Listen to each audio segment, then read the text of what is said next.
Alright guys, things are starting to look a little bit better here. Not quite sure how well my computer is going to hold up this stream while it gets itself fully booted up. It's a little bit slow with its boot process occasionally, as you guys are seeing League of Legends having huge problems getting reopened. There will be a slight delay while I get myself relogged in as well. Hopefully it won't take us too long. We are aware of the login issues. If the client will even open. Come on Rito. Tap number 5.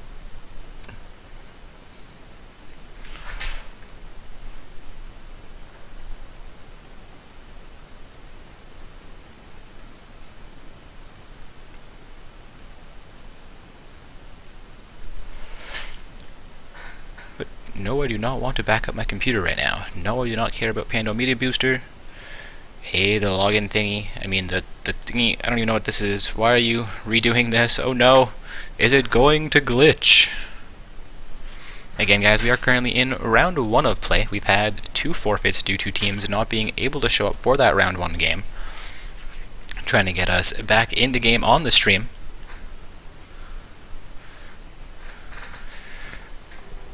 Sitarsky is saying that the stream has forfeit. Indeed, it decided to do something. Technically my computer misbehaving there for the most part. Stream handling itself alright, aside from some crazy issues.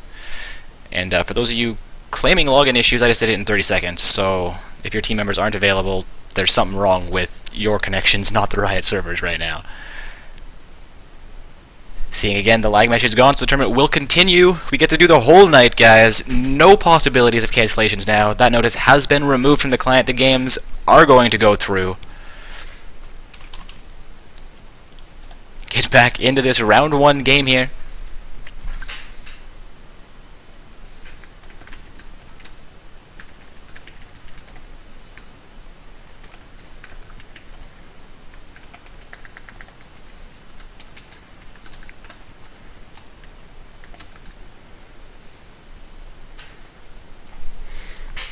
Alright, and we're into load screen here, guys. Not quite sure how far into the game we'll be. Again, this is round 1 between MVP Pros and Team Roku. MVP Pros on the blue side, Team Roku on the purple side. Seeing a round 1 loss reported for Asian Legion. Asian Legion was playing against Get Crispy Creamed. So Crispy Creamed moving into round 2. Asian Legion, I believe now, moving on into the secondary bracket tournament, the first team to actually lose a legitimate matchup this evening. The other 2 matches that have concluded were both forfeit due to the 5th team member not being available. Again, guys, we do have our secondary bracket tournaments.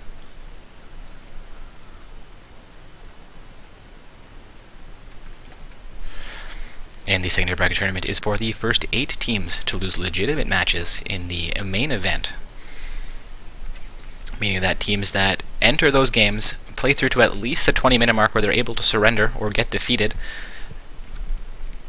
And then they have a second chance to play in the evening. I apologize, my sentences are a little bit broken up here. It's not my connection, it's just the way I'm speaking. My brain going 50 million directions at once. A little bit hectic getting things started today.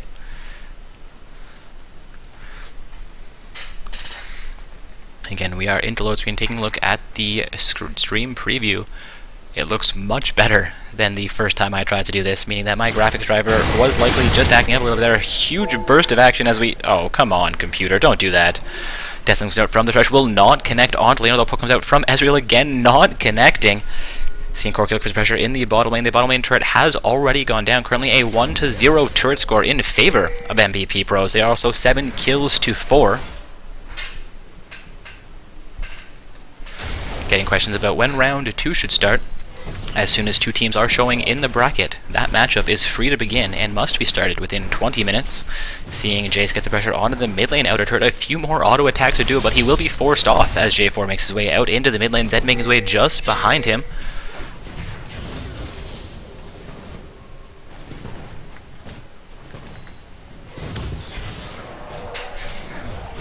I'll get the bracket posted back into Twitch chat for you guys as well.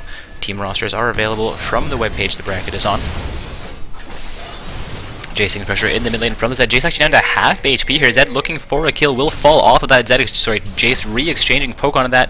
Rise just gets missed by the ultimate from Fizz. Fizz will come back in as J4 locks down the Rise. Eats a Rune Prism from Rise as well. Rise down to about 400 HP here, down to 200 HP. It goes down to the Fizz. Now a 7-5 kill score as J4 Fizz do some work in the top lane.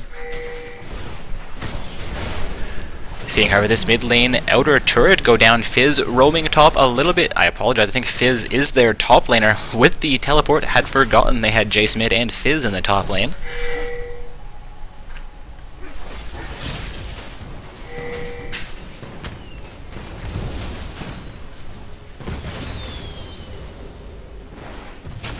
Looking like another loss is trickling in here.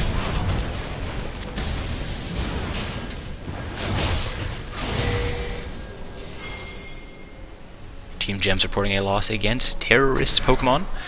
Apparently not able to field their full roster this evening, even into round 2, with a full 38 minutes for everybody to get logged in.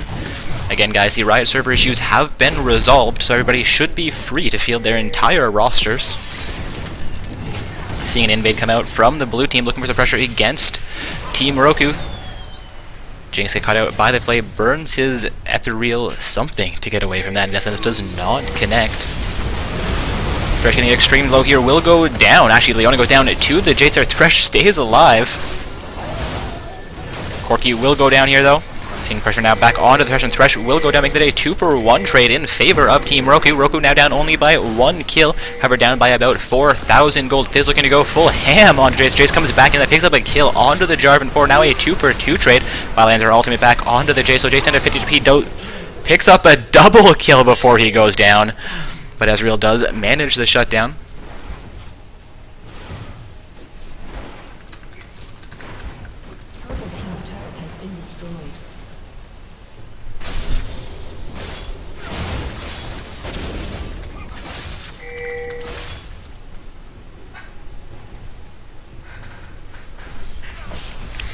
Again, guys, this is Friday the 17th of October, and Fridays are our open bracket nights. I mean that any summoners from level 1 to 30, unranked through Challenger, are free to participate this evening.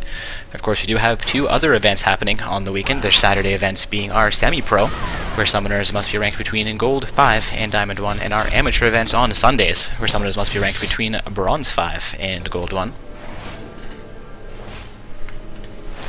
Seeing Thresh get a little bit of vision control around the pivot, throws Death in, but the recall has already come out from Leona. She will escape that without taking any kind of punishment. Seeing MVP Pro sit with a solid 5,000 gold lead as we're approaching, or just past, the 15-minute mark. Mid-game looking to get itself started here. Jace will blast the Zed back off. However, he's getting extremely low here. Vi comes in for gank. J4 counter gank here. Bottom lane for the blue side, also in the mid lane. Zed will go down. J4 likely going down here as well. It's a double kill for the blue side's Corki. Again, guys, MVP Pros on the blue side. Team Roku on the purple side. MVP Pros looking for their first inner turret of the game here. Looks like they have removed all outer turrets. A nice death sentence connects onto the Ezreal. Ezreal does get deleted there. Vi getting, I apologize, not the Vi getting extremely low, but Corki getting extremely low under the turret will be the next to go down. I believe the kill has been picked up onto Leona as well there. This inner turret will be going down. Vi forced to take a few turret hits there while they wait for minions. And I break the camera. Fizz coming back in from the side here. Will actually potentially pick up a kill onto the Thresh. Zed coming in as well, does go down. Ultimate from Ezra connects onto Jason. J4 finishes things off. Fizz getting extremely low, does pick up a kill onto Vi before going down as well. Currently a 16-11 kill score. J4 going to go full ham in a 2 versus 1 situation, going to get himself killed as Rise picks up a double kill for his team. Damage coming out from the Ezreal. We'll see if he can finish things off here. Desk not able to connect, however, Flay will. Ezreal down to half HP, and that's a triple kill for the Rise. MVP Pros doing a great job so far, picking up 4 turrets to Roku 0, sitting at 18 kills to 11. And since we are back into the game and things seem to be going well, I should probably get the scoreboard reorganized here.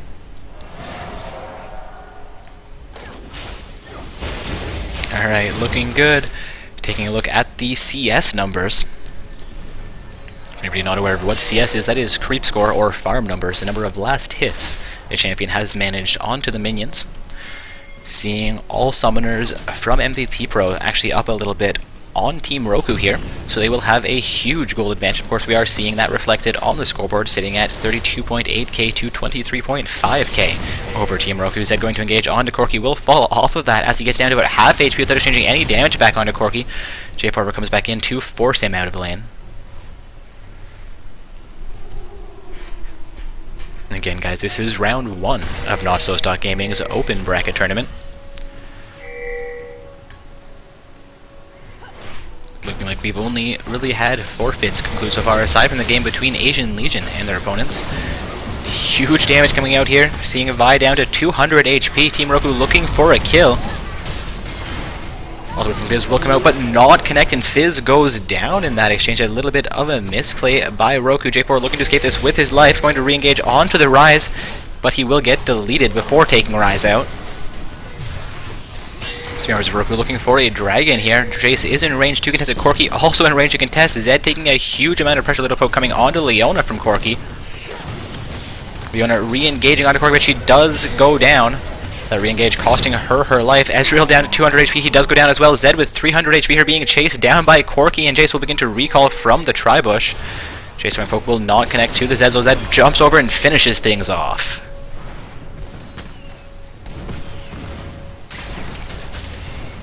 Again, guys, still in round 1 of play on the stream this evening, though we've had one team progress all the way into the quarterfinals due to forfeits. They'll have a bit of a wait for their opponents to be ready. Getting questions about the secondary bracket tournament. That bracket will be released as soon as we have all 8 teams defeated in the main event. Again, for anybody not aware, the secondary tournament is composed of the first 8 teams to lose legitimate matches in the main event, meaning they cannot forfeit, cannot no-show in order to participate in that secondary tournament for a second chance at prizing. Meaning that once we have all 8 teams, we will release that bracket. We've had only one official matchup conclude so far, so it could be a little while until we're getting that event started. Dragon here being taken down by MVP Pros will go down uncontested, though Leona was looking to potentially get into range for that. J4 might get caught out. He gets a huge amount of poke coming in from the Jace, looks to escape, flashes over into his buff pit. Descent is not able to connect. That would have been a kill if it did. Oh, J4 baiting out that damage.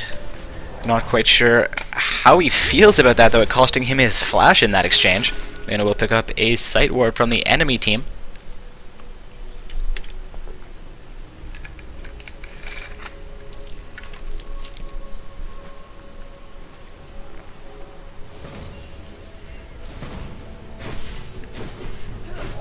As we're looking to take down the large Wraith Camp, get a little bit of gold back into his name. Seeing the enemy team Corki sitting at 8-3 with 140 farm. Ezreal is down 4-6 with only 80 farm to his name. Looking at the gold scores, Ezreal is actually behind about 4,000 gold on the Corki. That is a huge divergence in the bottom lane. Of course, the divergence in every lane is fairly significant at this point. All summoners from Team Roku sitting between 4,000 and 6,000 gold.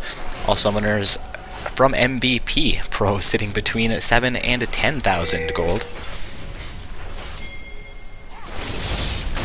J4 re-engages here onto the Thresh. Fizz gets locked down, not able to come back in to assist the J4, but he will pick up a kill. I apologize, Zed will pick up the kill. It costs Fizz his life, however, looking like Vi will go down as well in this fight. That is a 2, make that 3-for-2 trade.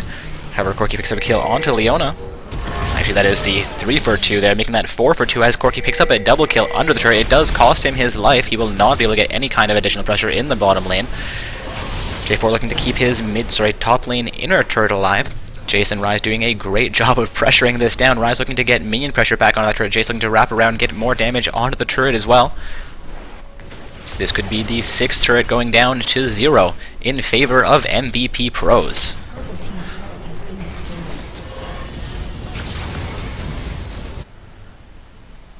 Looking like we have a win reported for Team Virtus Throw. Congratulations to Virtus Throw emerging into round 3 of play. They had a bye in round 1 and played against Virtus Throw played against Calvin Lighting as their round 2, their first game.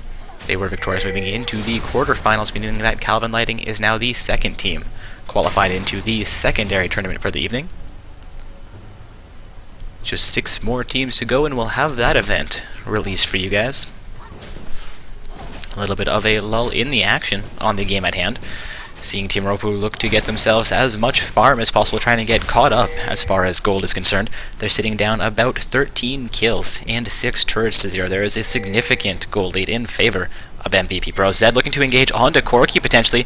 However, J4 does get spotted up from the opposite. They were looking for a pincer maneuver there. J4 down to half HP as Ryzen Corki lands some poke onto him. Thresh coming in from behind here as well. Getting a question about who we're watching next. Traditionally, we follow the winners of our round 1 game into round 2, then the winners of that game into round 3, meaning that the next game we catch on the stream will be the winners of this game facing off against Team HHS Esports. Looking for the first inhibitor to go down here, and it will go down. I'm not quite sure who got the last hit on that, be it Vi or Corki, but that's going to be the first inhibitor of the game going down in favor of MVP Pros. Team Roku looking like they're going to be in some extreme trouble. Now Rise actually going to flash in onto the Ezreal, not taking any turrets for that well-placed, well-timed flash. Takes a huge one of that as Leona comes back in though. Fizz looking to finish things off. Fizz does get deleted though. J4 looking to engage on the Corki. Blows Cataclysm. Corki getting fairly low here. Rise also fairly low. Takes a turret there. J4 will go down though. Oh my god, 4 members of MVP Pro sitting below 300 HP. We're going to see a triple kill for Ezreal as he comes out doing just enough damage there. Gets shut down by Jace from behind the wall as he tries to engage onto Thresh. Thresh will go down to the Zed though as that gets deleted by the Jace. It's now just Jace and Leona on the map. Jace looking for a solo turret here.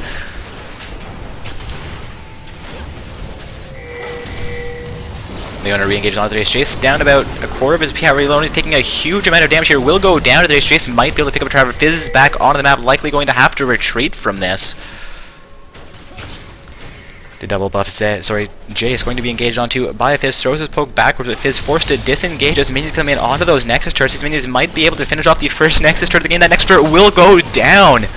Winions OP.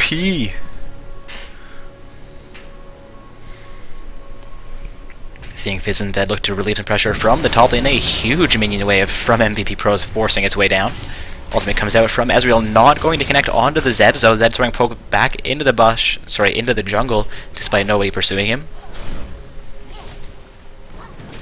Currently looking at a 34-19 kill score. MVP Pros have roughly a 15,000 gold lead over Team Roku. Team Roku have lost their first Nexus turret of the game after that inhibitor popped, and Jace managed to pick up an ace, getting just enough pressure for minions to finish one down. As we're looking to engage against the Thresh, Thresh will blow a ward. Blow his sweepers to take out a ward. You guys know what I meant. Thresh again taking out not taking out the vision ward, pausing to allow Vi to last hit it, I believe, but Vi decides not to go in there. Being the good support, trying to give his jungles and carry all their gold. Rise getting the poke on the Ezreal will be engaged onto by Zed. However, they do disengage that fight. Corki has come into range, making this a 2, make that 3 versus 3 fight, as Thresh comes in. Distance is not able to connect onto Zed, just a little bit too short.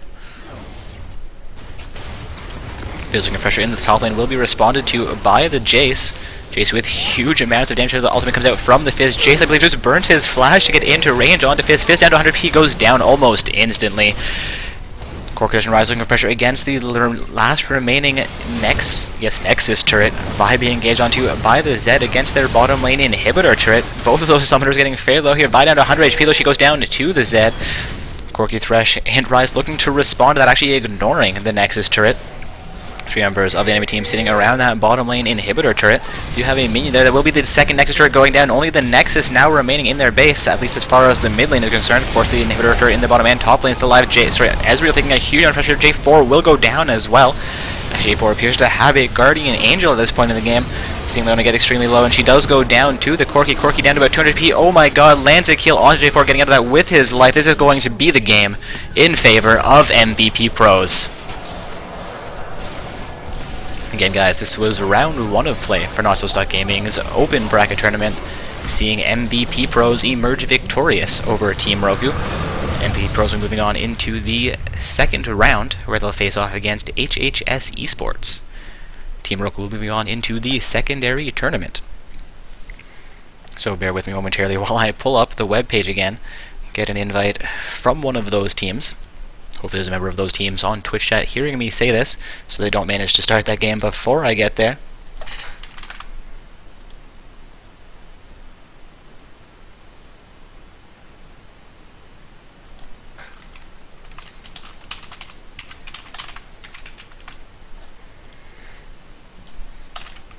Again, guys, just heading over to the website to double check the rosters for the participating teams. Again, our round 2 game on the stream will be HHS Esports versus MVP Pros. We just watched MVP Pros do extremely well against Team Roku in round 1. No, I do not want to back up my computer right now. Yes, I am aware that is scareware. Antivirus 2OP. I believe that's a summoner I just added. Indeed it is. Just let them know to invite me into that round 2 game once their matchup is formed.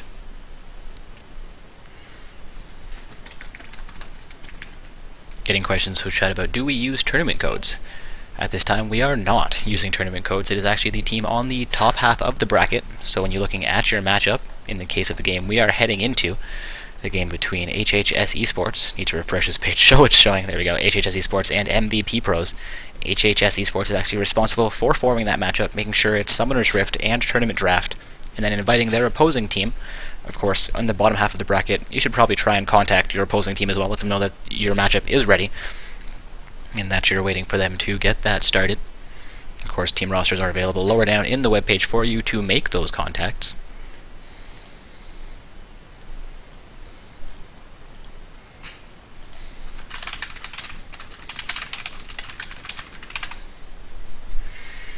Again, guys, Team Roku was the 3rd team to qualify into the secondary event. I mean, once we have all 8 teams losing their round 1 games, we'll get the bracket for that secondary tournament started up. Sorry, released for you guys so you can get the event started up. Again, our round 1 game was Team MVP Pros on the blue side against Team Roku on the purple side. Looking at the scores here, MVP Pro did extremely well from their support with a great score, 3-3 and 24. Nothing to scoff at. Of course, the Ezreal from Roku did his best to put up a fight, though they were behind in CS. He managed to barely go even in KDA. Of course, sitting with 8 kills, he has more than everybody else on his team and kept up with the opposing team, despite being so far behind. Getting a game invite here, hoping that it is a game invite to the correct matchup. Indeed, it is. Meaning we'll have round 2 starting momentarily on the stream.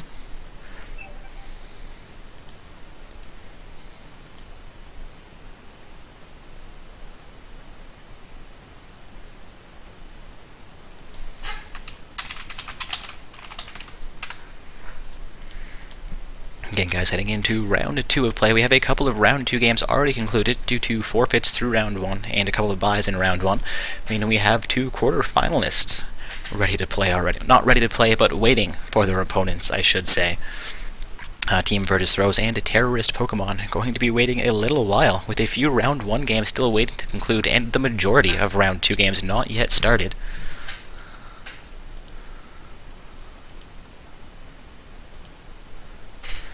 Waiting on 3 more summoners from MVP Pros to get themselves into this lobby, and we'll have round 2 on the stream started up.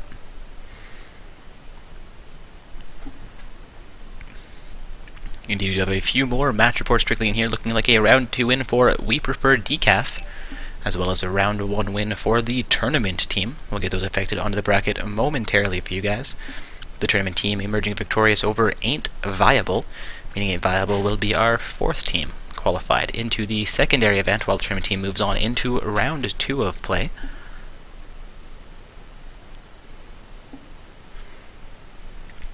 The other match reported there was... yes, We Prefer Decaf. We Prefer Decaf reporting a round 2 victory. Seeing a round 1 game played, though, against Phage Clan. Potentially just clicking the wrong button there. We will accept that as a valid round 1 game. Phage Clan moving on into the secondary event, while We Prefer Decaf moves on into the round 2 of play. Again, those wins have been reflected onto the bracket now. Those round 2 games are free to begin. Now just one round 2 game waiting for a round 1 game to finish. The game between Gochu Will Dominate and Weedem Boys still underway. Looking like we have 10 summoners in the lobby. I apologize, one of them was a random.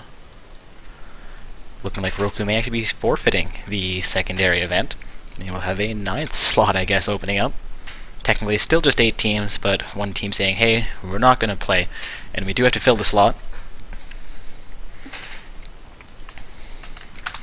Seeing all 10 summoners now back into this lobby, a mainly bronze-silver team with 1 platinum summoner on the blue side, composing HHS Esports, against a mainly platinum team coming out of MVP Pros. I believe I saw a couple of diamond summoners in their lobby as well. We are now into champion selection for our round 2 game.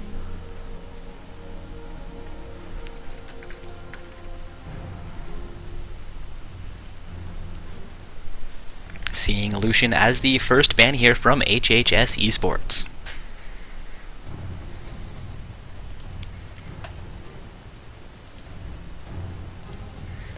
Waiting on a ban here from MVP Pros.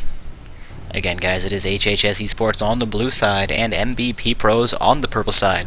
This is round 2 of play for Not So Stock Gaming's open bracket tournament, seeing Morgana now banned out by MVP Pros.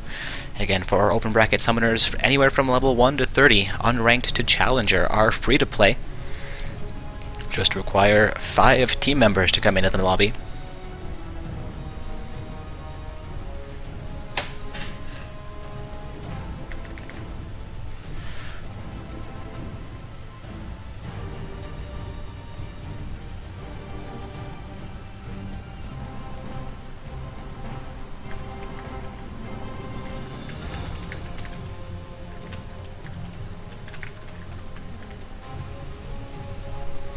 Seeing Rise banned out here by HHS Esports.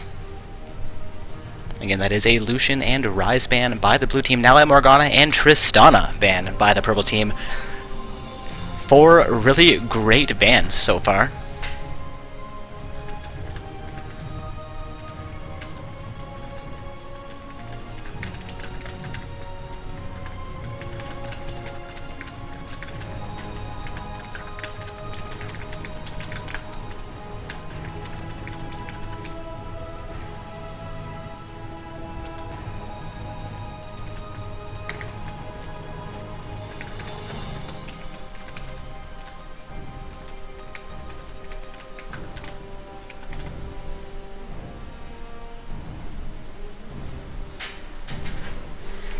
Seeing Zed and Yasuo as the final bans from these teams.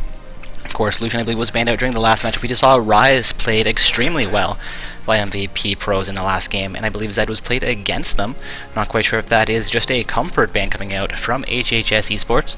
We're going to present 2 extremely strong bans, as well as the Yasuo, one of those great synergetic and snowball potential champions.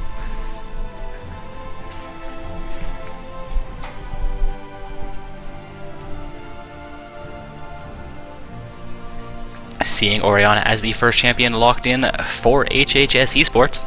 Varus being hovered over here by MVP Pros will be swapped out for a Caitlyn before it gets locked in. Jenna also being hovered over here. Also a couple more win reports coming here. Gochu Will Dominate has won their round 1 game against Weedem Boys, meaning Weedem Boys moving on into the secondary event.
I apologize for my silence here, guys. A couple little admin issues to deal with. Seeing a Kha'Zix now locked in for HHS Esports, waiting on Webbling to select his champion.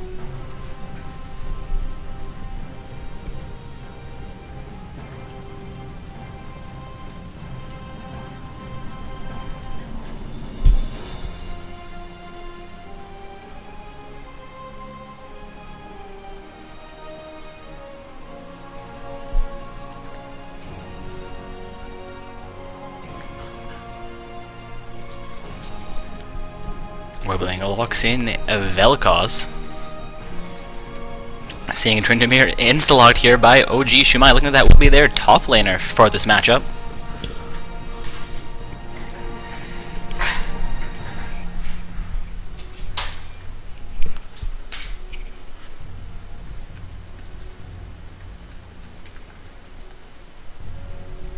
Seeing Elise now hovered over here by MVP Pros. Again, it is HHS Esports on the blue side, MVP Pros on the purple side. This is going to be the round 2 matchup on the stream this evening. Also, we've had 1, 2, 3, 4, 5, 6 teams qualified into the secondary event. Actually, make that 5 since Team Roku decided they would be dropping out of that event, meaning we have 3 more teams waiting to qualify in. So the next 3 matches to conclude, the losing teams will be added into the secondary event, and then those games will be free to start once we release the bracket.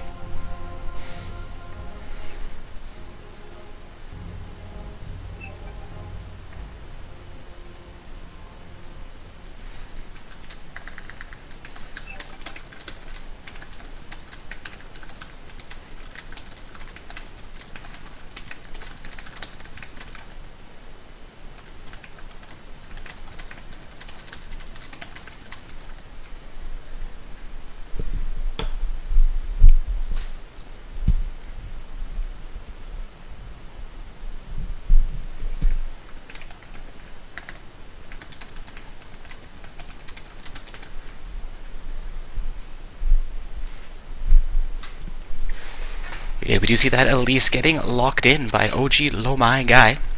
Handing things back over to HHS Esports, where they're going to lock in Jinx and Riven. Taking a look at these champion selections, I expect that might be Vel'Koz as the support pick, and Orianna potentially being traded on to the summoner who has selected Riven, meaning Riven would be their top laner with Orianna in the mid lane.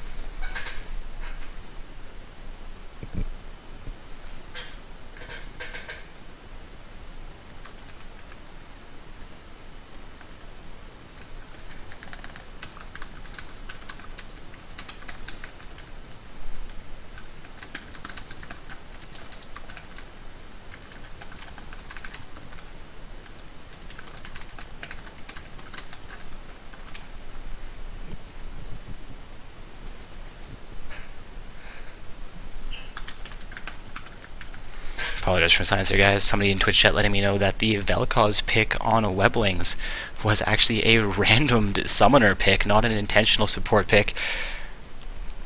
So if that is the case, he did actually disconnect and it got selected for him due to it being tournament draft mode. None of his teammates realizing that they could actually drop out of champion selection and get things restarted, since we do have a restart rule within the first 5 minutes of play.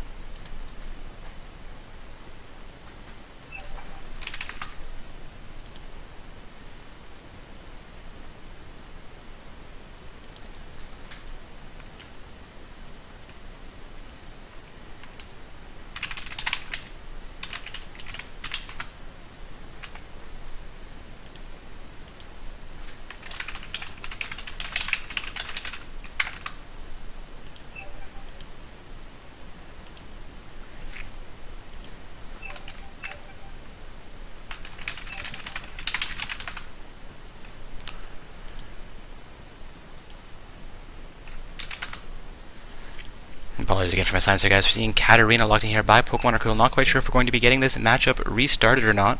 Looking over to Twitch chat to see what's going on over there.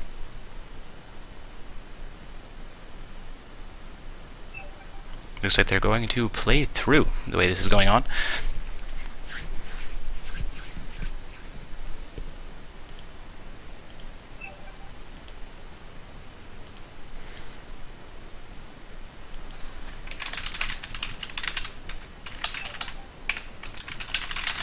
Apologies again for my silence, guys. A few admin issues to deal with here. Questions about the secondary event with a few more teams reporting their wins. Looking like Murloc Squad did lose a game here. Looking to see who that was against. Meaning World Domain moving into the quarterfinals. Murloc Squad moving into the secondary event. About 2 minutes of spectator delay remaining here. And then we'll be on to the Rift for our actual round 2 game for this stream. Again, blue side will be HHS Esports, and the purple side will be MVP Pros. MVP Pros are winners in the round 1 game between MVP Pros and Team Roku.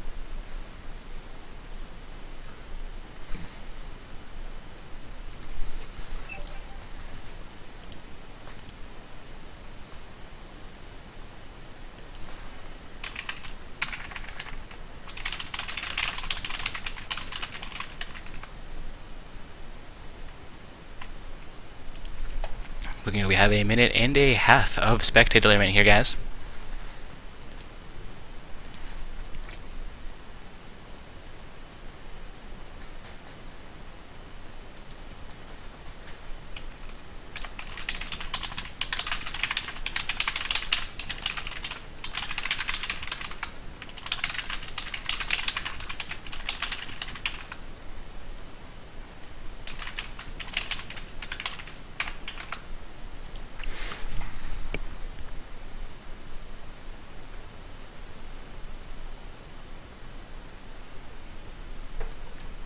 Again, guys, I believe we have 6 teams, actually with the Raid Boss losing a round 2 game here versus We Prefer Decaf. That game should have just gotten itself started. I believe that may actually be a forfeit from Raid Boss. This member of We Prefer Decaf on Twitch chat, let us know if you actually played against your opponents there. Save us having to look up the matchup. And I apologize for my silence here, guys. We have gone through almost all 3 minutes of spectator delay, meaning we'll be into load screen momentarily, and then onto the Rift for round 2 of play. A huge divergence between where teams are sitting right now. We've had a few teams sitting in the quarterfinals waiting for opponents since a little bit before 8, and we have a few games just getting into round 2. Those round 1 forfeits and the early server issues throwing a bit of a wrench in the scheduling tonight. Did I say a ranch? I meant a wrench. Alright, and we are into load screen.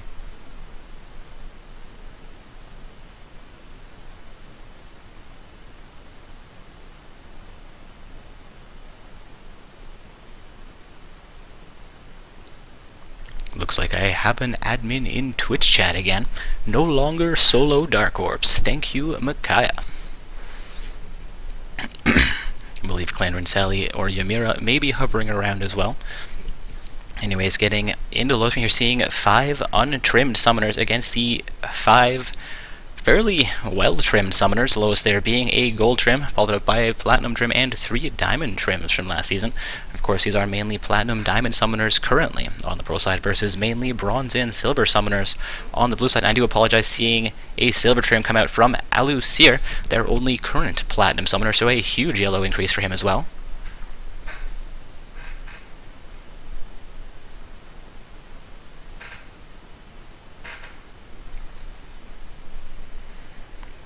Seeing almost everybody here getting 200%, just waiting on Vel'Koz to get himself onto the Rift here. Again, that was a randomed Vel'Koz pick, so we'll see how well he manages to perform tonight. Of course, they are outmatched as far as MMR is concerned, but that doesn't always mean everything.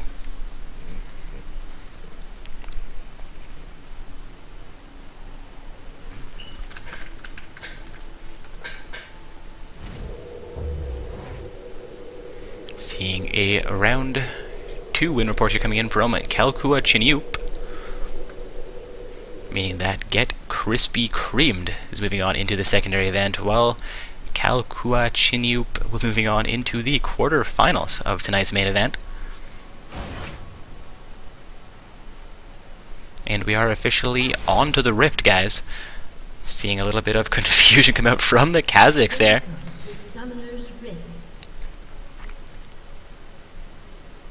Taking a look at my list, we now have 7 teams qualified into the secondary tournament, meaning the next team to lose will be the last team to qualify in. We have 3, make that 4. Around 2 matches currently underway.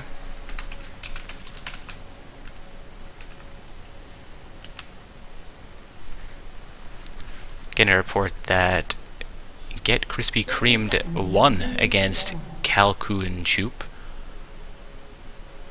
Indeed, that was a loss, not a win reported. That is my fault.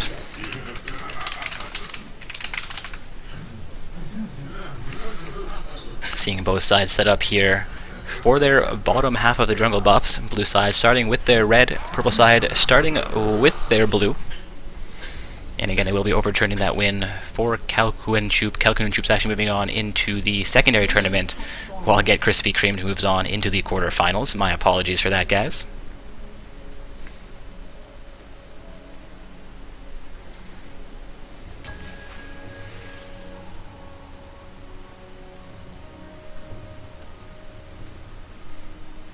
About 10 seconds until buffs come up onto the map here.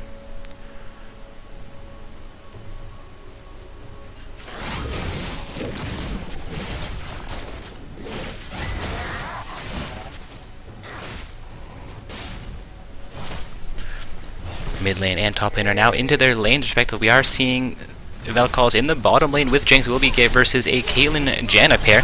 We've been doing some action against Tryndamere in the early game. They will fairly evenly trade though.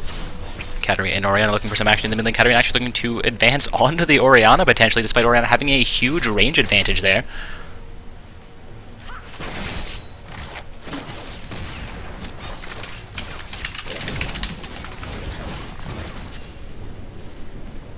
Apparently my in-game chat filter is on.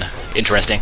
Anyway, seeing Tryndamere and Riven go full ham here, and Knight goes on to Riven. This could be first blood coming out. A health pot has been popped. She might stay alive there. She does indeed stay alive through that Ignite with no HP whatsoever. 75 HP with the health pot ticking down still.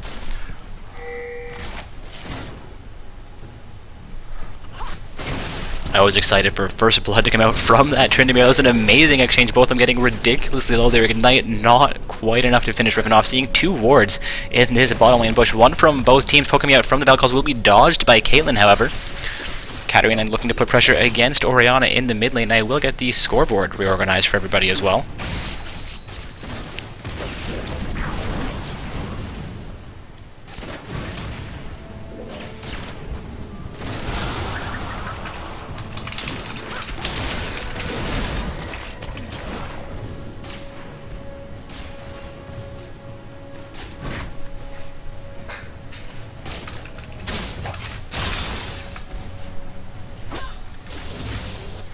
Getting questions in Twitch about which teams are playing currently. It is HHS Esports on the blue side and MVP Pros on the purple side. Again, the blue team is HHS Esports and the purple side is MVP Pros. Seeing at least look for some counter jungle here. We'll pick up the race before Kha'Zix manages to engage on her. We could see first blood coming out here, at least down to 50 HP. I apologize, it's more like 75. Tryndamere coming in from the side, looking to keep Elise alive, and Kha'Zix will fall off of that advancement. Riven still in the top lane, no first blood yet.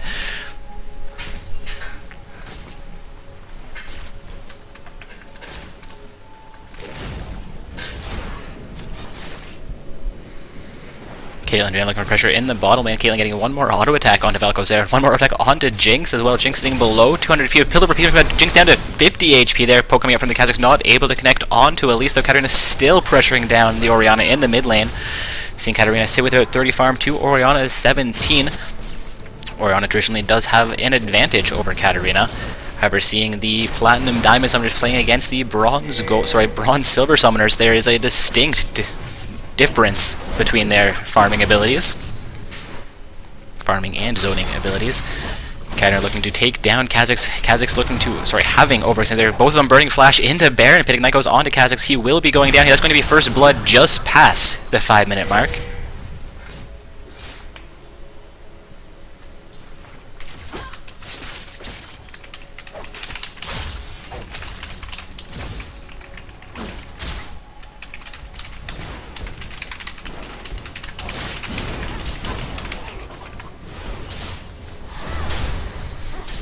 Tryndamere actually getting pressured against his turret by Riven right now. Riven and Tryndamere both level 5. Tryndamere just behind her, only just hitting level 5 here.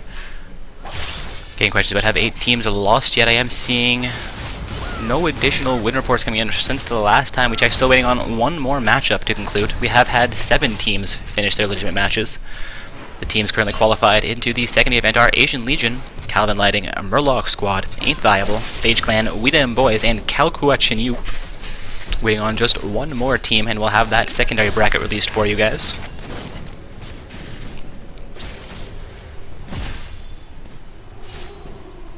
At the 6-minute mark, we are seeing a 1,000 gold advantage for MVP Pros. Only one kill on the board, though.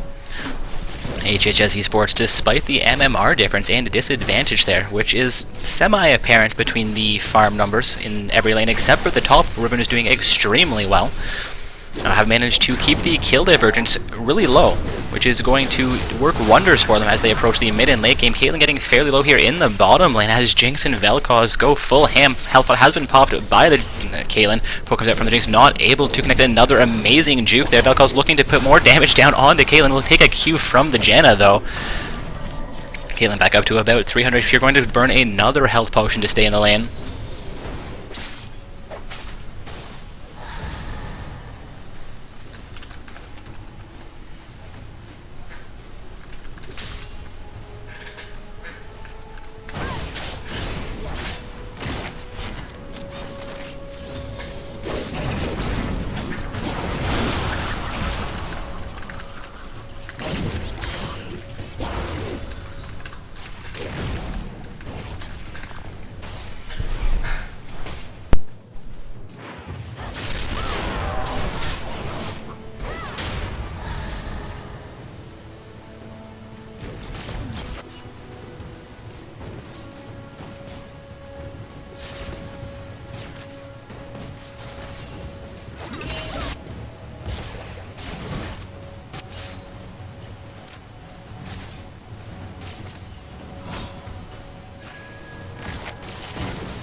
I am now back, seeing Caitlyn look for some poke against the Jinx.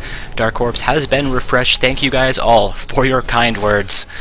Tryndamere and Riven still in this top lane. Tryndamere still being pressured against that top lane turret. Riven will take 2 turret hits as she tries to engage onto him though.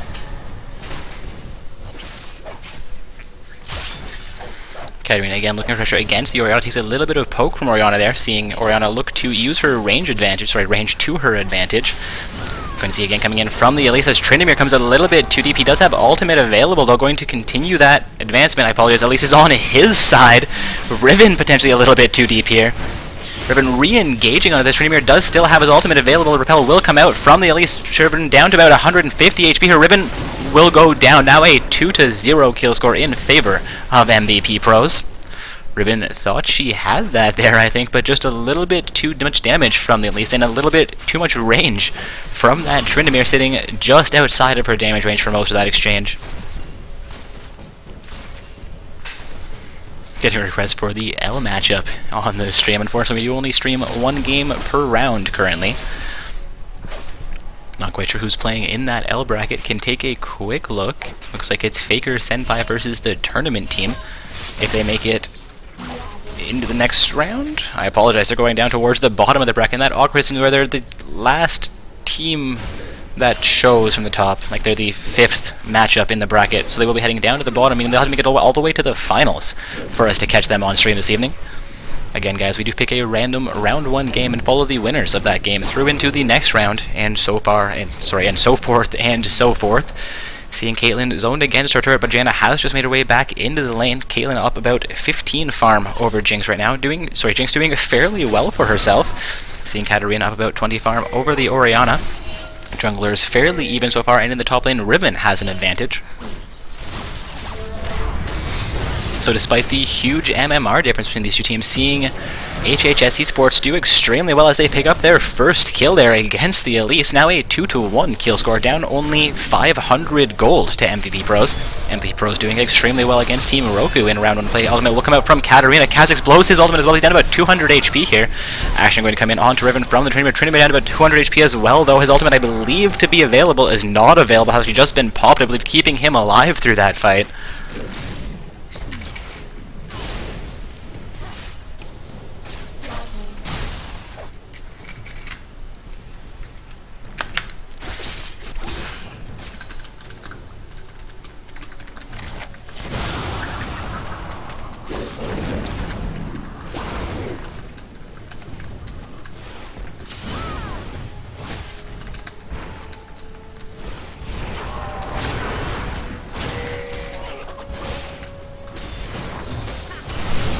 Seeing action in the top lane as Elise comes in for another gank. Riven potentially overextend here. Still about half of her HP. Tryndamere down to about 200 HP. Riven continues her damage onto Elise. Potentially overstaying this. I apologize to that, Riven. That was an amazing kill into Elise. Looking to pick up Tryndamere as well. Their neck goes on to Orianna. Orianna will go down. Kha'Zix going down in the mid lane as well, potentially. Stays alive. Jinx also staying alive as Vel'Koz blocks Ace in the hole from Caitlyn. 2 kills completely avoided right there.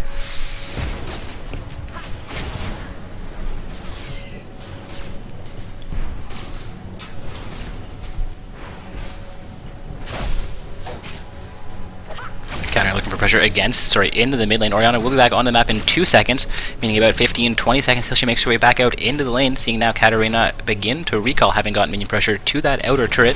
Caitlyn again looking for pressure against the bottom lane outer turret. Ultimate comes out from Vel'Koz, clearing that minion wave very effectively. Caitlyn and Janna, however, looking to dive this turret. Janna will take a pair of turret. His Vel'Koz should go down here. And he does go down to the Caitlyn. It's an unfortunate situation for Vel'Koz to have been in. Seeing now a 4-2-2 kill score in favor of the purple team. Again, guys, it is HHS Esports on the blue side and MVP Pros on the purple side. Seeing only roughly a 15,000 gold difference between these two teams. Kha'Zix landing some poke onto Caitlyn will stop her recall. Jinx looking for farm in the bottom lane. Jinx now down about 25 farm to Caitlyn. Not the greatest situation to be in, though. Not a terrible place for her to be either.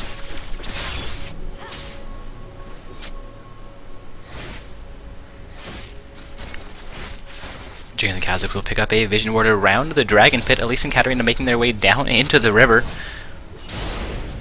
Going to see them potentially fall off of that, knowing that the enemy team has not actually set up for a dragon play here, though Katarina will be spotted out by an enemy team ward. When I say enemy team referring to Katarina, I do mean the blue side, HHS Esports, as they're currently playing against MVP Pros on the purple side. This is round 2 of play. Katarina going to engage onto Orianna, however she does disengage immediately. Taking a look down at the farm numbers, bottom lane actually the closest lane. Yes. With top lane just behind that as far as closeness goes. Riven up about 25 farm over the Tryndamere. Caitlyn up about 29 farm over the Jinx. In the mid lane things are even more divergent. Katarina sitting with 120 farm to Orianna's 90. Actually it's about the same as the bottom lane divergence. Again, the 2-4 kill score in favor of Team Rook. Riven going to go in on the Tryndamere, and Elise will head back into the top lane. We'll see if Riven can pick up another 1 versus 2 kill here. Kha'Zix might actually spawn into the top lane as well. A gank and a counter gank going on up there. Poke coming out from the Vel'Koz connects onto Caitlyn. Riven has been slowed down by the Tryndamere. Kha'Zix coming in from behind. Looking like Elise will get this alive. Potentially, however, she will go down. A huge burst from the Kha'Zix Riven pair. A double stun coming out and being available there. Had completely forgotten about the huge CC potential from those two champions. Droppers will come out from the Jinx, locking Caitlyn down, takes a poke from the Vel'Koz as well. Caitlyn down to about 400 HP. Ultimate comes out from Jinx, dropping Janna to 400 HP as well. Does not do any damage to the Caitlyn though. And the first turret of the game goes down in favor of HHS Esports. Kha'Zix, Vel'Koz looking for the kill onto Caitlyn here. Jinx will flash into range but just miss her poke. Katarina roaming into the bottom, and this could be trouble for the Jinx. Katarina doing extremely well so far this matchup. Teleport not coming in from the Riven as well though. Possibly a wasted teleport if it was spotted. Teleport actually cancelled by Riven, so definitely a wasted teleport that had been set on to cooldown with nothing going in her favor. Or going in anybody's favor for that matter.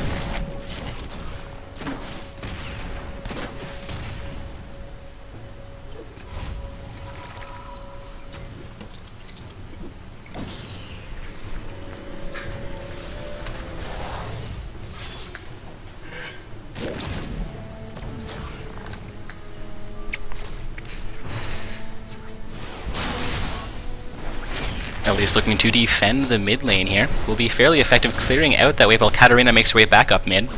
Kha'Zix and Orianna looking to roam into the bottom, actually looking to engage onto Katarina here. Katarina down to about 400 HP here, jumps away. Ignite has gone on to her, will not be enough to finish off with about 1 more auto attack. And the Orianna Kha'Zix will not pursue Katarina, escaping that with her life. Elise going to be forced here to hold that mid lane a little bit longer.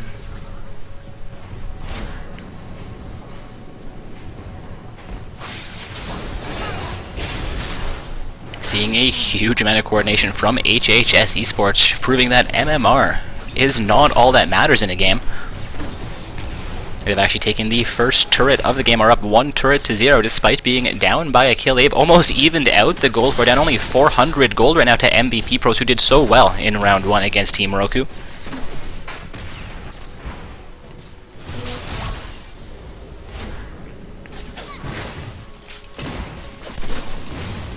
Looking like we have a round 2 loss reported for Team Raid Boss, meaning that We Prefer Decaf will be moving on into the quarterfinals, while Raid Boss, I believe to be our 8th team qualified into the secondary tournament.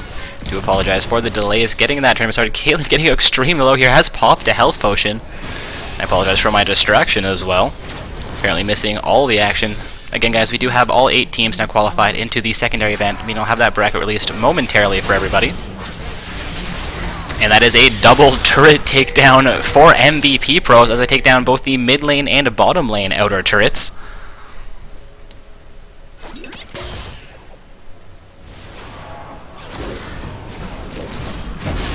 Gonna be action onto Jinx, and she will go down as Katarina picks up a double kill right there. Apologies, looks like Tryndamere actually picked up one of those kills.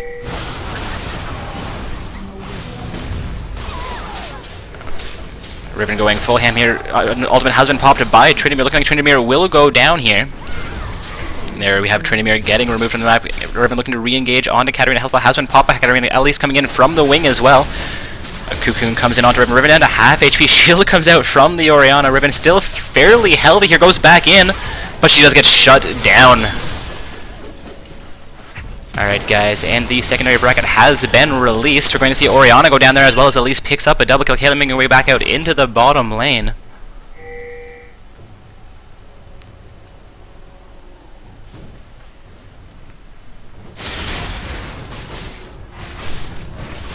Seeing MVP Pro set up for, I believe, the second dragon of the game. I apologize for my distraction here, guys. And there's going to be an uncontested dragon going down to MVP Pros. That may have actually been the first dragon of the game going down at the 18.5-minute mark. I kind of doubt it, but I don't recall a previous one at all.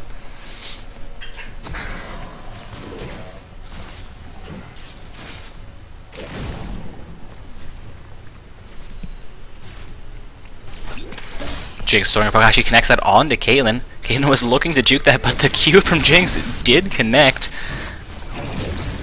Seeing Vel'Koz and Caitlyn both go fairly low there, have her putting the damage onto Vel'Koz, just allow Jinx to focus down onto Caitlyn. Ult comes out from the Jinx, but it's going to connect onto Janna. Nice placement of herself. Ace in the hole comes out from the Caitlyn, not doing nearly enough damage to Vel'Koz.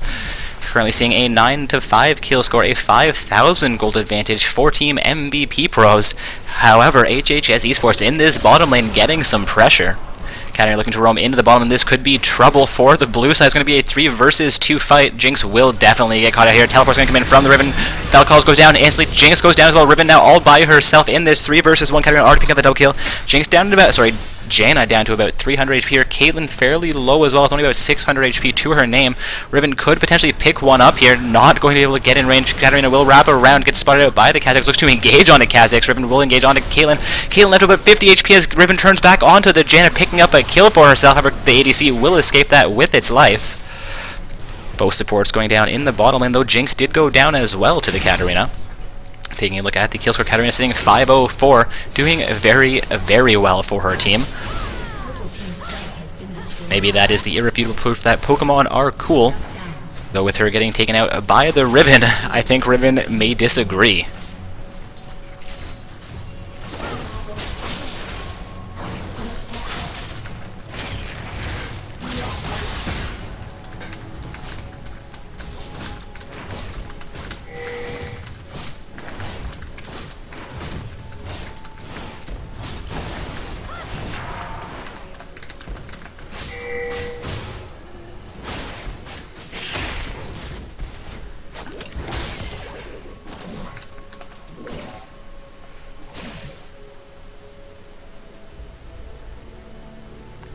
Oh, apparently I just OP'd someone I meant to ban. That wasn't good. And no gems. Did Team Gems lose their... I'm so confused. How did we mess up the secondary bracket tonight? Every couple of days, I mess up this bracket, and I apologize, guys.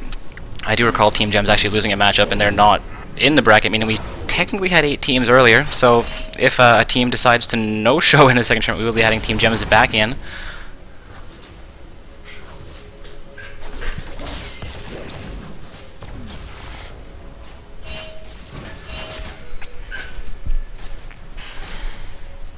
Caitlyn, Janna, and Katarina looking for pressure in that bottom lane. Caitlyn just avoiding the poke from Vel'Koz, will not get locked down by the Chompers either. We see Riven waiting in the wing here to engage on this fight. It's going to be a 3 versus 3. Caitlyn gets the lead at first. Riven down to about half. Shield comes out from the Vel'Koz. Katarina down to half HP as well here. Shield comes out from both sides. Seeing Orana make her way back into this fight for the first time. Jinx will go down to the Katarina. Katarina looking to get out of this with her life. Riven looking to finish things off. Katarina down to about 300 HP, and she will go down to the Riven.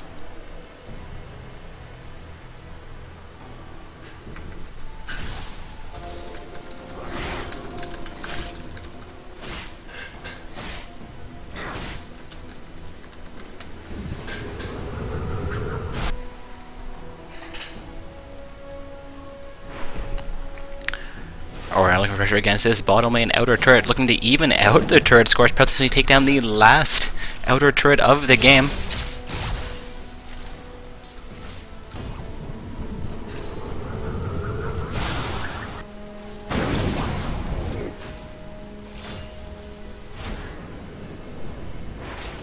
Oh, and to the summoner in Twitch chat asking about Team Gems, they actually forfeited their round 1 game. That explains why they are not in the bracket.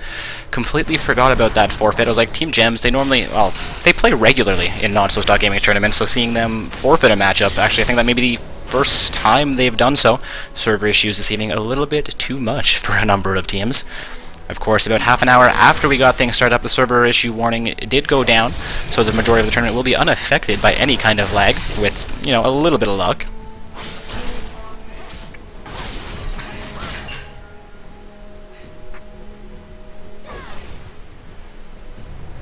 Caitlyn could get caught out here as Vel'Koz, Jinx, and Riven look to engage on her. Kha'Zix also in the bottom lane, looking to make his way towards Trapage, will fall off of that. They're not going to pursue the Caitlyn, though she is all by herself. They do not have, I apologize, they have decent vision in the bottom lane jungle. They likely knew she was all alone. Katarina being engaged onto here by the Kha'Zix. Riven going full hammer. Zhonya's will come out from the Katarina. Katarina going to go down here, though. The ultimate from Jinx coming through just to make sure things are secured. A little bit too late, though. Tryndamere in the top lane doing pressure against that top lane inner turret. And the turret will go down to Tryndamere, an effective split push. Of course, it leaves Janna and Caitlyn also in the bottom and looking for an inner turret for themselves. Inner turret down to half HP, looking like we will see 2 turrets again going down nearly simultaneously for MVP Pros. Poke comes out from the Jinx, connects onto the Janna there, but it's not going to be enough to save that inner turret. Jinx could get caught out here. Oh, sorry, Poke coming out from the Caitlyn. Caitlyn throwing a 90 caliber net to get herself a little bit closer. Janna steps on the first Chomper, and Caitlyn will back off of that fight. Kha'Zix engaging onto Elise in the mid lane, Elise forced out of the lane. Riven looking to jump over that wall onto Tryndamere potentially.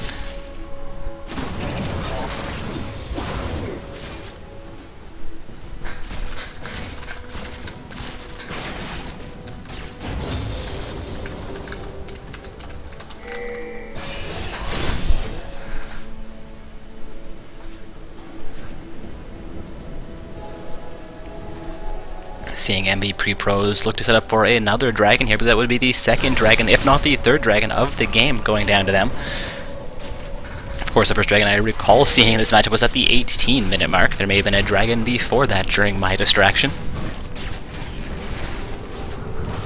Seeing a 2-5 turret score here, only a 12-10 kill score, so a 2 kill divergence, though a 3 turret divergence between these two teams, seeing roughly a 7,000 gold lead in favor of MVP Pros.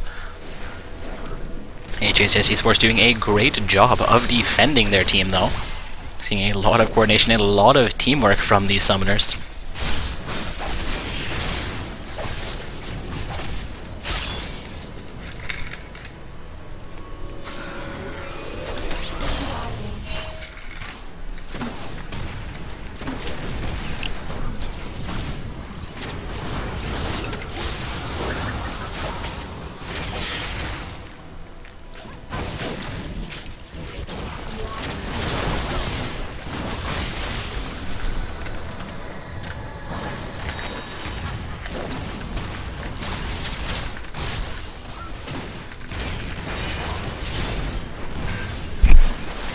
Seeing MVP Pro look for pressure against that bottom lane inhibitor. Ultimate comes out from the Vel'Koz as Kha'Zix also jumps over the wall. They will not be successful landing any damage onto any members of MVP Pros though.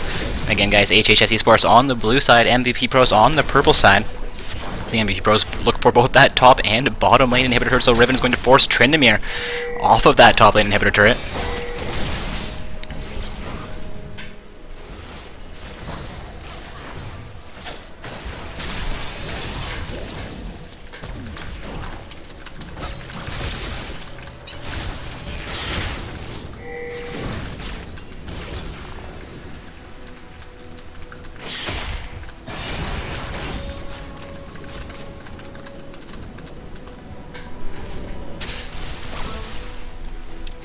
Katarina and Jan looking to recall from that bottom lane. Bush will not be spotted out. Orianna and Kaz looking to relieve some pressure. They've been successful defending both the top and bottom lane inhibitor turrets. No inhibitor turrets yet removed from the map. A great base defense here by HHS Esports. Again guys, this is round 2 of play of Not So Stock Gaming's open bracket tournament.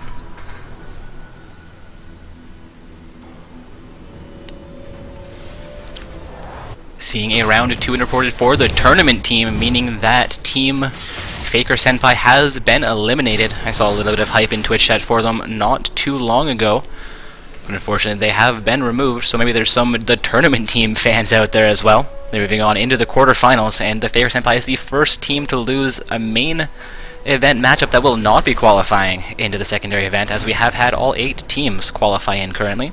Katarina looking for action against Jinx in the bottom lane. We'll throw some poke. Jinx down to half, make that a quarter HP in one burst from Katarina. Katarina sitting up 2 levels over Jinx right now, though Riven is level 17, highest level in the game.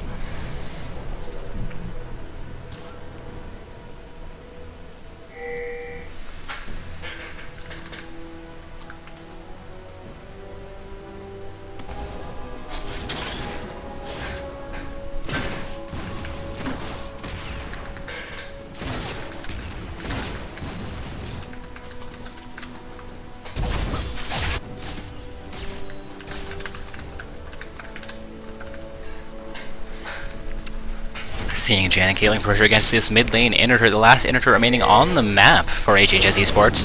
It's down to about half of his HP. Elise engaging onto Orianna behind the turret, allowing Caitlyn and Janna to finish things off there. Tryndamere does go down in the top lane though, being a bit of a distraction for the Riven. Riven heading back into the mid lane now. It's going to be a 4 versus 3 defense. Katarina split pushing into the bottom lane. Going to see Vel'Koz and potentially Kha'Zix also responding to that.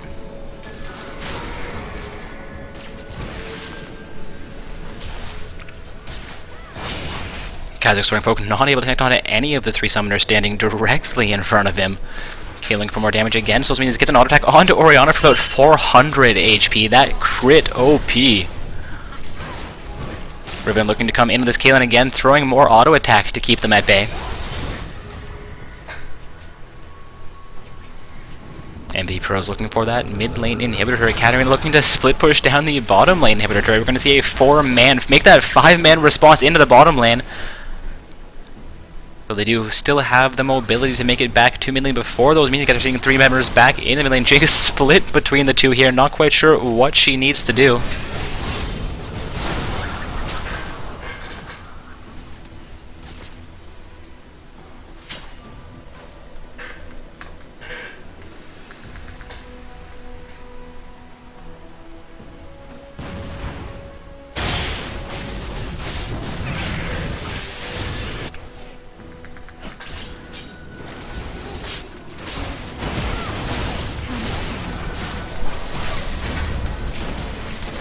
Seeing action in the middle, Nikhil and Jan get forced off of their advance. Katarina could fall in behind 3 members of the blue team. The ultimate comes out from Jinx around the Baron pit. It's going to go down to the Elise, however. Riven getting extremely low. Katarina coming in from behind as Riven tries to back out of that, forced directly into Tryndamere. And then Jinx goes down as well. Vel'Koz looking to get out of this with his life, though I suspect he will be going down. There will be inhibitor turrets being removed from the map with this play.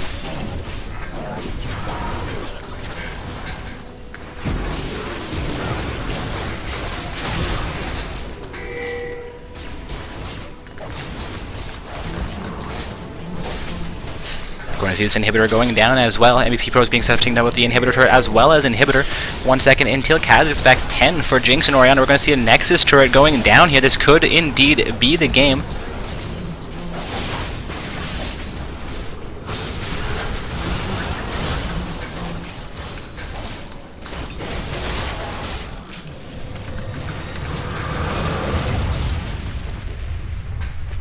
And indeed, guys, we are seeing MVP Pros emerge victorious for the second time this evening, winning both their Round 1 and Round 2 games on the stream. Heading into the quarterfinals, I believe they'll be against We Prefer Decaf. So we'll see if they can emerge victorious for a third time and be guaranteed RP prizing this evening, or if they'll be defeated just too soon. And We Prefer Decaf will be moving on into the semifinals. Of course, either team has a shot here. We're just about to get that match started up. MVP Pros did emerge victorious in Round 2 over HHS Esports. Again, congratulations to MVP Pros. They are our 7th team qualified into the quarterfinals tonight, waiting now on Mother Rosarios and Gochu will dominate to finish their game to say that Round 2 has officially concluded. Should just be waiting on an invite from OG Shunmai here. Again, that is a team member from MVP Pro.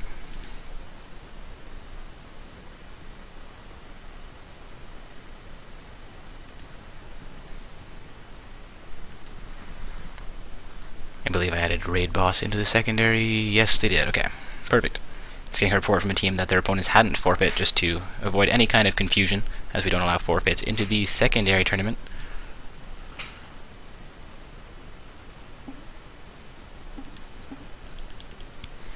Alright, looking like our Round 3 again. This is quarterfinals. Quarterfinals, what I'd like to consider the money games.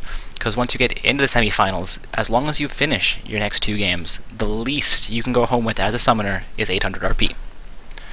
Of course, if you win your next 2 games after qualifying for the semis, you're going home with 3200 RP and a Triumphant Rise skin for yourself. The total prize pool for that first place team being 16,000 RP. 3200 for each of the final 5 competing summoners, as well as 5 Triumphant Rise skins for them.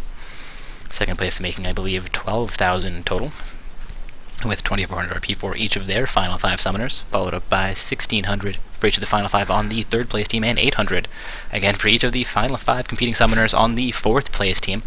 So the winners of this matchup will be guaranteed some form of RP prizing. The losers will be going home with nothing. Waiting on just one more member from the purple side to get into this matchup. We prefer Decap appear to have Elvish Gleeman on it. Of course, he's participating with new summoners tonight, so not the standard roster I've seen coming out from that participant. Well, she does have Better Katarina with him on King Sliku, a recent name change for Better Katarina. So 2 summoners composing from a previous participating team, reforming a new team with 3 new team members to create We Prefer Decaf. So they'll be facing off against MVP Pros in the quarterfinals. Of course, Elvish Gleeman and King Sliku have won tournaments in the past, so we'll see if their other team members are up to par with their skill level, and if MVP Pros have finally met their match, or if they'll be moving on victorious into the semifinals for a 3rd victory in a row on the stream tonight. And again, guys, heading into the quarterfinals here, waiting on one last quarterfinalist to be determined for the matchup between Terrorist Pokemon and whoever their opponents end up being. To get itself started, other quarterfinals games have either already started or are about to get themselves started, such as the case of the one where we have 9 summoners in the lobby. Oh, they do have Tommy, meaning they have the 3 core members from Tommy, and the Gleemans, or the Elvish Gleemans, or Tommy's Boudoir, or any of the other names that those 3 have participated under. Of course, Star and Sodapop24, new additions to their team, could explain another team name change for them.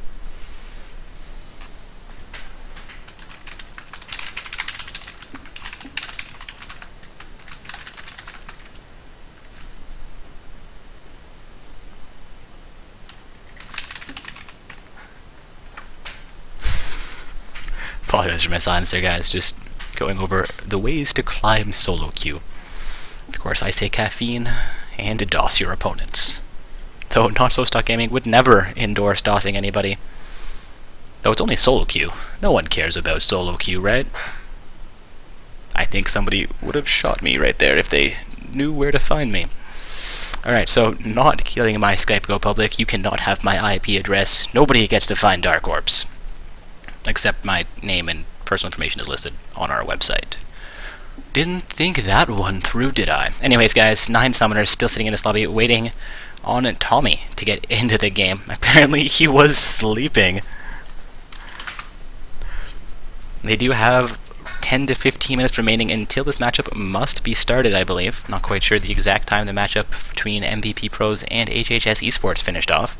Looking at it was actually 7 minutes ago, so they have roughly 13 minutes remaining to get the game underway.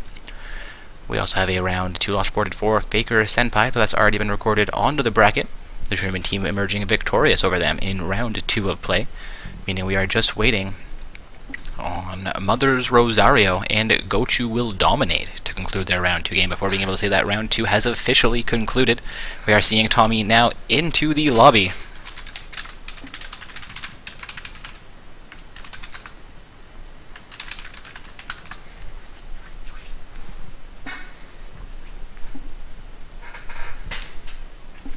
Again, guys, heading into round 3 here.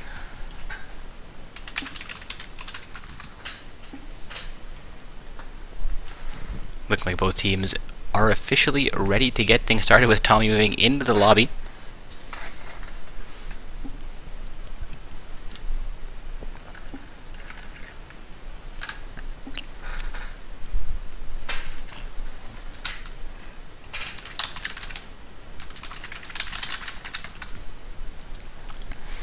Again, guys, heading into round 3 between MVP Pros on the blue side and We Prefer Decaf on the purple side.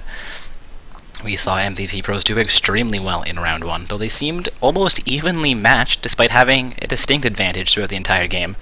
In round 2 against their mainly bronze-silver team, that was HHS Esports, we'll see how they fare in round 3 against the all-diamond and masters team. That is, We Prefer Decaf. Of course, we're seeing 2 diamonds and 2 platinums, as well as an unranked summoner from MVP Pros tonight. Looking forward to an interesting matchup in round 3 of play. Potentially going to get a little bit intense.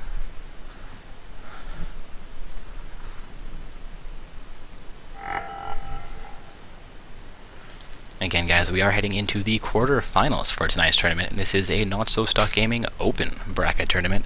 Many summoners anywhere from level 1 to 30, unranked through Challenger, are free to participate, and we do have some fairly high ELO players this evening, as well as some fairly low ELO players this evening. Had one team report that their opponents were level 13 and 15, and asking if they were valid to play, which they were, as it's an open bracket tournament. So a huge spread tonight as far as ELOs, levels, skills, and everything else can go. Looking like both teams are officially now ready, and we should be getting things started up momentarily.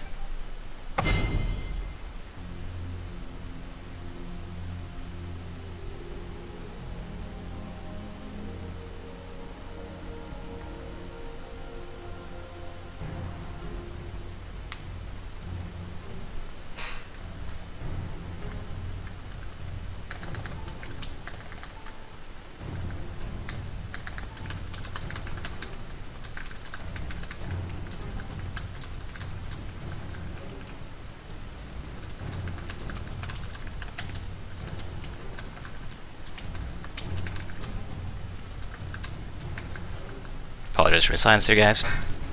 We do have MVP Pros opting to ban out Morgana as their first ban for the quarterfinals of play.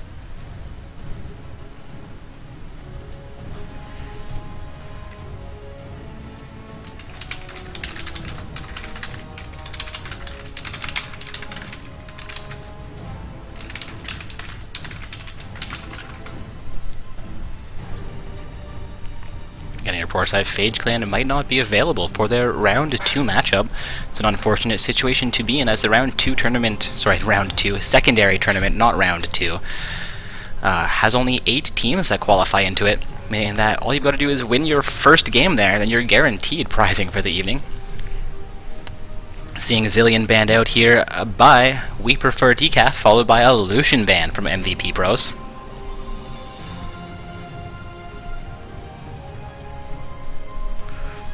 followed up by a Rise ban here from We Prefer Decaf.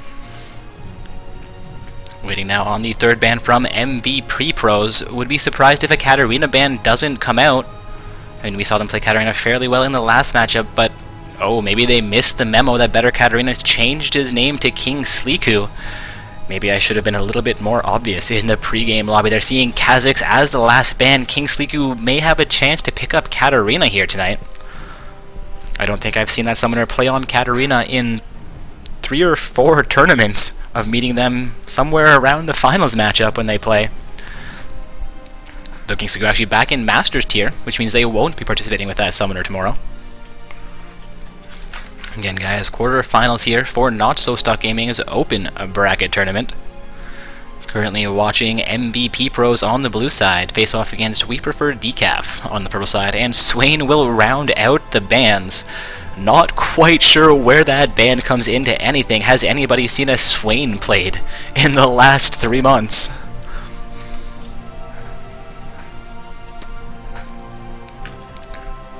Palm Top Tiger looking to pick up Janna as his support pick potentially. Janna still being hovered over here. They do have 30 seconds to lock things in.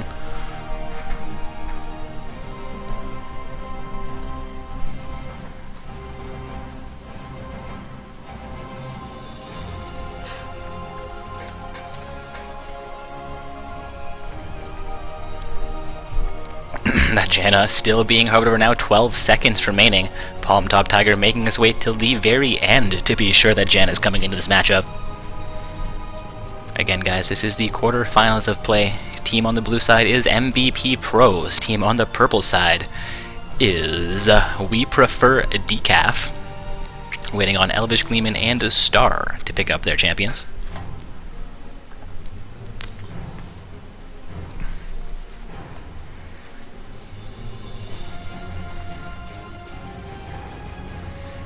Also getting a couple of wins trickling in here.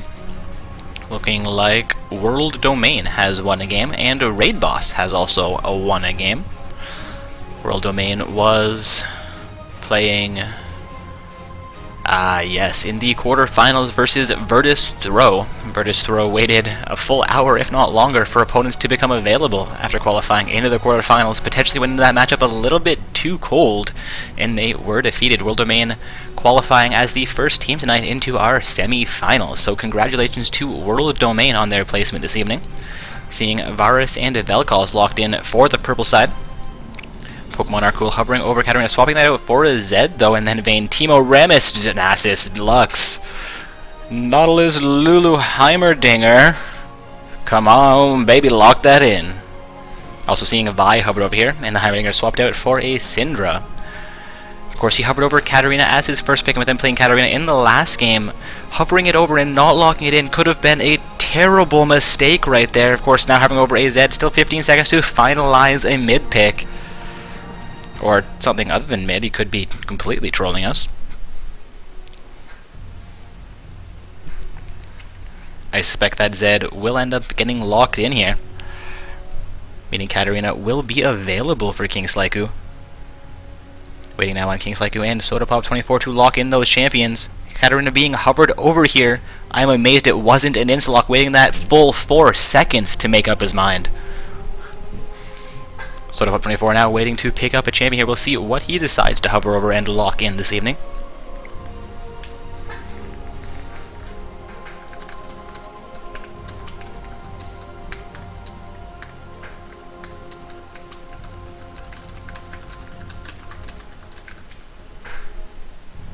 SodaPop24 now hovering over a Rammus pick.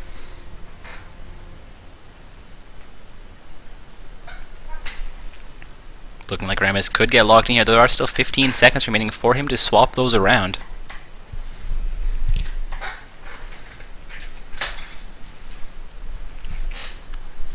Let's count it down. 4, 3, 2. Swapped out for Aurelia, and that will be locked in for our quarterfinal matchup between MVP Pros and We Prefer Decaf. So that will be the top and mid laners locked in. Also the bottom lane pair, I believe, locked in with the Varus Vel'Koz picks. Now waiting on a jungler from We Prefer Decaf. seeing Caitlyn hovered over by Not Worthy Of on MVP Pros. Oji Shumai waiting to pick up a champion potentially. Taking a look across the board, that would likely be their top lane getting selected. We are seeing a Malphite hovered over by OG Shumai. Caitlyn has one swapped out for a Jinx, and then Corki followed up by a Graves here. Not quite sure what they want to play coming into this matchup.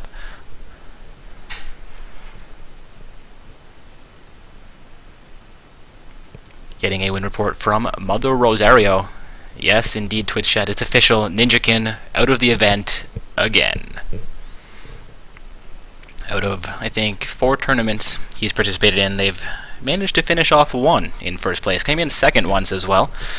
And, defeated in the second round of play this evening. Not a great performance for Gochu Will Dominate, though Mother Rosario, a fairly strong team, I do believe.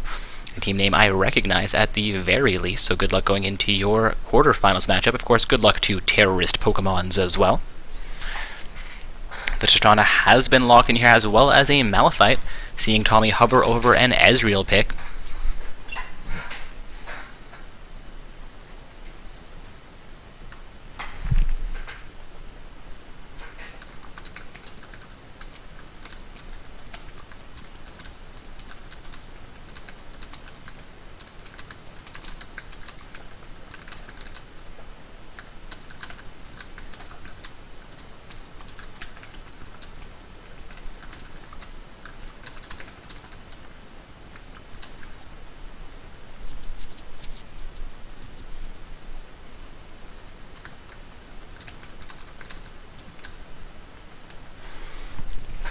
We have seen Tommy lock in a Lee Sin as their jungler, and I do apologize for my silence there. About 30 seconds remaining for summoners to finalize their runes masteries and summoner spells, as well as trade around those champions. And with that, we are heading into our third round of play. We're going for just short of 2 hours, and I actually forgot to grab myself a drink when we started. So as we hit spectator, I will take the 3-minute break here and be back to cast the quarterfinals matchup as it gets started.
just in time to see the load screen starting up.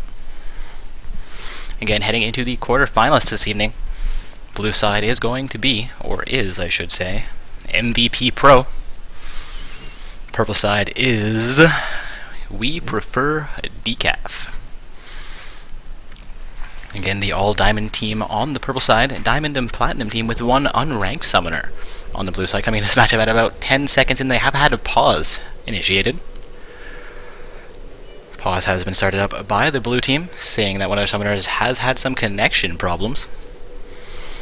Of course, we did have server issues earlier on in the evening, but they were rectified before the first round had actually concluded, so congratulations to Riot on fixing their servers.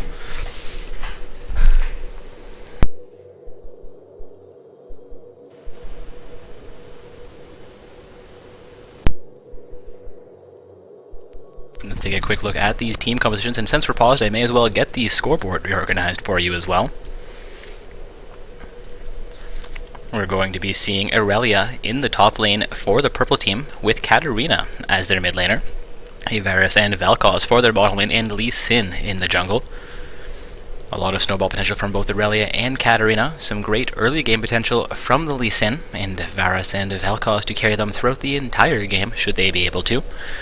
Taking a look at the blue side, that is MVP Pro, so we have Malphite in the top lane, with Zed as their mid laner, Tristana and Janna in the bottom lane with Vi in the jungle. Not a whole lot of early game strength from that team, though Zed should be able to do some work throughout the entire game with a great kit on that champion. Vi and Malphite coming into the strength in the late game, Tristana also being a mid-late game champion. We'll see how this match plays out. Suspect that that We Prefer Decaf will start with an early game lead, though as they get into the mid and late game, things will get harder for them, so MVPers will have a great chance to turn things around, should I be correct about that. Seeing a little bit of action from both sides here as they set up to defend their buffs, potentially pick up first blood in a early game invade. Vel'Koz trying to poke over the dragon pit wall, not actually able to connect that onto the Tristana, but it does hit Janna standing in the bush. Not seeing any wards come out over the dragon pit walls.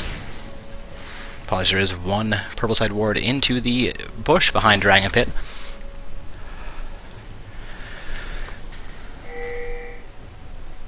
Now about 40 seconds until large buffs will spawn onto the map. Still not seeing summoners get into position to pick these up. Vel'Koz still standing in the Dragon Pit looking for more poke against his opposition. Tristana and Janna have actually moved towards their red buff. Zed and Vi in the mid lane though. Vi heading down towards the bottom half of the map here. Looks like she potentially was starting to think blue, thinking better of it here though. Malphite making his way out to his top lane turret. Getting ready for minions to appear, roughly 10 seconds until minions are into lanes. Of course, now only 7 seconds remaining until buffs are onto the map. Vi is in position, Lee Sin in position, both bottom lane pairs in position to leash for their junglers.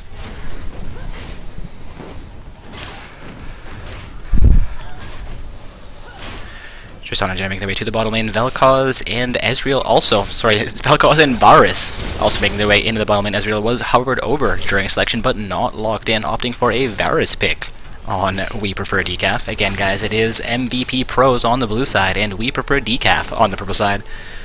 This is a quarter-finals matchup for Not So Stock Gaming's open bracket tournament. Aurelia gets a little poke onto the Malphite, but he absorbs all of that damage without even flinching.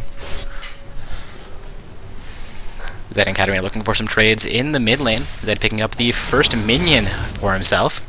I think Katarina already has 2 CS2 in name. I apologize, this is the second minion wave. That was the first minion of that wave coming in. They've actually managed to clear out the entirety of both waves. I do believe at least Zed has managed to Katarina actually down 1 farm at this point.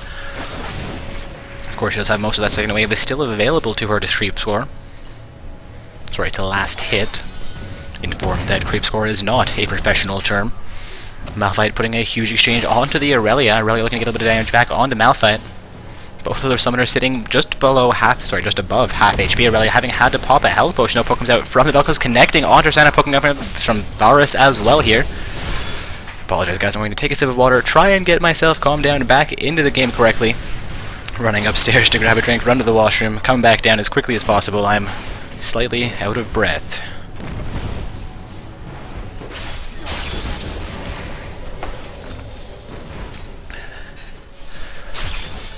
Bars and Vel'Koz pressuring the Tristana Janna pair against their turret. Would be prime time for Lee Sin to make his way into the bottom lane. They're seeing both junglers in the mid lane right now. Lee Sin actually connecting onto Vi. A little ward hop out and Q back in onto the Zed, though. A great play by Lee Sin, not quite enough to pick up first blood though. Aurelia fairly low in the top lane. Malphite still with about half of his HP, poking out again onto the Tristana. Vel'Koz being extremely aggressive in this game. We're going to see a purple team pause initiated. Both teams now starting a pause for one reason or another. Blue side with connection issues as we got things started off. Purple side saying that Soda Pop is now having connection issues as well. A little bit of lag coming into the matchup. Of course, Riot did have some server issues earlier on in the night, but the notice was removed from client, making us believe that they have gotten the majority of that fixed up, so these are likely isolated lag incidents. At least I hope they are isolated lag incidents. No reports from other summoners since round 1 that we've had any kind of connection issues. I managed to get myself logged in after rebooting into a round 1 game with 0 login queue actually, despite the 5-minute login queue as we started things up. So only that 20-30 minute difference was enough for Riot to get things fixed up. Aurelia taking pressure again in the top lane, has popped health bot. Vi coming up for a gank into the top lane. Aurelia could be in trouble if Vi manages to connect here. Actually in the bottom lane as Vel'Koz lands the poke on Tristana. Tristana down to 100 HP here. Q comes out from Janna. There's going to be first blood going down onto Varus. A nicely executed Q from Varus will take down Tristana. Lee Sin was coming in for a gank into the bottom lane, but is unneeded. They're going to go for the enemy team, the blue team's golems. Taking smoke onto Katarina. However, Katarina will exchange damage back onto the Zed. Looking like he will recall from the mid lane as Vi comes in for a gank. Lee Sin missing the Q onto Janna as he comes into the bottom, and they're now looking for that outer turret potentially. Vi has come into the mid lane. Zed extremely low against Katarina. Flash from Katarina will finish Zed off. Katarina coming back in onto the Vi. Vi will be stuck against that turret, looking to defend it against Katarina. Lee Sin also heading into the mid lane. Wrapping back into the blue side jungle, will actually intersect onto the Vi at her Wraith camp. Vi jumping over the Wraith camp wall back into the mid lane, however looking to keep that turret healthy. Katarina will fall off of that, potentially looking to roam top here or recall from the bush. Lee Sin picking up Vi's Wraith camp right here. Realizing that Vi was going to jump over that wall, he would not be able to take her down in their jungle. He would at least take a little bit of CS from her.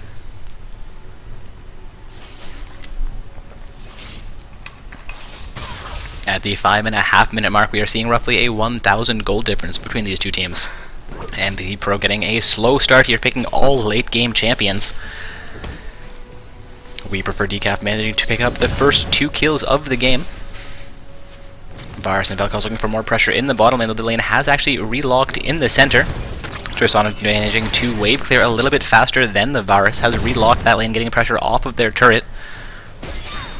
Of course, that is, in my opinion, an advantage for the Varus. Vel'Koz not being zoned against the opposing team's turret means they are not as susceptible to ganks. Lee Sin coming into the mid lane will land a Q onto Zed, but it opts not to go in any further. Vi also up in the top lane. Aurelia will not have any of that, though. Katarina going full ham onto Zed. I believe that was an ultimate coming out. Tristana sitting down about 16 farm under the Varus. Is actually getting pressure into this lane right now. Tristana slowly coming into her own at only the 6.5 minute mark. Varus and Tristana exchanging poke in the bottom lane. Poke comes out from the Vel'Koz, not able to connect onto either of those champions. Varus sitting just below half HP. Her health pot has been popped. Tristana will take a huge amount of burst. That poke from Vel'Koz not able to connect onto her. Lee Sin into the top lane onto the Malphite. Malphite flashes away from that. Q comes out from the Lee Sin though. Malphite down to 300 HP. Aurelia looking to re-engage his Vi into the top lane. And Katarina into the bottom lane picks up a kill onto Tristana, making it a 3-0 kill score in favor of We Prefer Decaf. An amazing roam right there by Kling Slyku.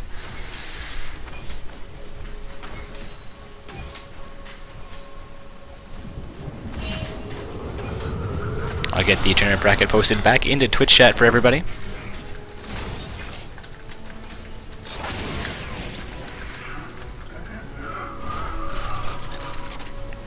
Seeing a Varus effect as we go from the bottom, I suspect that Vel'Koz will be doing the same. Katarina back in and they're looking to engage onto Zed. Dodges a poke, has Zed and looks to engage onto Katarina. Ultimate comes out once again from Katarina here. Zed going to continue this engagement. Katarina down to better quarter. She's Zed down to half HP. Though Lee Sin looking to pick up a blue, but not handing that over to Katarina. Could be a bit of a mistake, or it could just be a timing issue. Katarina going full ham in the mid lane. Looking like Lee Sin will indeed pick up that second blue buff of the game for himself. Katarina not free to get out of lane to pick it up. We'll see if Vi opts to take hers as well or hands that over to Zed in the mid lane.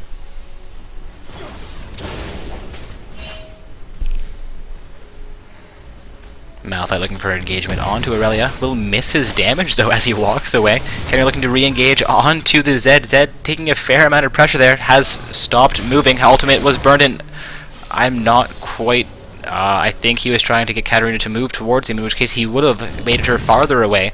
But instead she stood exactly where he had ultimate from and knew where he was going to return to finish things off in that mid lane play. Another great decision made by King Slyku. Sitting at 3-0, doing most of the work for his team right now. Malphite engages onto the Aurelia a little bit before Vi gets in range. Vi will connect Aurelia down to about 400 HP here. Looking to get out onto the enemy side of the map. Ultimate comes out from the Vi. Aurelia down to 100 HP. Running directly for the enemy team turret. She could jump back into there. She will jump back in, but it's not going to save her. She will go down to the Vi Malphite combo. At least making his way up to the top lane a little bit too late. Now a 1-4 kill score as MVP pros pick off Aurelia in the top lane. Katarina looking for pressure against this mid lane outer turret. Zed has returned into lane though, to be a bit of exchange of damage onto both of those champions. Zed down again to half. She has popped health with both of those summoners popping health potions. Vel'Koz and Varus looking for pressure in the bottom lane. Janna sitting fair though. He'll take another poke from the Vel'Koz. Varus looking for poke onto the Tristana-Janna pair. Will not throw it though. Lee Sin throws a vision ward into the Baron. Pixel's poke again comes out from the Vel'Koz. I think that did hit onto the Janna despite missing Tristana once again. Varus getting 2 auto attacks onto Tristana. Poke comes out from Vel'Koz. Tristana down to half HP there. A great burst from Weeper for Decaf. Zed fairly low in the mid lane, down to 400 HP compared to Katarina's full HP. He's going to have to recall from behind his turret. This could be the first outer turret of the game going down. We're going to see Tristana go down in the bottom lane. Varus also going down though as Vi comes in for a gank. Janna down to about 200 HP. Seeing Vel'Koz look to maintain pressure as both of those summoners are fairly low. Seeing Janna with 300 HP, Vi with about 400 HP. Lee Sin looking to roam into the bottom lane. Could throw Q over onto those goldens, pick up a kill onto Vi right here. He has just what it throws the Q. Blasts her with his ult and follows up, picks up a kill onto Vi well behind that bottom lane outer turret. Of course, we are seeing the first outer turret go down as Katarina is successful in the mid lane. She forces that off that turret fairly efficiently and then took it down as he was forced to recall. Lee Sin not going to be able to pick up a kill with the Vel'Koz as Janna gets behind the turret once again. Okay, Lee Sin going a little bit ham there, taking 2, maybe 3 turret hits trying to finish off Janna, but she will escape that with about 100 HP remaining. Tristana looking to come in this, they will believe that Lee Sin has it back. Lee Sin ward hops in onto that, lands a Q on Tristana. Tristana looking to put a bit of damage back onto Lee Sin. Lee Sin down to 400 HP, Tristana down to half HP though, poke comes out from Vel'Koz, not able to connect. We now have 3 summoners from the purple side in the bottom lane. Zed looking to roam into the bottom lane as well. Janna making her way back out from behind that inner turret. Ping comes out from the blue side into that bush. Zed has not been spotted out yet. Vel'Koz and Varus back off. Zed going full ham onto the Vel'Koz. Exhaust comes out from... Zed has exhaust. Interesting. The Zed in the mid lane opting for exhaust over ignite. Not quite sure how that's going to play through him, but we just see him blow that onto Vel'Koz. Katarina making her way into the bot lane. Vi just behind her. Katarina looking to connect onto the Janna. Opts not to go in though. She would be in a 1 versus 4 situation. The remainder of her team having backed off of that. Aside from the Varus, now a 2 versus 3 situation. Vi looking to make her way back into the jungle. Zed's waiting in the wing to re-engage. But actually wraps around making this a 4 versus 3. Should they re-engage? It's Helper coming out from the top lane as well. It's going to be a 5 versus 3 fight. Helper coming out from Aurelia a little bit late here. Actually gets cancelled. She might have been teleporting out to the top lane. We're going to make her way into the top lane here as 5 members of MVP Pros look to make a play. They are down by 5 kills with a 7-2 kill score. Down by about 4,000 gold and a turret. They're going to get forced off of that play. Vi looking to re-engage that. Looking to not engage the enemy team under their turret. Looking for some kills here potentially. Aurelia will be able to free farm in that top lane because Malphite has teleported into the bottom lane. This could cost MVP Pros. Malphite going to engage with an ultimate, lands it onto both Lee Sin and the Varus. Varus down to half HP here. Varus will go down. Katarina going to re-engage onto the Malphite. Malphite burns his flash down to about 50 HP. He does go down. Katarina will pick up 3 kills before going down in a 5 versus 1 situation. Lee Sin choosing not to engage there. King Slyku now sitting at 7-1. Doing extremely well for his team. The snowball potential from the Katarina being realized right here. Vel'Koz getting a bit of poke onto the Tristana. Q comes out from the hand, stopping both Lee Sin and Vel'Koz's advance. Really putting pressure onto that mid-lane turret, begins to take a hit there. Okay, we could see the second turret of the game going down. She is going to lose her minion wave, though, and she will be forced off of that turret without 3 hits remaining. Malphite making his way back out into the top and has just passed the inner turret. Looking like he will get there before minions get to the outer turret. We'll see if he will be enough to stop the Aurelia's advance. Lee Sin popping a health potion. It looks like they're going to set up for the first dragon of the game. Aurelia recalling from the top lane. Katarina making her way back out to the mid lane, actually heading towards the river. Going to be action from, that is Zed coming in for a steal. Vi also coming in. They have been, Purple Team has been forced off of the dragon. Vi does go down as Katarina makes it into range. So Zed down to about 200 feet. Katarina not flashing, but jumping over the wall. And Purple Team Dragon has been disabled. Zed also going down here. Tristana down to half HP as Katarina picks up a double kill on Zed. We're looking to re-engage onto the turret, completely ignoring Malphite. We're going to see 1 auto attack come through, 2 auto attacks come through, 3 auto attacks come through. Okay, it needed 4 hits. I lied. It was more than 3, but only by 1. And we are seeing that second turret go down quite successfully to We Prefer Decaf on the purple side. Currently a 12-4 kill score in favor of We Prefer Decaf. We are at the 14-minute mark. Hoping to see MVP Pro start to make some plays now, as we have officially reached the beginning of the mid-game, at least the way I calculate things. Going to be seeing the last outer turret moved from MVP Pro's side of the map. Vel'Koz taking a turret there. The turret will go down, though. 3 members of MVP Pros in that bottom lane by looking to pick up some... I don't know what she's looking to pick up there. I'm not sure if it was kills or damage, or just lost my train of thought completely. Tristana and Jen looking to re-engage onto Varus. Varus standing on top of a ward of his own, does not realize an enemy team ward behind him. I apologize, sitting on top of an enemy team ward, having his own ward behind him, would not have realized they had vision there. Katarina looking for Rome in the bottom lane, will spot out by the Vi, gets spotted out as well by the Vi. Tristana and Jen looking to escape this with their life. Katarina going the safe way, not going to pick up a kill here potentially. Get some damage on the Tristana. There's going to be 3 members versus 3 members. Lee Sin and Malphite coming in. Zed also makes it going to be a 5 versus 4 fight in the bottom lane. Aurelia in the top lane, so looking for additional pressure. Potentially going to see Aurelia split pushing all game. Lee Sin down to half HP. Ward hops over the wall. He's going to be re-engaged onto by the Zed. Exhaust comes out from Zed. And it's going to be a kill onto Lee Sin. Now a 5-12 kill score. Seeing MVP Pro start to set up and make some plays here as expected. Vi going to jump back in onto that fight. Got caught out by the Katarina, and she will go down actually to Aurelia's damage. Janna going down as well as Aurelia picks up a double kill. Varus, Aurelia, and Katarina re-engaging there, picking up a triple kill for the Aurelia as Tristana goes down, looking for a kill onto Zed. Katarina might be able to catch him up. I don't think Aurelia is going to get in range for her quadra kill. Zed down to about 150 HP, might actually get this with his life. Better Katarina will full dive this down to about 400 here, jumps back out of range from the turret, escapes that well with her life. Varus going to pressure against the bottom lane inner turret. This could be the first turret of the game going down. Vel'Koz is looking for to clear out the minion wave, keeping Varus happy and healthy against that turret. And that indeed is going to be the first inner turret going down in favor of We Prefer Decaf.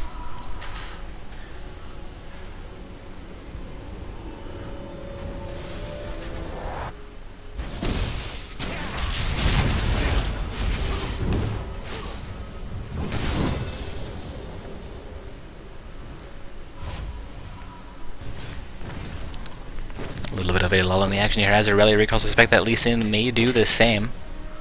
He's actually sitting at full health, full energy. Going to look to come into the mid lane. Will be all on his own against the Zed Vi pair though.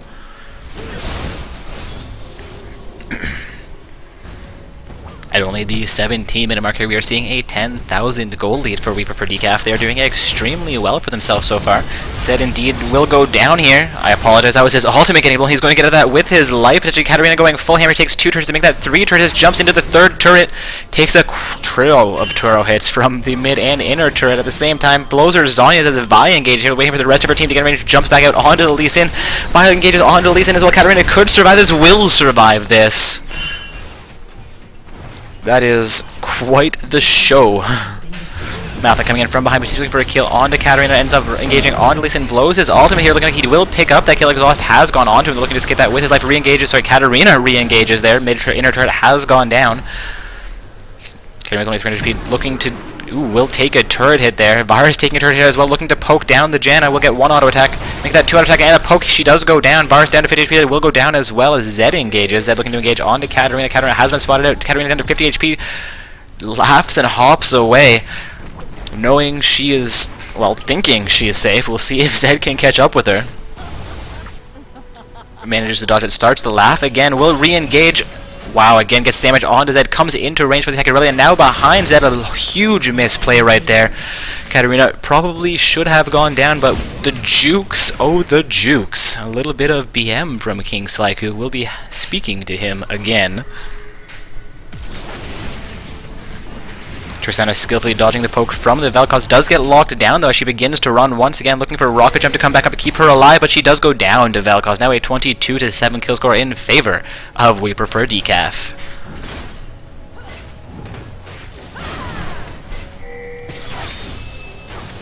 Vi getting engaged onto by the Aurelia. Aurelia being in a 1 versus 2 swing, gets poked down, gets slowed down by the Q from Janna. Blows her ultimate, getting Vi down to 200. She's going to be a 3 versus, make that 2 versus 1 situation as Vi opts not to come back in and a smart choice by the Vi.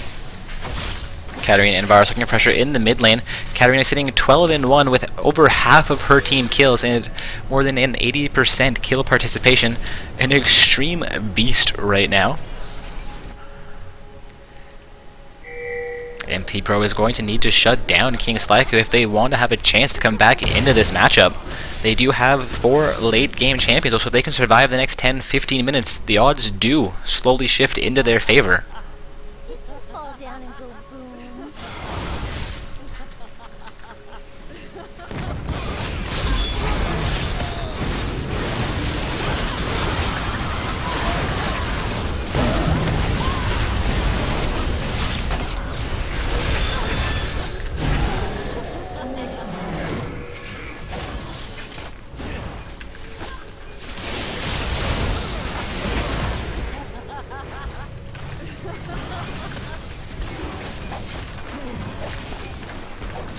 And that was a successful ace for We Prefer Decaf, as well as the first inhibitor turret of the game. Looking like this first inhibitor will go down as well. I do apologize for my silence during that last team fight. Got distracted once again by team fight. Twitch chat seeing Tristana go down to the Vel'Koz. Thought Vel'Koz or Katarina was going to go down there, but Katarina still with 50 HP, looking to continue this fight. Katarina still with 50 HP. Vi will re-engage, but Katarina jumps away. Vi is going to get punished for trying to come in onto Katarina. Janna looking to come back in as well. Janna does escape that with her life. Katarina looking to recall here. Zed going full ham. Katarina jumps away. That's a double kill for Lee Sin as Zed goes down. Katarina still on the map. First Nexus turret will go down here. The peels, the coordination, and the mobility from We Prefer Decaf. That is a much deserved victory coming out right here. Katarina does go down to the Tristana, though Tristana saying worth.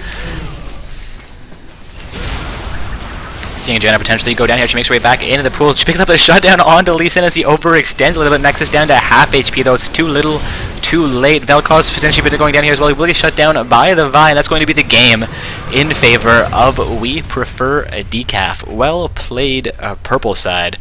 And the game ended without a result. That's not right. We just saw them blow the Nexus up. Apparently Riot may be having server issues once again. See if there's any kind of client issue. No client message means we're good. Gonna take a look over at the brackets here.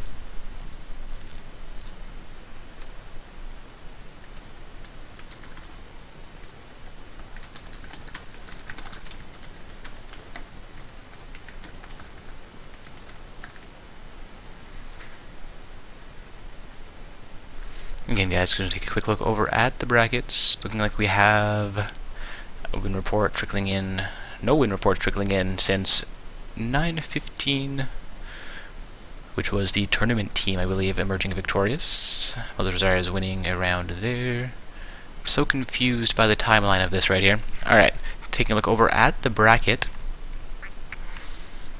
And we've got World Domain already waiting in the semi-final slot, as We Prefer Decaf has just emerged victorious from the quarterfinals. We can actually get that semi-finals matchup started. Apologies, I thought there were no semi-finalists yet qualified. Had forgotten about that extremely early qualifier. Still waiting on 2 more quarterfinals games. The games between the tournament team and the Get Crispy Creamed, as well as Mother Rosario and Terrorist Pokemon to conclude for the other semi-finals matchup to get itself underway.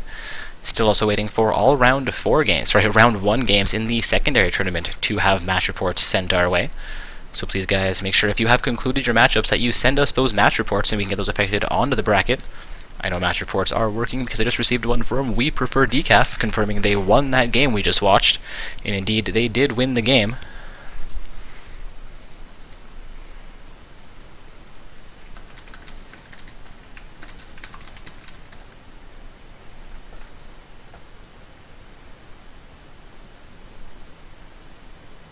I apologize, I'm seeing a round 1 win for Raid Boss, which was reported. That was a game against Phage Clan. Phage Clan was unfortunately not able to field their full team into that match. I believe that is still the only secondary tournament game I am seeing, and needing an invite to the correct matchup here.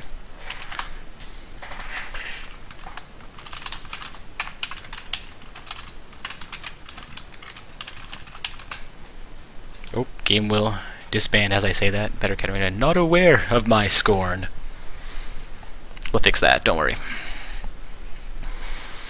Again, guys, just waiting on an invite to the semi-finals matchup. Our semi-finals matchup will be between, get this on the screen here for you, World Domain on the blue side and We Prefer Decaf on the purple side, waiting on 2 other quarterfinals matchups to conclude, as well as 3 more matchups in the secondary tournament. So if you're one of those 6 teams and you've finished your game, send us the report so we can effect it onto the bracket for you. Again, heading into the semi-finals matchup here between World Domain and We Prefer Decaf. We Prefer Decaf, a regular participating team, though they've had some roster changes, only their 3-core summoners participating. Not quite sure who World Domain are, have not looked at their roster yet this evening, though once we get into the lobby I suspect I may see some familiar faces coming out.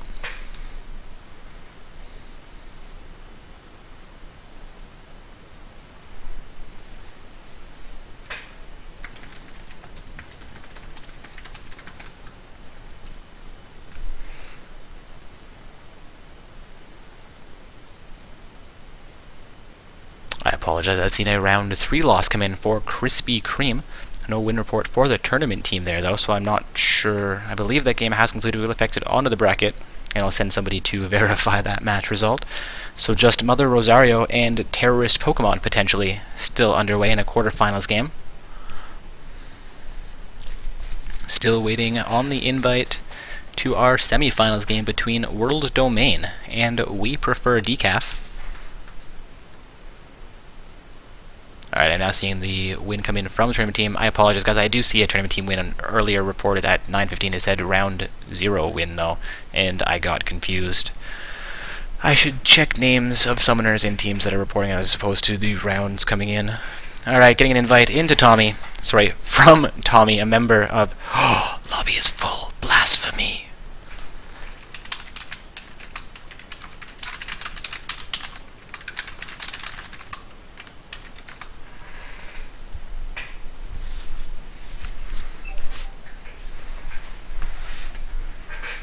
Alright, the bracket is now up to date. I do apologize about missing those reports. It came in weird formats. I got a little bit confused. Been a long day for me over here.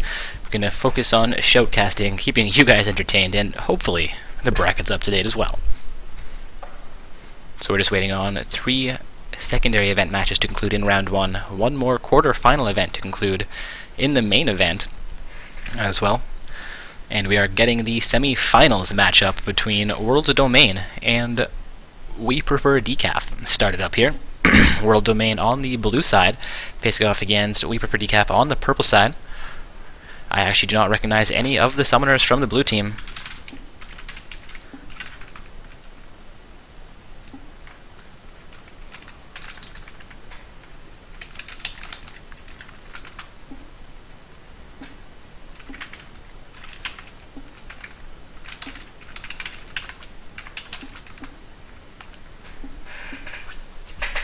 Apologies again for my silence, just looking at the lobby chat there. Everyone asking if they're good to go. Looks like they are good to go. And we are into a champion selection here, guys. Again, this is the semi-finals matchup. World Domain on the blue side.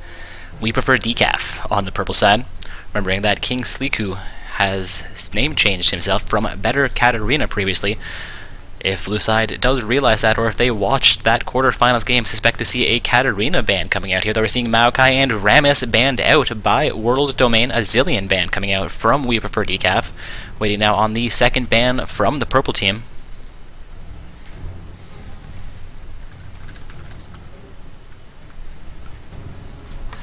Second ban from Weaver DKF will be Lucian, and the final ban from World Domain is going to be Katarina, taken from the game. King Sliku might be crying.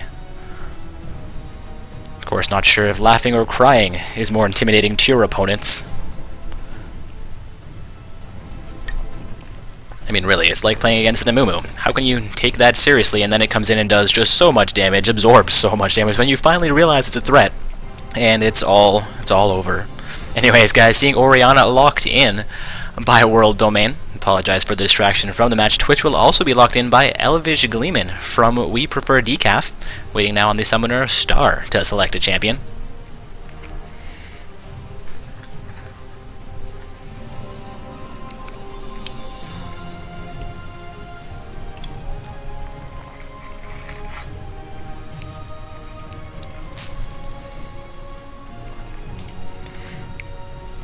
It appears that we will have a Twitch Braum bottom lane coming out from We Prefer Decaf in this semi-finals matchup. Again, guys, this is Not So Stock Gaming's open bracket tournament where any summoner may participate, be they level 1 or challenger, or anywhere in between, of course. Going to see J4 get hovered over by a Hachi, waiting now on Equilibrium Blade to select a champion. It looking like the Leona will be locked in before the J4. J4 still being hovered over here by World Domain. 20 seconds for them to finalize that champion selection.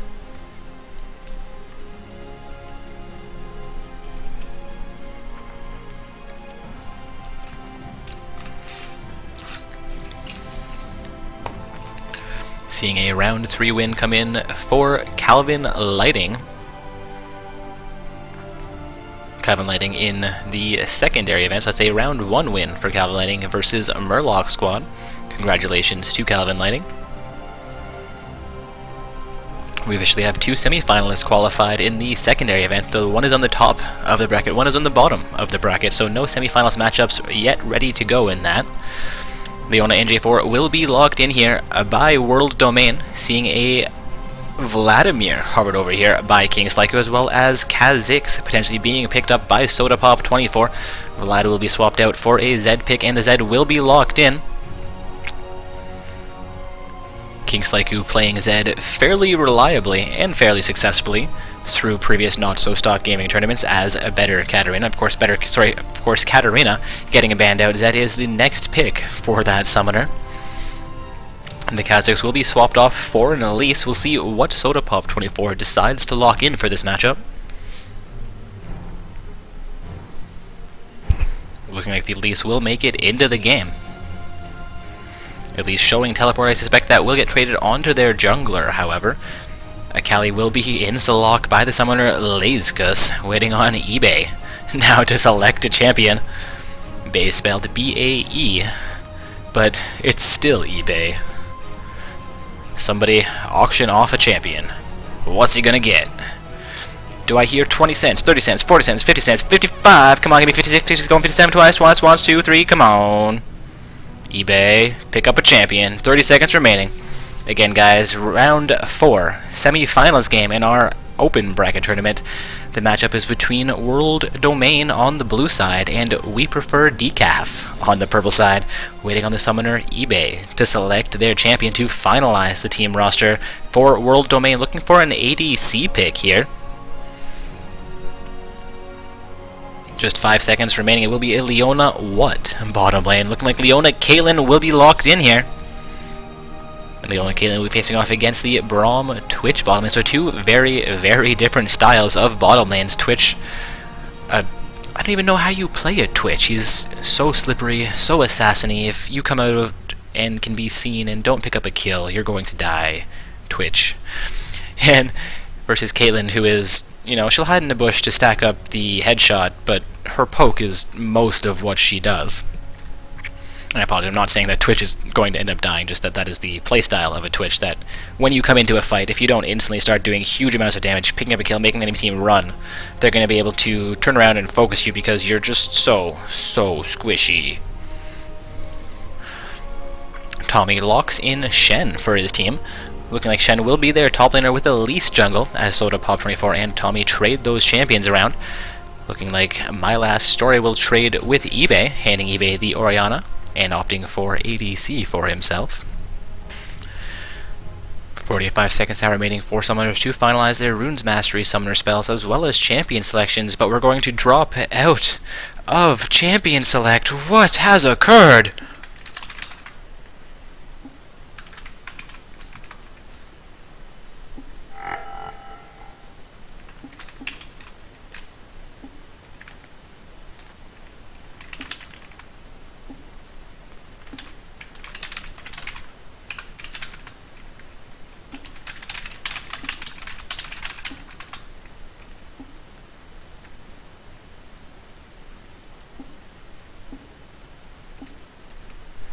Apologies for my silence there, guys. Getting some interesting requests into lobby.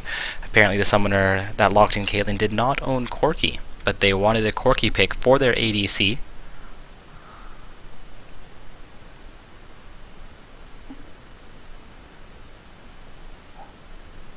I'm a little bit confused here. Looks like they were going to have Caitlyn being reselected here, I believe. If they opt for a Corki pick over the same pick, same bans, I'm not sure what we'll have to do. Seeing a randomized ban come out from the blue side. Of course, randomized bans will be allowed as long as these same champions get locked in the end. No champions that need to get selected get banned out.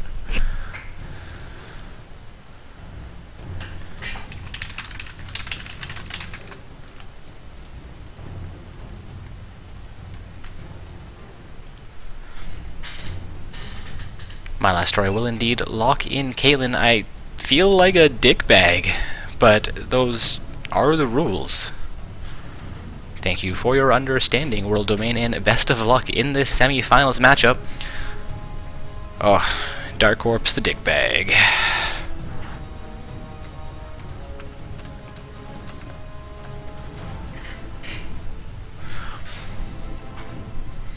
Alright, seeing the same champions get locked in here. So we are good to go into this semi-finals matchup. Looks like we've had another secondary tournament matchup conclude as well. Seeing a round 1 loss reported for Ain't Viable. They were facing off against Asian Legion, meaning Asian Legion moving on into the semi-finals of that event. Good luck to both of those semi-finalist teams qualified. They'll be facing off against Calvin Lighting. Just waiting on a match report from Weedem Boys and Kalkua Chinyup to conclude the first round and quarterfinals of our secondary event. Again, in the semifinals of the main event tonight. About 15 seconds for summoners to finalize their Runes Masteries and summoner spells, and then we'll be into the 3 minutes of spectator delay before we get into load screen and onto the Rift.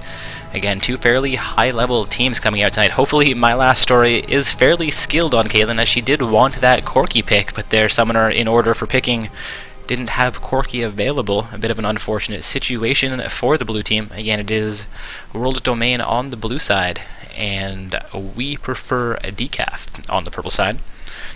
It looks like My Last Story attempted to add me to their friends list before dropping out of queue there the first time. It's unfortunate I didn't see the notification that they could have just, gone through, or, well, they probably would have dropped it anyways, just so that we could properly discuss it. Looking like Keiku Chinyu has lost their round 1 game in the secondary tournament, so our semifinals, both semifinals games in the secondary event, are ready to get themselves started. Get that affected onto the bracket momentarily. Should now be live. Again, guys, 2.5 minutes of spectator remaining for the matchup at hand. Looking forward to, hopefully, a semi-balanced, fairly intense semi-finals game. Of course, with My Last Story admitting they wanted a different champion. If they should underperform on that Caitlyn, it would be not overly surprising, but with team communication being what it is, I suspect that Corki not being available, they've picked their second best champion. Of course, with Orianna and a Kali in the game, that's a huge amount of snowball. Caitlyn may just be in that bottom lane to hold the lane, maintain a bit of farm, and some utility in the late game.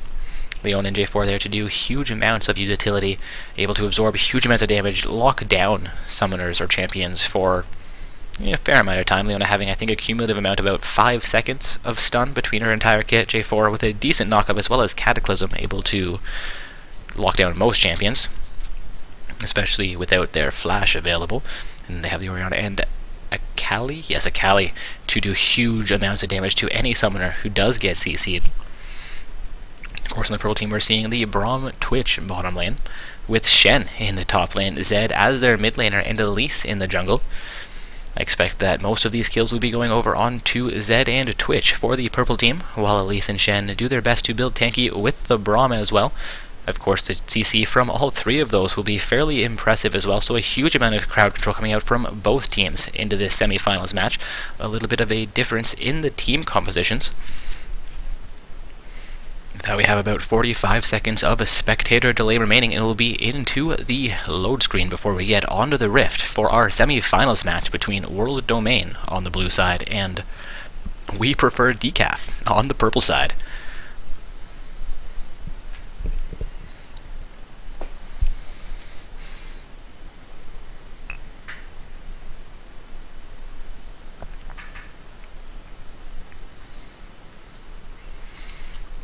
Again, guys, this is the first semi-finals game of our main event. Still one quarter-finals game underway, meaning that the other semi-finals of the match has not yet gotten itself started.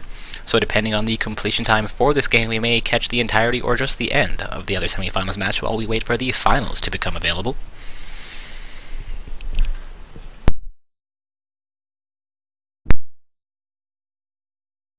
Into load screen.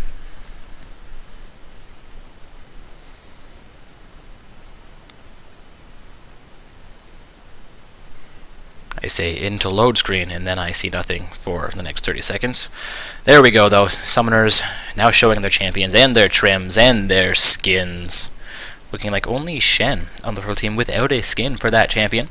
Caitlyn in the same situation for her team. So it will be Team Foreskin versus Team Foreskin into the semi-finals game. I love when I get to say that. Everybody slowly loading into this matchup, seeing, again, mainly diamond trims from the purple side with those 3 diamonds and 2 platinum trims, and mainly platinum trims from the blue side, though I believe they are all diamond summoners, 2 all diamond teams. I apologize, purple side with a couple of master tier summoners as well currently, believing that King Slyku is master's tier, though I'm not quite sure if they have any additional master tier summoners. Can head over to LOL Nexus to check that out. Indeed I will. And the verdict is 4 diamonds and a master on the blue side, as well as 4 diamonds and a master on the purple side, so a very even matchup at hand. We'll see how well Caitlyn does. Caitlyn is diamond 3. The only other diamond 3 on that team is their Leona. Akali being diamond 1 with Orianna I apologize, Orianna diamond 3 as well. Thought that was diamond 2. Mainly diamond 2s on the purple side, with the diamond 1 being Elvish Gleeman on the Twitch. Seeing both sides set up for a little bit of action in the pregame.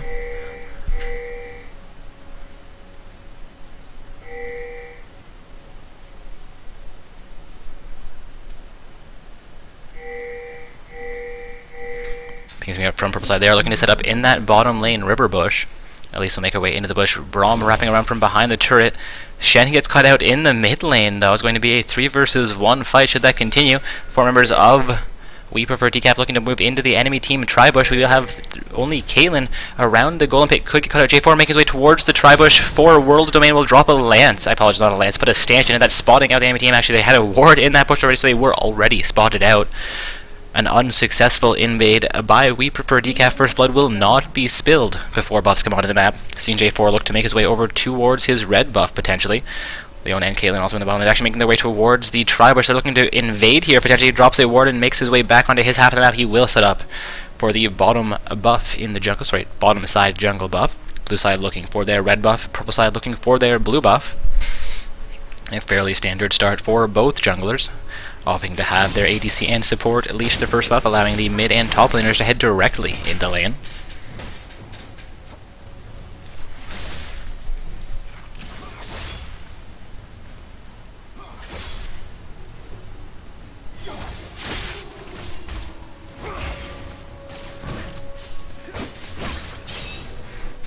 Akali looking to poke against the Shen in the top lane. He's poking me up from the bottom lane as well. I apologize, I have not yet reordered the scoreboard for everybody.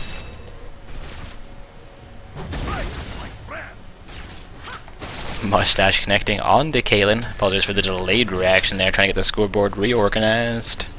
There we go, looks good. Inside up about. I apologize, Akali's in the top lane, Orianna is in the mid lane. There we go.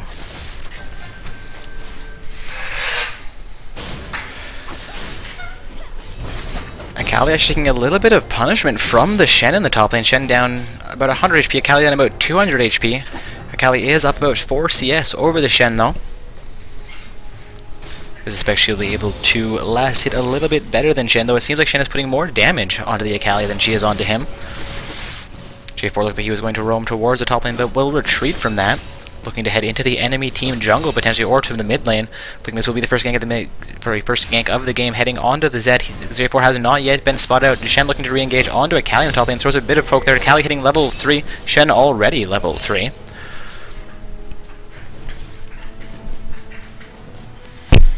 Caitlyn and Leon looking for some pressure in the bottom lane. Twitch down to about a half of his HP, takes a Piltover Peacemaker from the Caitlyn. Caitlyn setting up 2 CS over the Twitch in this bottom lane. They are zoned against the enemy team turret. Akali looking to go full ham onto the Elise, who was actually behind her. Akali looking to retreat onto her turret there. A little bit of a misread from that situation there, Dark Orbs. Caitlyn getting some pressure against the bottom lane outer turret. They have roughly 7 minions sitting there tanking that turret while Twitch tries to get last hits in. Twitch actually up 1 farm over the Caitlyn though, because Caitlyn has effectively pushed those minions into the turret, allowing Twitch to free farm here while she tries to get damage against that outer turret. Of course, we are only 4 minutes and 15 seconds into the game, so seeing a turret go down in the next 2 minutes would be highly unlikely. But this pressure will be worth it. I apologize, that turret's already down to about half HP. We could see Caitlyn taking that turret down fairly soon if We Prefer Decap does not do something into this bottom lane. Shen managing to out-pressure Akali here, actually up about 4 CS over her as well. Down to about half his HP though. Seeing Shen do extremely well in this top lane. We'll see if that changes around once Akali reaches level 6 though, and her ultimate does become available. Braum pops a shield there, negating a little bit of damage, so not a whole lot of damage comes in while it was up.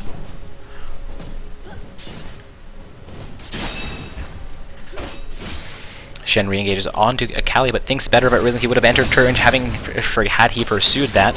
Akali down to about 300 HP, her taking a huge amount of punishment in the top lane, is able to continue farming though, has a slight CS advantage over the Shen. J4 looking to head up into the top lane here, could pick up first blood of the game if he's successful ganking against the Shen. Though Shen still with 3/4 of his HP, will take a turret hit there. J4 making his way into the top lane of the gank, will continue. Pings have come out from the pro side. He has been spotted out. Shen manages to dodge the lance coming in from J4 and dashes back over him. Elise into the bottom lane. Caitlyn and Leona could be slightly overextended, but the poke from Braum will not connect.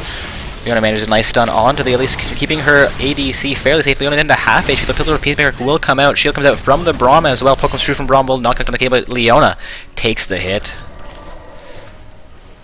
A great play by both sides right there. At least looking for first blood. Not quite able to pick it up, but very successful zoning the Caitlyn and Leona back off of their turret. Caitlyn and Leona being fairly successful, keeping themselves alive through that fight. Action into the mid lane as it comes in onto the Orianna. That takes a huge burst though from Orianna as he overextends that time, taking a turret hit as well without doing any kind of real damage back onto Orianna. A little bit of a misplay from We Prefer Decaf in the mid lane.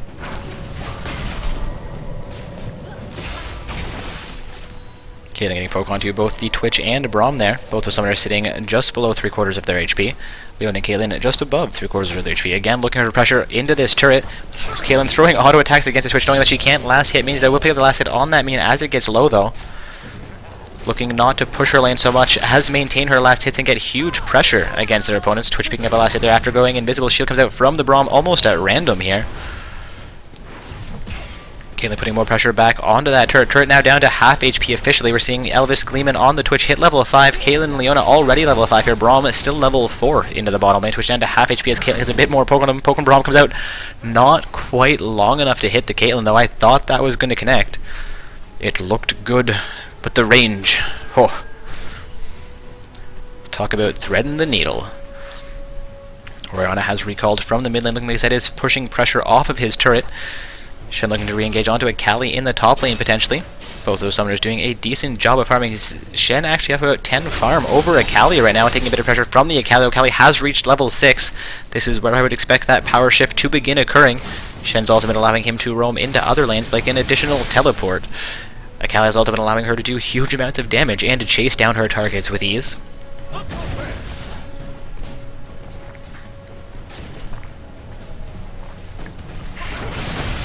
As we near the 8-minute mark, we are still seeing 0 kills onto the board and a 0 gold difference between these two teams.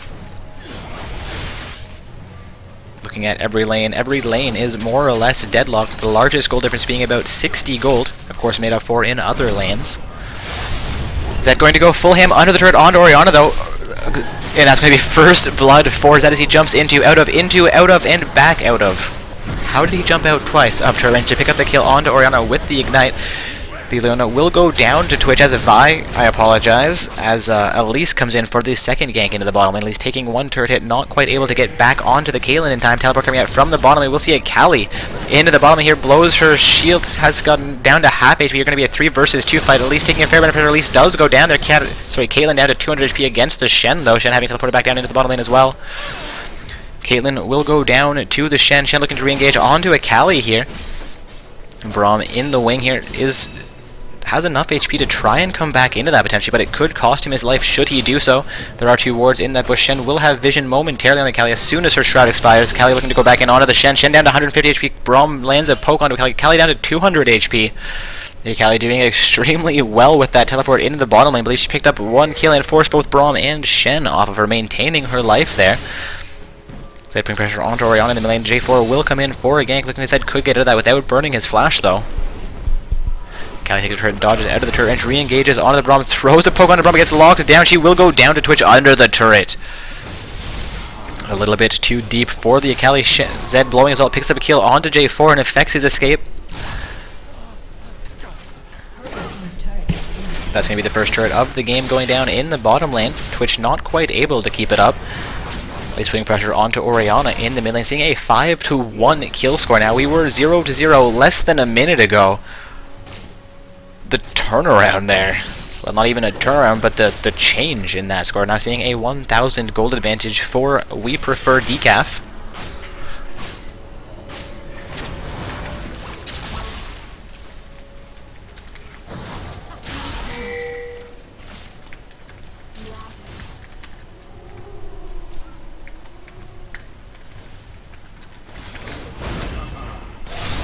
Seeing Zed engage onto Caitlyn in the mid lane. Orianna looking to engage back onto the Zed though. Zed burns his flash to stay directly on top of Caitlyn, looking to re-engage back onto Orianna here. Leona also in the mid lane will land a stun onto the Zed though. Braum coming into the mid lane to help the Zed stay alive. Zed extreme low here, might go down. Maybe kill onto J4 for the Shen though in their jungle as Elise and Shen pick up their blue buff as well. Akali looking to come into this, do some damage to the Elise Shen combo. Not going to be able to connect there. Not quite brave enough to come in, knowing that Braum was potentially knowing that Braum was coming in from the side, and she was already outnumbered.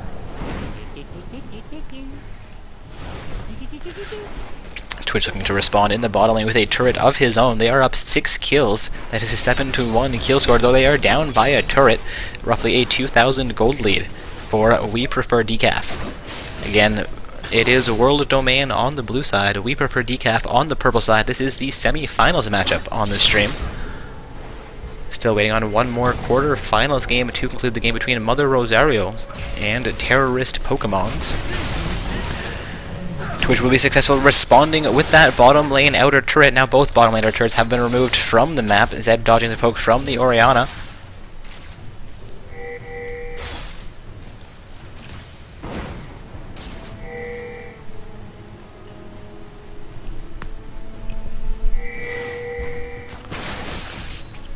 Akali going a little bit deep there, taking a turret hit from behind the mid lane outer turret, looking to respond onto Dragon, but get chased down by the Elise. Might get logged down here. J4 in the wing looked like he was going to initiate on Dragon. Orianna getting caught out in the mid lane. Will go down to the Elise Zed though.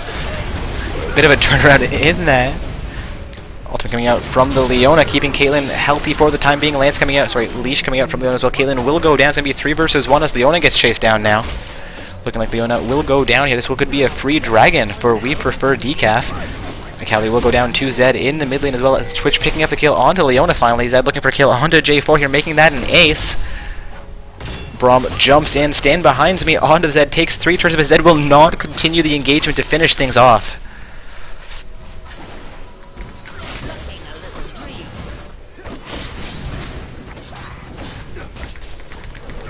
We do have the 3-member engagement onto Dragon for Weeper for decaf. Dragon at about a quarter HP. This will be an uncontested Dragon, the first Dragon of the game, securing them roughly a 5,000 goal lead at this time, being up 11 kills to 2, 1 turret to 1, so an even turret score. They have picked up the first Dragon of the game right there.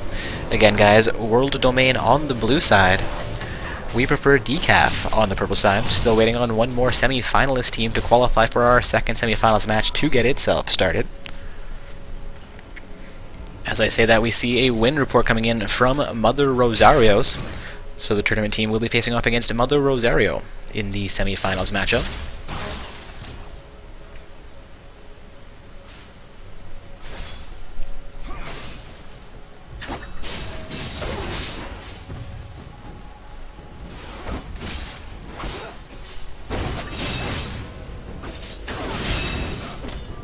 Kali looking to engage onto Shen. They're not able to do a huge amount of damage though. Shen actually down to about a quarter of HP, sorry, of his HP as Kali burns a few more skills there.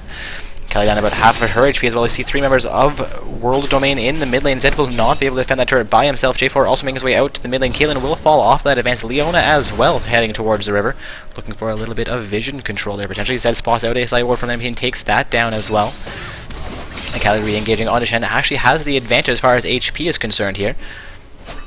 Kali back up to full HP. Shen just below half.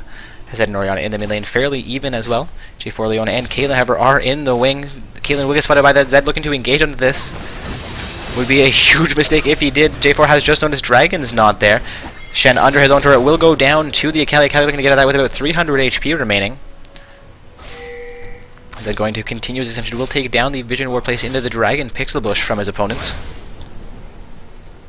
Again, 4 members of their team in the bottom lane. Will be a 4 versus 2 fight until the Zed and Elise get there. J4 down to about 400 HP. Twitch and Braum still fairly healthy in this exchange. Zed coming in from behind. Helper coming out from the Akali as well into this fight. Akali going to go full ham. Kill going on to J4 for the Zed. Double kill for the Zed as Orianna goes down as well.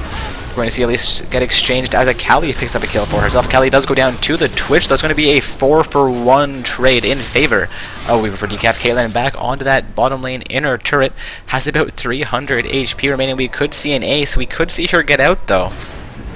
Shen going to begin face tanking the turret. The rest of his team will engage onto it. Shen down to about a quarter HP, can only take so many more turret hits.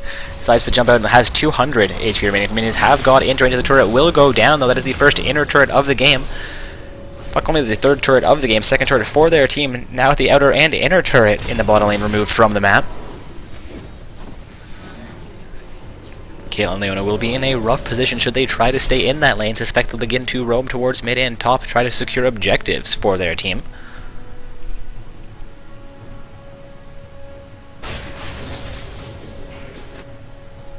Elise clearing out her Wraith camp there. It appears that both buffs are not on the map. Not sure if she has double buffs currently. J4 engaging onto his blue. I believe blue may not be there for him. Apologize, looks like he's standing there to fight us, so it must have been on the map. Caitlyn will head towards the mid lane after relieving pressure from the bottom lane.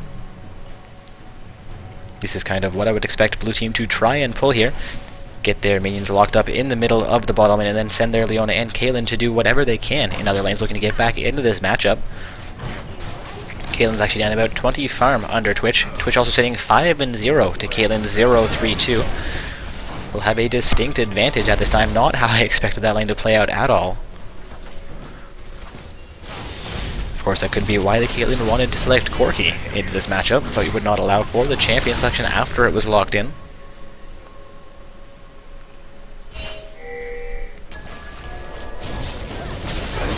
J4 looking to clear out a ward for his team there. At least going to repel over the wall, looking to get away from the Akali. Akali going to go full hand. They get stopped by the Braum, however.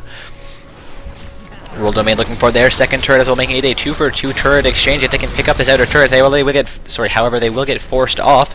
Three of their summoners being fairly low here. J4 with only about 300 HP.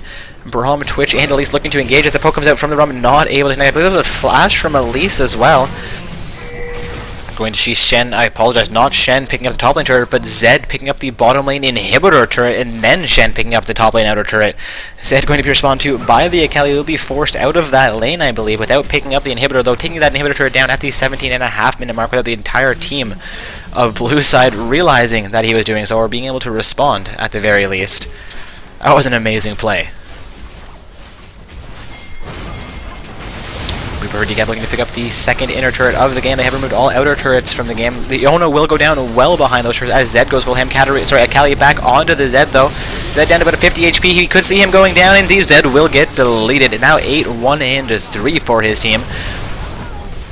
Cataclysm comes out from the J4. Stands in his own Cataclysm to stay alive. The community off him. He will not be successful getting out of this. So as far as I can tell, Shen does pick up the kill onto J4.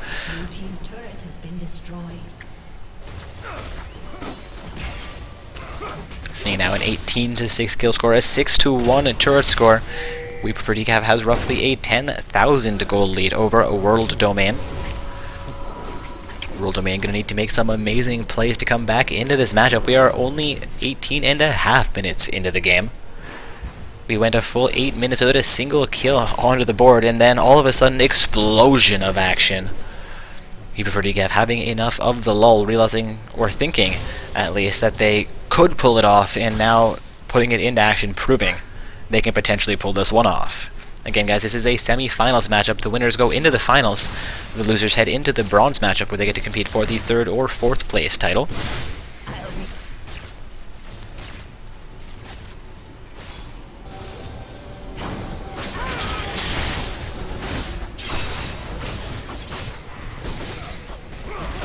And we will see We Prefer Decaf pick up the second dragon of the game. It will go down uncontested. Blue team getting there just as it goes down, forced to retreat from this. 4 summoners from We Prefer Decaf looking to engage onto the 4 summoners from World Domain. J4 engages onto his red, but could be a bit of a mistake. Shen will wrap around from behind. It's going to be a 4 versus 1 if they can catch him out, but they will not catch him out. Elise, as well as Braum, engaging onto the red buff from the enemy team.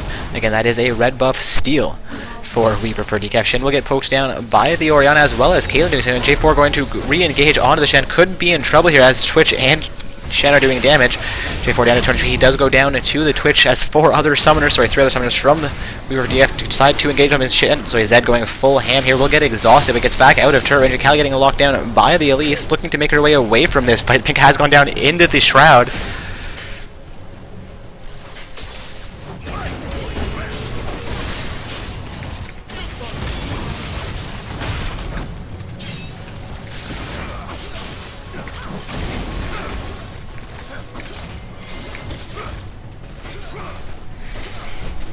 Looking to see We Prefer Decaf pick up the first inhibitor of the game right here. Indeed, they will pick up that first inhibitor. World Domain not quite able to respond in time to save it. We are seeing now all 5 members of World Domain into the bottom, and there will be super minions spawning into that bottom lane.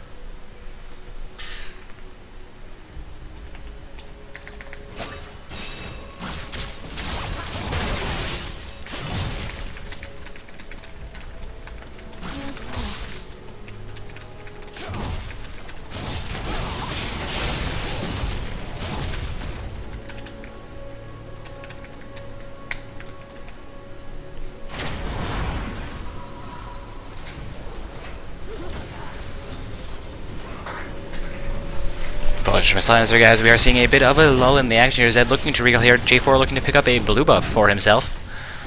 Or an action to recall here. Could have potentially picked that up for herself as well. Looking at these scores, though, not quite sure who that would be better on.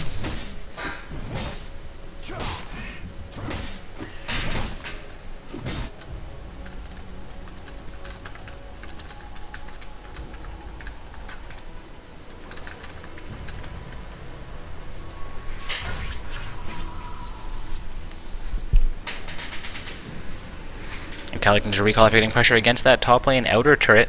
Would be the second turret of the game going down had they managed to take it, though Shen and Braum will respond to that pressure, and the minion wave would not have been enough by itself.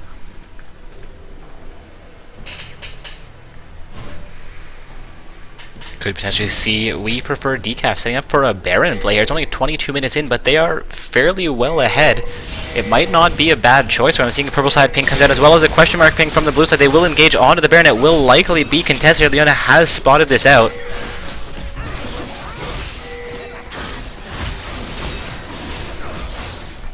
Baron down to about a quarter HP. Blue side making it into range. This could still be contested. Pokemon from the Brahma onto Leona. J4 looking to come into this. J4 will come in, but a little bit too late. The smite from Elisa will take down Baron. J4 will go down in the fight now. A 4 versus 5. A 5 Baron empowered team versus only 4 defenders. I suspect this might be the game at only the 23-minute mark. Leona manages a nice stun onto Zed, but Zed will continue his engagement onto Leona. She will not quite yet go down. There we go. Leona does go down. Braum engaging onto Callie. I think Callie might be able to finish off the run when she's looking to make her way into the base. Keep those Nexus turrets alive. Blue side, purple side completely ignoring the mid lane inhibitor turret. The second Nexus turret will go down here. 5 members of We Prefer Decaf sieging away onto the Nexus, actually opting to keep the enemy team off of the Nexus. I suspect this is going to be the game, and the Nexus will pop in favor of We Prefer Decaf. That is World Domain on the blue side. Moving into the bronze match. And We Prefer Decaf heading on into our finals matchup. So congratulations to our purple team this evening. Well, our purple team in this matchup. Again, that was a semi-finals matchup. The winners now competing for first place. The losers competing for a 3rd or 4th place slot. We Prefer Decaf was victorious over World Domain in that semi-finals game. Our other semi-finals game is still underway as far as I'm aware. So we're going to take a quick look into this. Seeing terrorist Pokemon actually lose against Mother Rosario's. I believe that may have been the quarterfinal game. Indeed it was. The other semifinals game is between the tournament team and Mother's Rosario. So I'm going to take a quick look at Mother's Rosario's team roster, as Mother Rosario is a name that I recognize as previously competing, but I don't recognize any of those summoner names. Take a quick look at the tournament team's roster. Of course, I just skipped past it, and every other tournament word in the page is going to come up. Alright, so we're going to head over to LoL Nexus and pull this game up for you guys. We will have a second semifinals game onto the stream momentarily. Semifinals game between the tournament team and Mother's Rosario. Of course, once this game concludes, we will have our finals match starting up. Actually, I may have this summoner on my friends list. Had a bunch of people add me today. I do. Oh, they're only in champion selection. What is this? We're about 22. That matchup was about 25 minutes for the finals. Sorry, for the semifinals. And I got a win report from Mother Rosario as we were about halfway through champion selection. We may have been into load screen by that point. So seeing this matchup just getting started, they pretty much used their entire allotted time, though they are in champion selection. Not sure how far in the champion selection. Meaning we'll get to watch the entirety of this other semifinals game, which makes me kind of excited. So we'll get to see 2 semifinals game on tonight's stream, and then the finals matchup.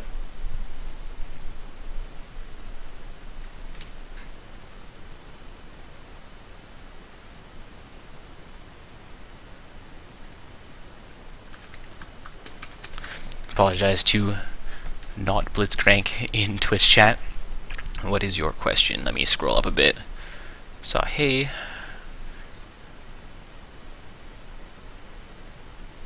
Yes. Question about silver players into the semi-pro tournament. Unfortunately, silver and bronze players are not allowed in our Saturday night events. If you send us an email with those summoner names, we can take a look into it, see if we see any reason to potentially waive the rule for your team. I mean, it's more or less to keep the skill cap high enough, but if they're highly skilled summoners playing at a gold platinum level minimum, we'd consider allowing it for you. We have moved teams from our amateur bracket up into other events as they've managed to dominate at the amateur level despite being silver and gold summoners. So if you want to send us an email about your team name, at least we can look into your roster and find out what summoners are sitting where. But in the event that we do not determine that we would move your summoner in, English too hard. We also have our open bracket tournaments like you're seeing tonight, where any summoners from level 1 to 30, unranked to challenger, are free to participate, as well as our amateur bracket tournaments on Sundays, where summoners between bronze 5 and gold 1 are free to participate. Our semi-pro tournaments being reserved for gold 5 to diamond 1 summoners traditionally, meaning that masters and challenger tier summoners aren't allowed, and silver or lower summoners aren't allowed, though we do occasionally make exceptions to that. I apologize, clicking the wrong button there. Let's see if they've gotten through champion selection. Pro Cookies still in champ select.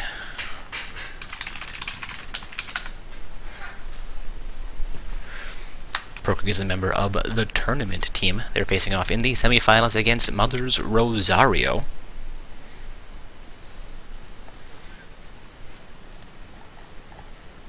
I do believe that is the correct summoner, Pro Cookies. Indeed, Pro Cookies.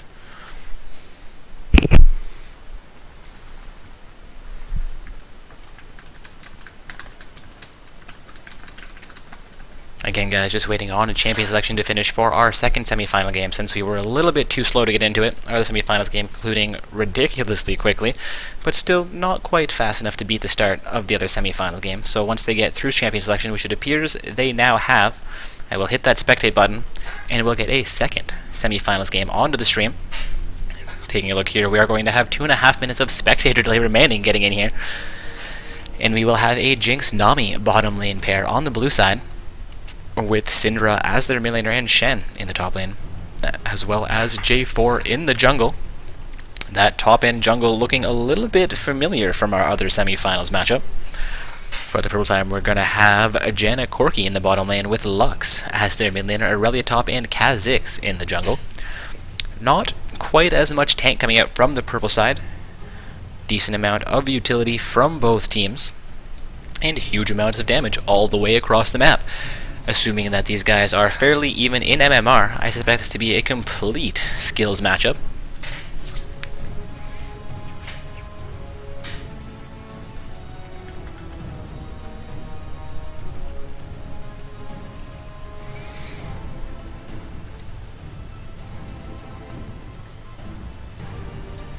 A little bit of hype for some teams in the Twitch chat. Somebody asking where Big Suga is. I don't recognize summoners from Big Suga's team. Am I crazy? Are you guys crazy? Who knows who's crazy here tonight? Anyways, about 1 minute and 15 seconds of spectator delay remaining, and again, we'll have a second semi-finals matchup on the stream this evening. Our other semi-finals matchup, the one we would have traditionally caught on the stream, which we did catch on the stream, concluded fairly quickly, while another quarter-finals game was still waiting to finish off. That game actually finishing off about 15-20 minutes ago. This semi-finals matchup just got itself into champion selection, meaning there's going to be a huge delay while we wait for the finals match. So we're going to catch this semi-finals matchup as well. Remembering, guys, that this is a Not-So-Stock Gaming Open bracket tournament. Going to head myself back over to... Actually, I came into this through LoL Nexus. No, I didn't. I found them in my client. I'm a pro.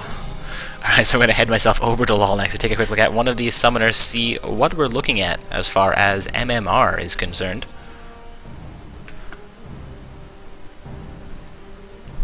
Alright, seeing 4 diamonds and a platinum summoner on the blue side. They're Jarvan for Son of Nazareth, sitting 2-2 in his Diamond 1 promos to Masters. Good luck with your next solo queue game. As well as 4 diamonds and a Masters tier on the purple side. So it's 3 diamonds and a platinum on the blue side, 4 diamonds and a Masters on the purple side. Did I say purple twice, or did I say blue then purple? Because that's what I intended, was blue and then purple. Mainly low tier diamonds, 2 diamond 1s, as well as 2 diamond 2s on the blue side with their platinum 2 summoner, and the 2 diamond 2s, diamond 3, and a diamond 4 on the purple side with their Masters tier summoner. Masters tier in the top lane for the purple side. Taking a look at the skins and trims of this game, seeing Jinx and Syndra both without a skin for their team, Kha'Zix without a skin for his team. So it will be 3-4. We'll see if the myth about skins meaning wins comes out to be true. Of course, should the purple side win, we will definitely blame this skin war defeat from the blue side's load screen for that victory. Again, guys, heading into the semi-finals matchup between the tournament team on the blue side and Mother's Rosario on the purple side.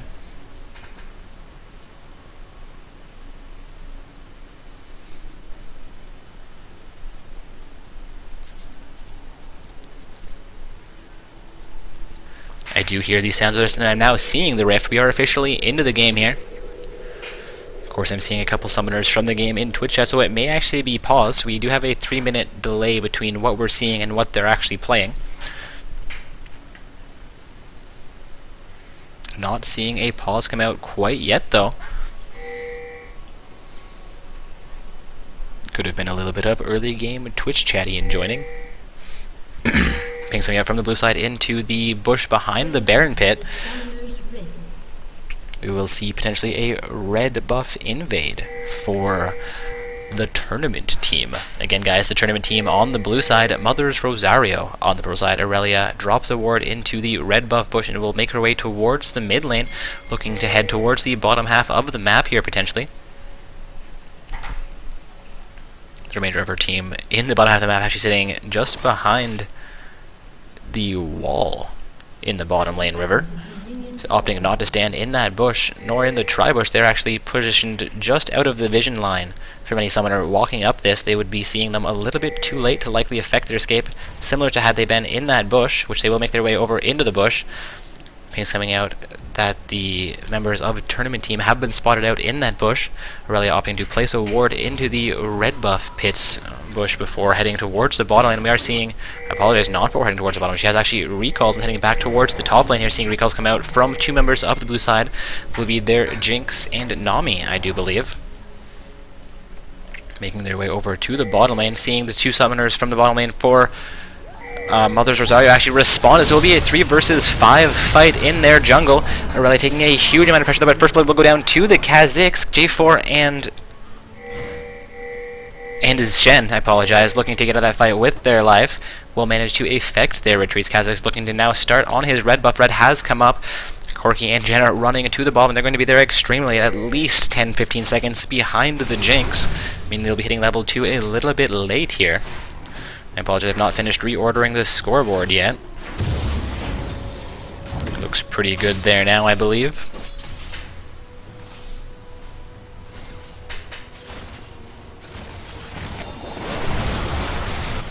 Keep coming up from there, and I will stop the advance from Jinx. Nami looking to push Corki and Janna back directly to their turret. Of course, with with Jinx and Nami making it into lane well before the Corki Janna pair. This is kind of an expected laning position. Syndra taking a huge amount of burst in the mid lane. Lux doing extremely well during this early gameplay. Lux sitting up actually 9 farm to Syndra's 3. Syndra's sitting at a 200 HP, a health pot having been popped there. J4 will come in from behind her, actually making his way towards his blue buff, his red buff, I do believe. It's going to be actually in the bottom lane as Nami and Jinx hit level 2. Corki and Janna actually level 2 as well here already.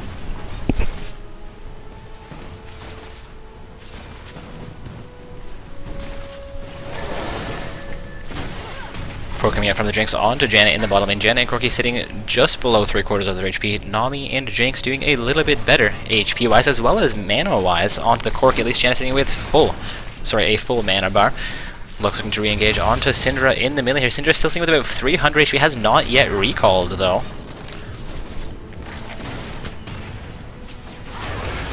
Syndra insists on Lux. Lux still sitting with almost full HP and full mana there. Syndra sitting just above 200 HP with just below full mana. More damage coming out onto Lux as well as the farm in that mid lane. Lux doing a great job of zoning and out farming the Syndra, though she could be in trouble here. Ping coming out from the J4. He will get spotted out by the Kha'Zix potentially though. The snare coming out on the Syndra from Lux. Lux flashes into the mid lane. Stun coming out from the Syndra. I apologize, just damage from the Syndra. Knock comes out from the J4 though, and Lux will go down here. Stun poke coming out from Lux onto Syndra. Syndra opting not to engage her will remain alive while Lux go down.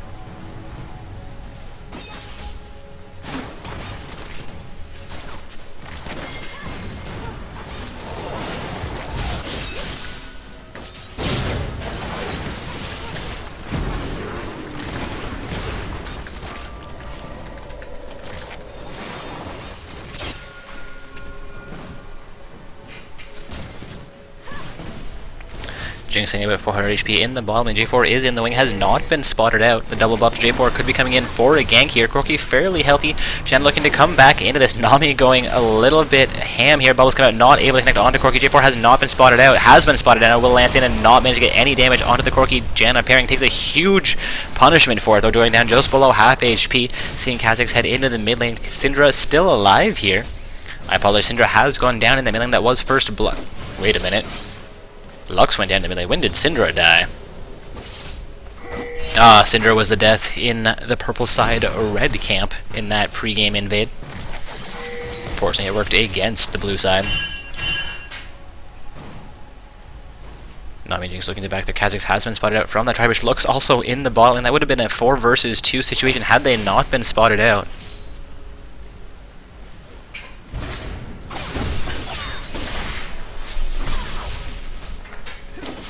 Shen taking pressure from the Aurelia in the top lane. Shen just below half HP. Aurelia fairly healthy here. I believe she may have popped a health potion though. J4 looking to engage onto Kha'Zix. Kha'Zix trying to counter jungle there. Syndra looking to re-engage onto Kha'Zix. Will opt to head back into the mid lane as she makes her way to the buff. Sorry, to the bush though. About 6 minutes of play have expired here. We've seen about 1 kill from both teams. About a 400 gold difference between these two teams. About that gold difference in favor of Mother's Rosario. Again guys, it is World Domain on the blue side, Mother's Rosario on the purple side.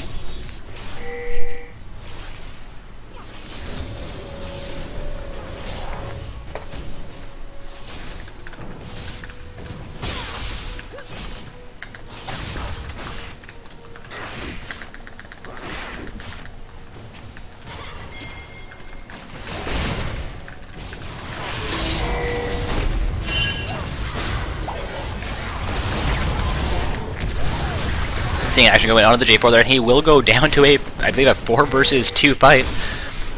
Apologize, 3 versus 2. Corki and Aurelia being in the bottom and top lanes respectively.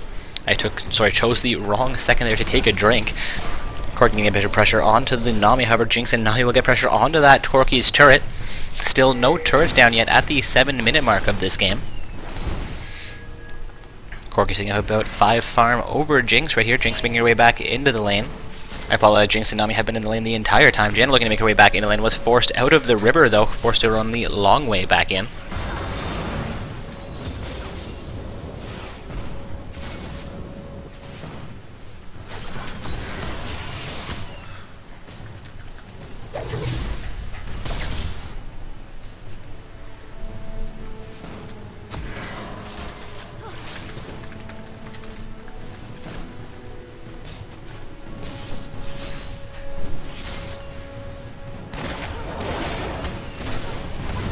Jane takes pressure from the Corki. Nami and Janna also exchanging the bottom lane. Syndra going to stun down the Lux, but she is fairly low here.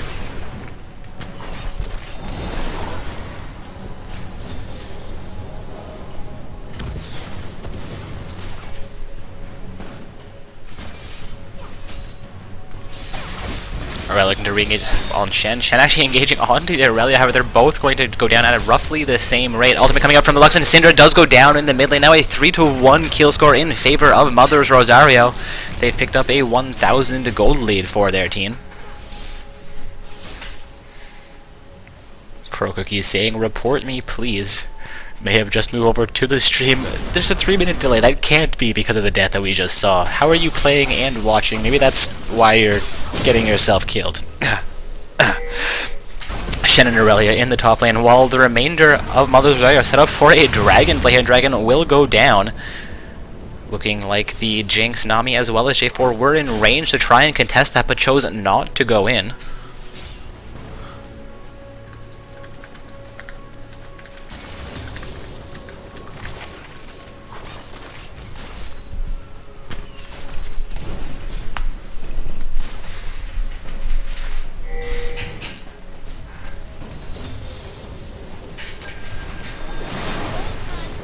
Nami and Jen again exchanging in the bottom lane, both sides with a ward on the opposite half of the map in that bottom lane bush. Kha'Zix can come in here, will be spotted out by the blue team ward. Shen also forced off of his lane in the top lane.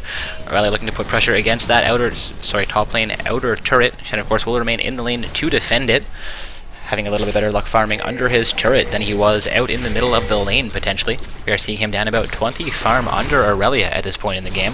Syndra going to engage onto the Lux. Lux looking to exchange some damage back onto Syndra's going to be smashed in the bottom lane as well. J4 making his way up into the mid lane here, seeing Shen still zoned against his turret, doing his best to pick up those last hits.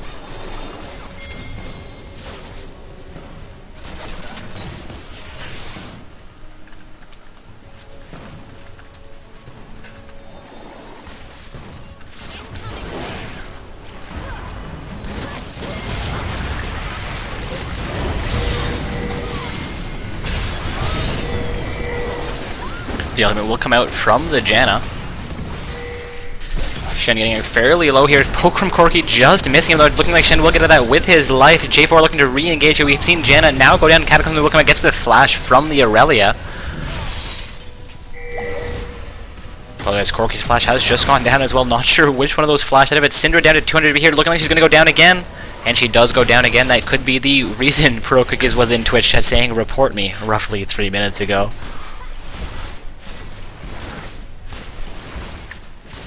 Jinx and Nami looking for pressure against this bottom lane turret. J4 going to re-engage on it. They have a huge minion wave. Looking like this will be the first turret of the game going down. Closing that gold gap between World Domain and Mother's Rosario to only 2,000 gold. World Domain looking to come back into this match. They're going to pick up a kill onto Aurelia as well. Still down about 1,500 gold, and down only 1 kill while up a turret. The majority of that gold being a little bit of farm and a whole lot of that first dragon going down to Mother's Rosario.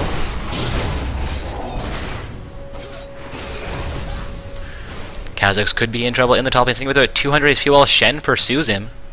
We'll see if Kha'Zix can jump away or if Shen will jump back into range. Kha'Zix down to 50 HP, poke from Shen, not quite enough to finish things off, and Shen will disengage that fight. Kha'Zix escaping that with his life.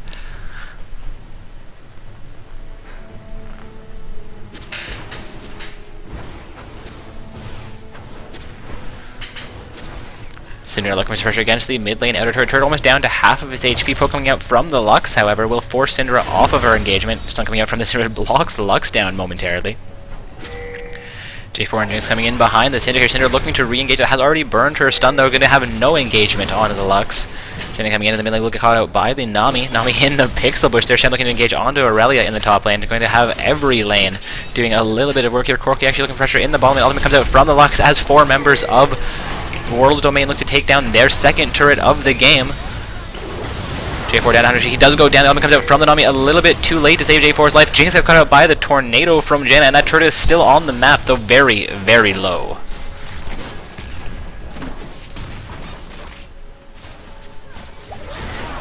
Kha'Zix going to engage onto Syndra. This could be a successful kill, but Kha'Zix does get stunned out, and Syndra blows her ultimate onto Kha'Zix with about 200 HP remaining here. Goes to more poke onto the Syndra. Looks to escape this with his life. Janna looking to keep him alive. Nami coming in from the side. Super Mega Death comes out. Kha'Zix down to 50 HP. Nami, can you? Bubbles not going to connect, and Kha'Zix escapes again, just barely with his life. Seeing Aurelia re-engage onto the Shen in the top lane. A little bit of a wet noodle fight, though those wet noodles starting to get fairly heavy and do a little bit more damage. J4 re-engaging into the mid lane will get caught up by the tornado from Janna once again. 1 minion remaining under that turret. The minion will go down. Turret with about 50 HP left. Not 50 HP, but 2 auto attacks maybe of HP left on it. World Domain will be once again forced off of their siege in the mid lane. Shen forced to burn his flash as the other comes out from the Aurelia. He re-engages on the Aurelia under his turret, but it's not going to be enough to keep him alive. Shen does go down, picking up from the purple side onto that top lane outer turret. Aurelia is going to go back into the lane to farm. The ultimate coming out from the Lux, not going to connect onto any summoners from the blue team. It's going to be a successful mid lane outer turret going down to World Domain. World Domain up 2 turrets to 1, though down 6 kills to 3. Mother's Rosario up about 2,000 gold still. This is kind of what I would expect from a semi-finals match between two mainly diamond teams. It's been a great game so far. Some intense action, some great plays coming out across the map. Alright, looking for pressure in this top lane. Will lose her minion wave as she clears out their minion wave, but the second minion wave will come in. Looking, she will get some pressure against that top lane outer turret. Shen back in about 5 seconds, so she opts to back off of this, potentially recalling. Indeed, Aurelia will initiate a recall here.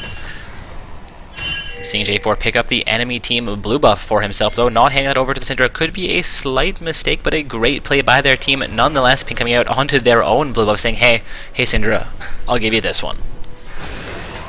Kha'Zix and Janna looking to come into this fight here. Kha'Zix and Janna not going to be able to catch out any summon from the team. Syndra actually coming back into this potentially could be in a rough situation. Will not get engaged onto. Kha'Zix looking to engage on this ward coming out from the Janna into the pixel bush. We're seeing so many wards around between the mid and dragon area. Also coming out from the Lux as she lands a snare on the Syndra. Syndra going to go down here once again. Indeed, Syndra does go down 2 Lux. Now a 7-3 kill score. Going to see an Nami come through, locking down the Aurelia and Kha'Zix. Mother's Aurelia will initiate onto dragon. There are 2, make that 3 defenders from World Domain. Shen in the top lane looking for that top lane outer her dragon down to a quarter of its HP. Poke comes through from everybody, but there's not going to be quite enough to finish off the dragon in their favor. J4 forced to flash out of the dragon pit, will escape with his life though. Unfortunately, the lance in and smite. Apologies, smite it was burned actually, so he did land the smite on it, but it was a little bit too soon. Dragon still being last hit by Mother's Rosario.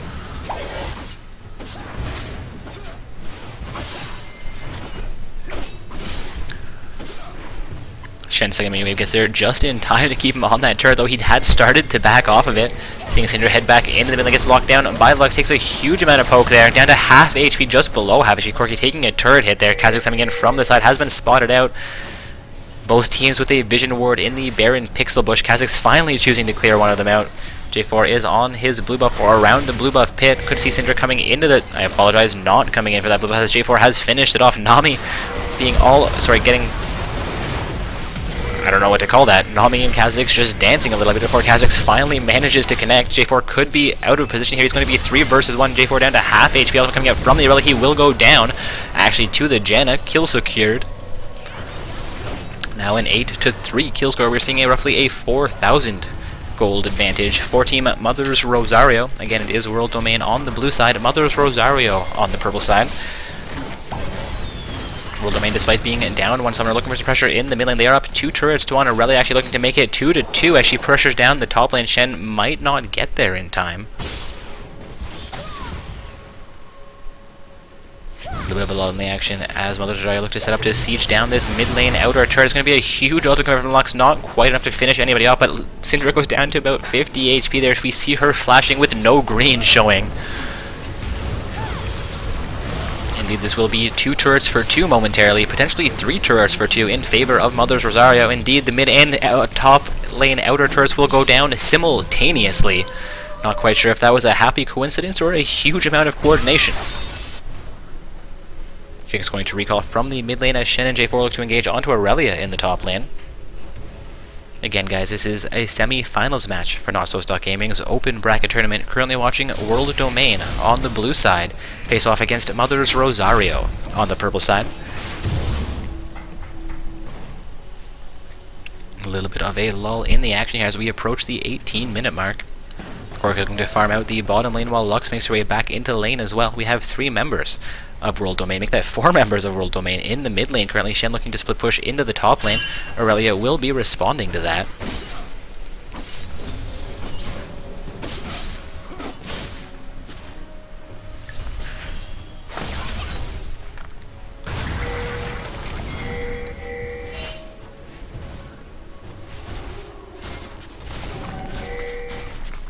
And it looks like Asian Legion Gaming has won the first semi-finals game in the secondary tournament, so congratulations to them qualifying into the finals matchup for our secondary event. Waiting on the team's Raid Boss and Weedem Boys to conclude their semi-finals match in the secondary event before that finals match can begin.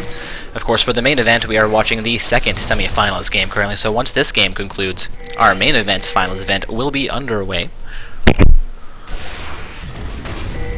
Team currently qualified into the finals for our main event is We Prefer Decaf. While I apologize, I've been calling the blue team World Domain. I'm stuck in the last match. This is the tournament team versus Mother's Rosario. Somebody smack me. What has Dark Corps done? Again, guys, the tournament team on the blue side, Mother's Rosario on the purple side. I am very, very sorry, blue side. I'm very sorry, tournament team. I've been calling you by the wrong name for the last 15 to 20 minutes. And we're going to see J4 and Syndra both go down in the mid lane. Teleport coming out from the Shen. Not quite sure what he connected that onto. Well, it's not a teleport, but his ultimate. Still not sure what he connected onto. Jinx potentially going down here to the Corki, and we will see Jinx go down. That's a 3-0 trade in favor of Mother's Rosario again. The tournament team on the blue side, not World Domain. That was our other semi-finals matchup. World Domain currently qualified into the bronze match, while We Prefer Decaf qualified into the finals matchup. The matchup at hand between tournament team and Mother's Rosario. We're seeing Mother's Rosario set up for their first Baron of the game at the 1945 second mark. Baron down to half of its HP in only 6 short seconds. It looks like they've burned most of their skills, now waiting on their cooldowns to finish things off. Baron down to a core of his feet. Shen, Syndra, and J4 looking to get in range here. I do not believe they'll get there in time. I apologize, Shen will get there in time, but he does get locked down by the Lux. It's going to be a successful Baron for purple team. Shen looking like he could go down here. Going to be a kill for the Aurelia. Nami, Syndra, and J4 looking to come in here, make things stick for their team, but they are not going to be able to re-engage onto the members of Mother's Rosario. Mother's Rosario will begin to affect their recalls here, I believe.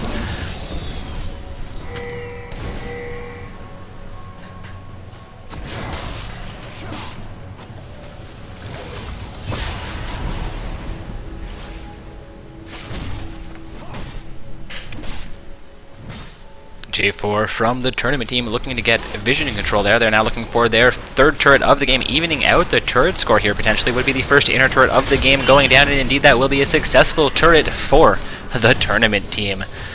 Again, I apologize, guys. It is the tournament team on the blue side, not World Domain. World Domain was our other semifinals matchup. This is the matchup between World Domain and Mother's Rosario.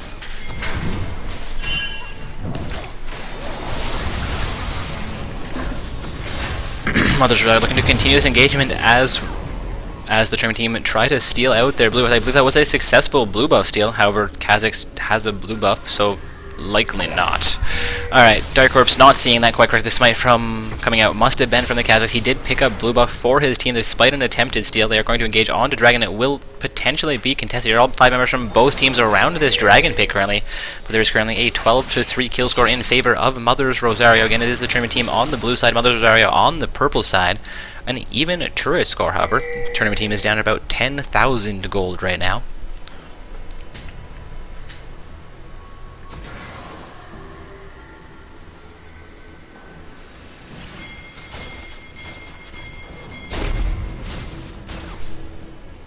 Seeing blue side looks to initiate the Dragon. It will be Contesto Snare coming out from Lux, not able to connect. Seeing Aurelia look to re-engage us. They do have Baron. They will have an advantage here.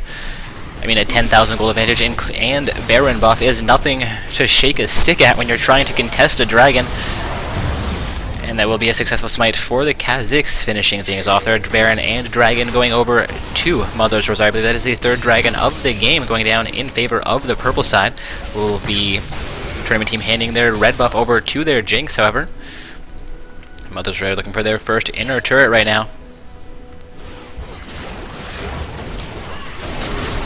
Stun comes out from this inner, connecting onto Aurelia, I believe.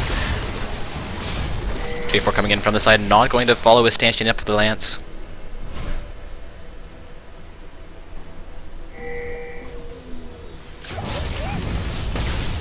That's going to be a blue buff steal for the Kha'Zix. Kha'Zix now with the double blue buffs. I apologize, one of those buffs actually onto their Lux. Ultimate comes out from Lux, and Nami will go down. It's now going to be a 4 versus 5 fight as Mother's Rosario looks to continue this engagement.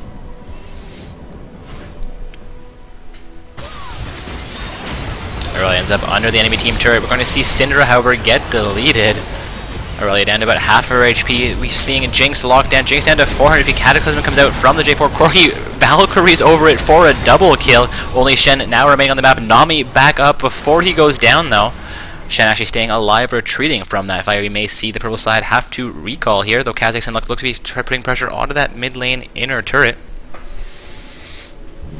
Aurelia making her way up to the top lane, keeping that top lane outer turret healthy as minions have just reached it.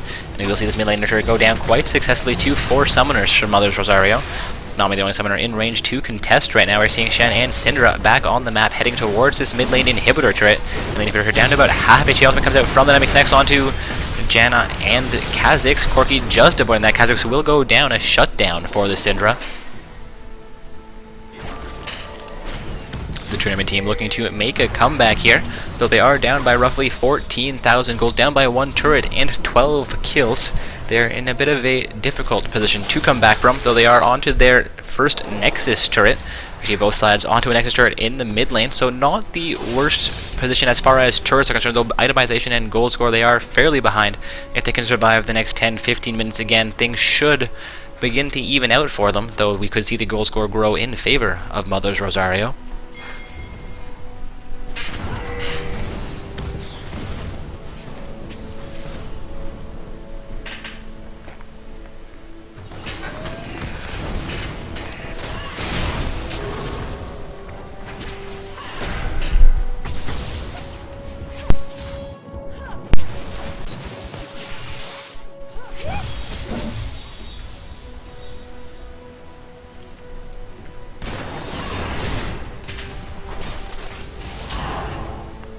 snare will come out from Lux, but not able to connect with any champions from the blue team. They were just a little bit too far out of her range. About double her range, actually. Kazakhs will be engaged onto by the Syndra, but Syndra not able to get any damage. The ultimate comes out from the Lux. Syndra down to about 400 HP here. We're going to see the entirety of blue team retreat towards that mid lane inhibitor turret. Aurelia in the bottom lane looking to split push down the second inner turret of the game for their team. Again, guys, the tournament team on the blue side, Mother's Rosario on the purple side. I do apologize for any confusion about me calling the blue team World Domain for the first half of this matchup. World Domain actually played our other semifinals matchup against We Prefer Decaf. We Prefer Decaf emerging choice into the finals matchup. Now waiting for this current matchup to conclude. The winners of the matchup will be playing against We Prefer Decaf in our finals game. Seeing a huge siege come into the bottom lane, Aurelia has been successful taking down that bottom lane inner turret, or at least somebody from her team has been successful. Missed exactly who got that last hit. Seeing all 5 members from both teams, I apologize, Jinx behind their Nexus right now. It's only 4 members defending this bottom lane inhibitor turret with a 5-man siege coming through, the ultimate from Lux as well as a Corki ult coming through.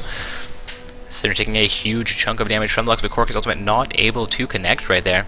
Currently a 16-4 kill score, 5 turrets to 3, both of those in favor of Mother's Rosario. The tournament team a little bit behind right now, and by a little bit I mean about 14,000 gold. J4 will initiate. The ultimate comes out from the Nami, but he is not going to stay alive through that.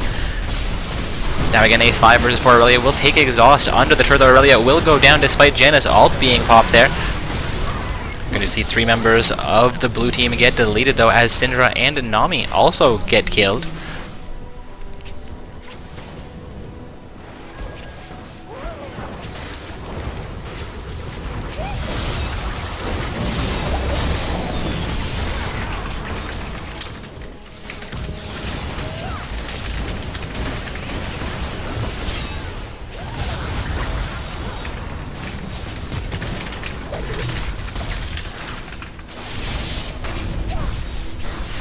Apologies for my silence here, guys. Elvish Gleamer reporting that this is actually the team that Big Sugar left to join.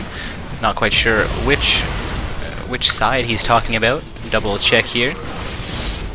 Assuming that Lux's team wins, so it is the purple side that Big Sugar left Elvish Gleeman's team to play for. And we're actually not seeing Big Sugar on the purple side. Somebody had asked earlier, what happened to Big Sugar? Where did Big Sugar go? You know what? I don't know. His old teammates don't know. His current teammates may know, so should they win in that finals level, we could ask them. Seeing blue side look for an advancement here. Kazakhs is down to about 200 HP. Corki looking to defend that turret, though Corki down to about 100 HP as well. 3 members from the team, I believe, have potentially just respawned. Not just respawned, but just come back from recalling. We're going to see a ultimate come out from J4. Jinx extreme low here. She will, I apologize, Nami goes down first. J4 going down as well. It's a double kill for the Aurelia. Jinx back up to full HP here. What did I just miss? Jinx will go down to the Aurelia, though. Not quite sure if it was Jinx I saw sitting at 100 HP or somebody beside Jinx I saw sitting so low. Got a little bit confused by the HP bars there. Aurelia still picks up a triple kill for her team. That's going to put them in a huge position of power right now. They are looking for a Baron play, I believe, unless that ping came out onto Syndra. Indeed, we see Mother's Rosario set up for the first Baron of the game. Actually, I think this is the second Baron of the game. The first Baron around the 19-minute mark.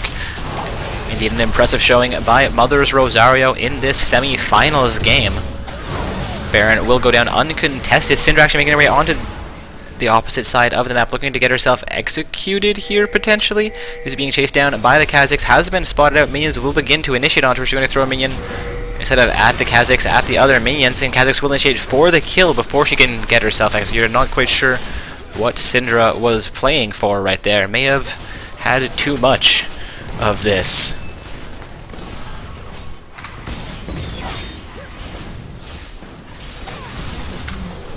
That's going to be another dragon going down to Mother's Rosario.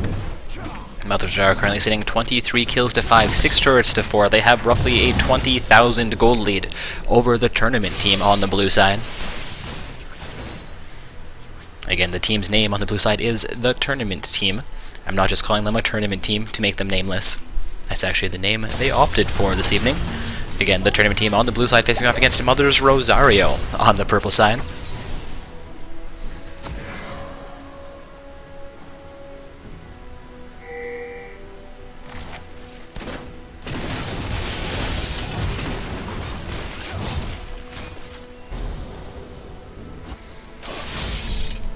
Still waiting on the game between Raid Boss and We Dem Boys to conclude.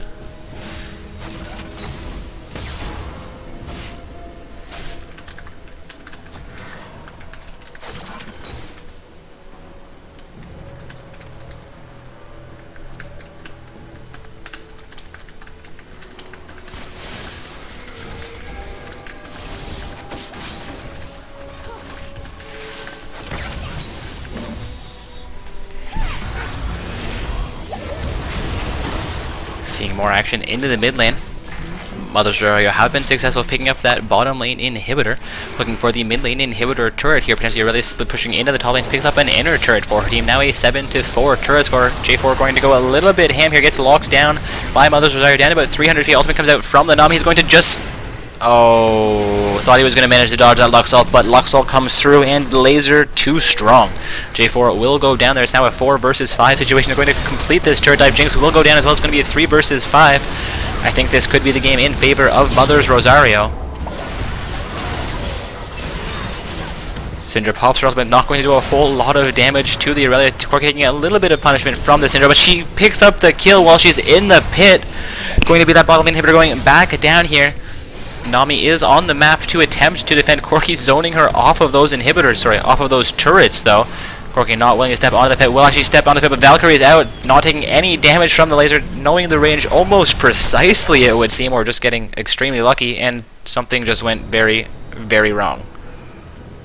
Something just went very, very wrong. You left a game in progress. Bug splat. What?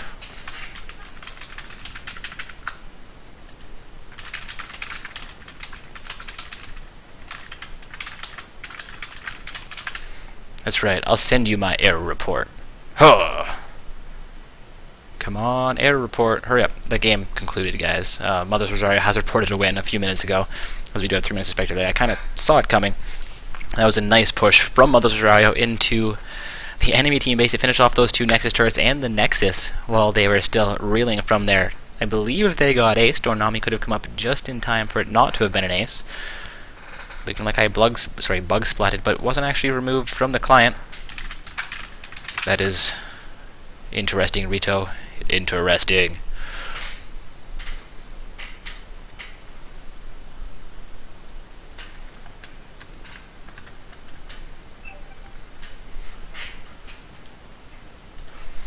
Again, guys, we are now heading into the finals matchup.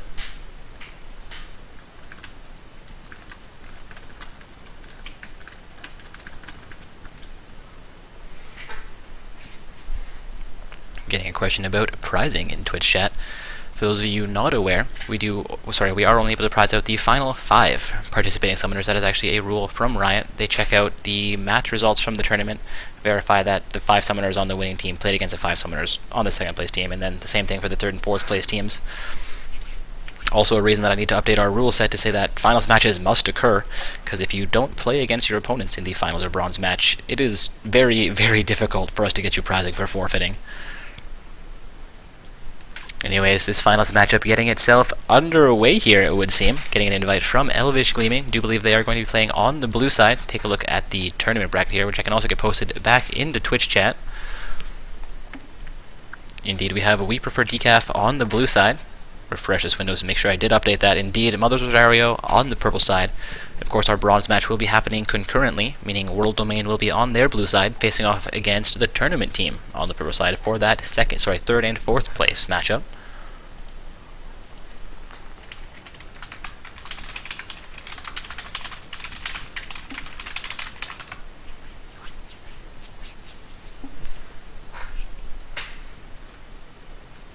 Getting reports on Twitch that Raid Boss just lost to We Dem Boys, and indeed I do have official win reports coming in from We Dem Boys. Thank you for reporting those victories. Means that the bronze match and finals matchup for the secondary tournament are now free to begin as well. The finals matchup being between Asian Legion on the blue side and We Dem Boys on the purple side. The bronze match between Caliban Lighting and Raid Boss. Our finals matchup for the main event is going to be between We Prefer Decaf on the blue side and... Oh man, I am blanking on team names so much. I apologize, guys. We Prefer Decaf on the blue side. Mother's Rosario on the purple side. And with me blanking as much as I am, when we get into spectator delay, I'm going to run off and refill my water once again. Maybe grab a quick snack. Maybe get the blood sugar pumping so I can get some action for this finals matchup. Get you guys as excited as I feel, even though I probably don't sound it.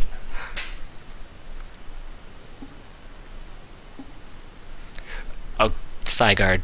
Oh, Sigard. Thank you. Thank you. Getting her force that it's Calvin Lightning, not Calvin Lighting. I have for at least 2 months. They've been playing that long. I've been calling them by the wrong name, and at least every other tournament somebody tells me, Guy, it's Lightning.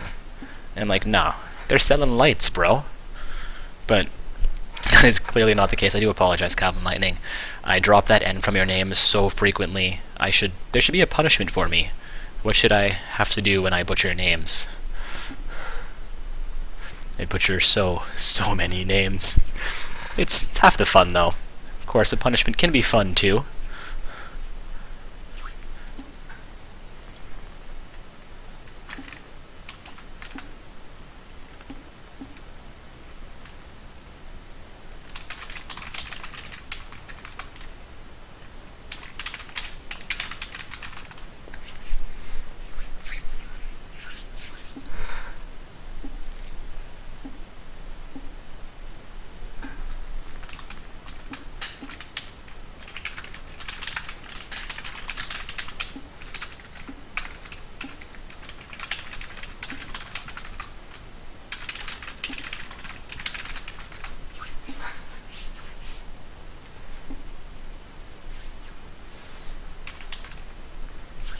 Apparently, King Slyku has his laugh bound to his spacebar. Completely forgot there were hotkeys for all of those. I'm going to go around setting up my hotkeys for all of my taunts now. Just walk around the map taunting instead of hitting skills. Ha ha. Dark Orb's strategy to win. Alright, seeing 10 summoners into this lobby again, guys. This is a finals matchup for Not So Stock Gaming's open bracket tournament. Seeing no challengers come into this matchup tonight is a little bit odd. So we do have 2 Masters tier summoners, and we are going to be into a champion selection.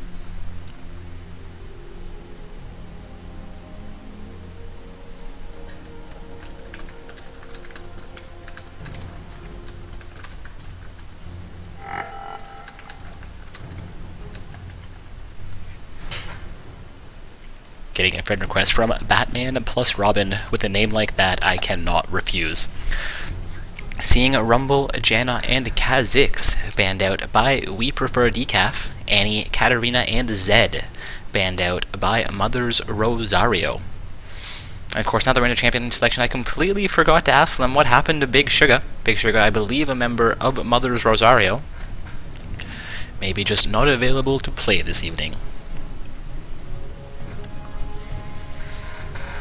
Lucian will get locked in by Elvish Gleeman for We Prefer Decaf. Again, We Prefer Decaf on the blue side, Mother's Rosario on the purple side. This is the finals matchup for Not So Stock Gaming's open bracket tournament for October 17th. Of course, we have our semi-pro bracket tournament tomorrow, followed by our amateur bracket on Sundays. Seeing Lee Sin and Thresh hovered over here by Mother's Rosario. Lee Sin onto Ace Solistics. Minwoo is back with the Thresh hover. We'll see if those champions do get locked in. Of course, going back to the bans, we're seeing both Katarina and Zed banned out by Mother's Rosario. Those are definitely targeted bans against King Slyku. Not quite sure where the Annie ban fits into thing. Maybe Annie is that third tier pick for Better Katarina. Better Katarina, aka King Slyku. That's a fairly recent name change. King Slyku was previously known as the summoner Better Katarina. Indeed, we are seeing the Lee Sin and Thresh locked in for Mother's Rosario, as well as a Morgana making it into the game here. Seeing Morgana banned out throughout almost every matchup so far tonight. We're going to see her on the Rift for the first time this evening. Thresh Morgana, a fairly difficult bottom lane for either of those summoners. A good Thresh can easily land his hook, come in, and flay. Big Sugar apparently here.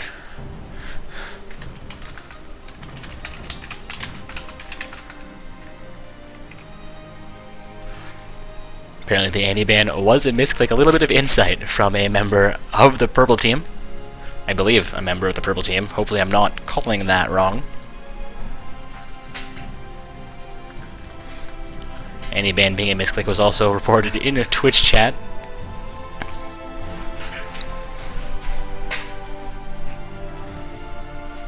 I apologize, guys. Seeing that Morgana does get locked in, as opposed to just hover over, and Aurelia being picked up as well by SodaPop24. Jinx will get hovered over by Sanis. Starry Tier waiting to pick up a champion still.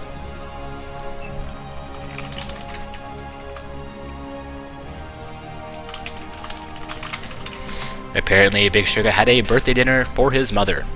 Family is extremely important, and we will allow you one night off. But only for your mom, Big Sugar.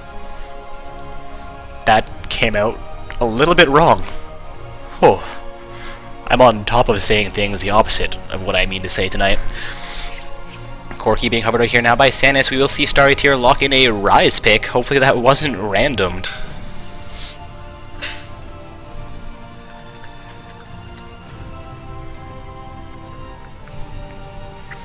Not seeing Big Sugar in Twitch chat, so I may have been saved a little bit of embarrassment there by just you guys hearing it, not the person I was actually talking about. Again, I do apologize, Big Sugar. Didn't mean to speak about your mom that way, just congratulating her on her birthday and saying that you can, you know, have a night off for your mom. She's worth it. Family is important. Anyways, back to the game at hand. Before I dig myself a deeper grave, Lux and Rammus being hovered over here by We Prefer Decaf. If those do get locked in, it would be a Lux in the mid lane for King Slyku. And I apologize, Rammus being swapped out for Maokai. Lux still not locked in here.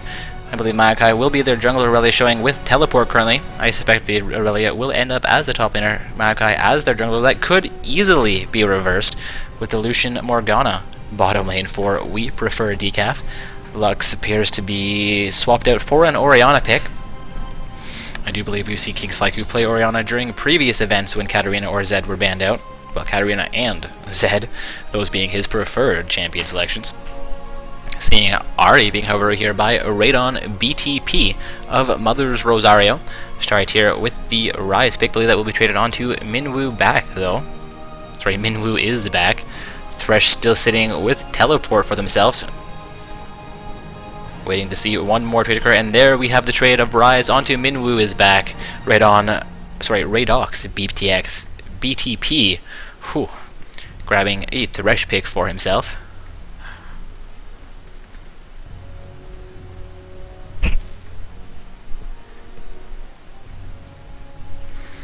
Alright guys, and with that, champions have been finalized.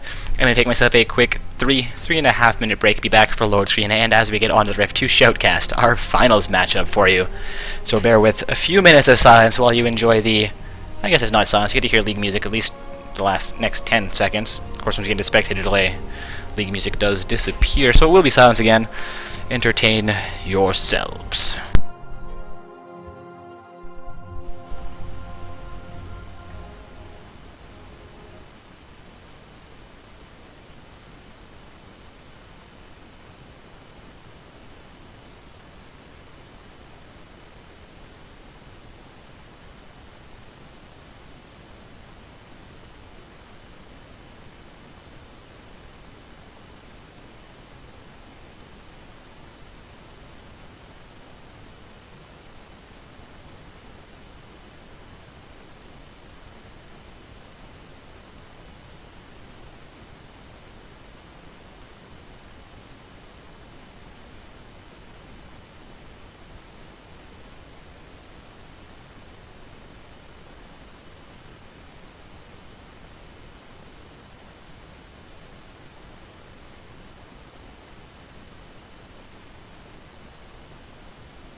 Welcome to Summoner's Rift.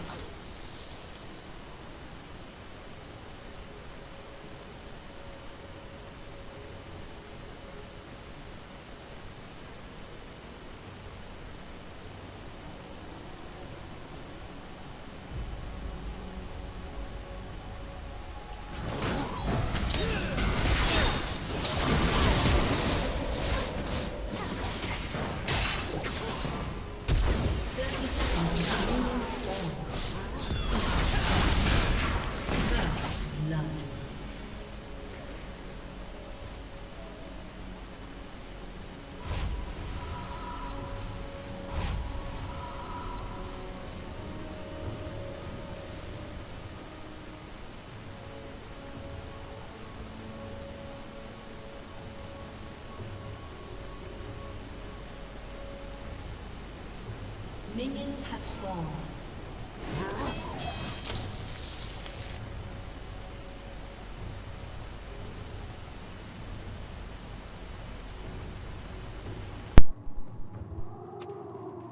Guys, apparently I missed the first minute and a half of the game, but I got here with 4 buffs.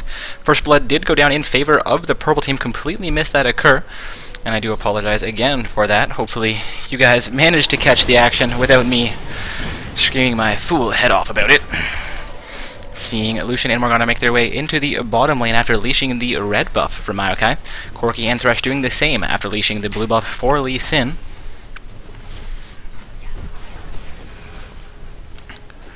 Rising for some poke onto Aurelia in the top lane. Already doing the same thing in the mid lane against Orianna.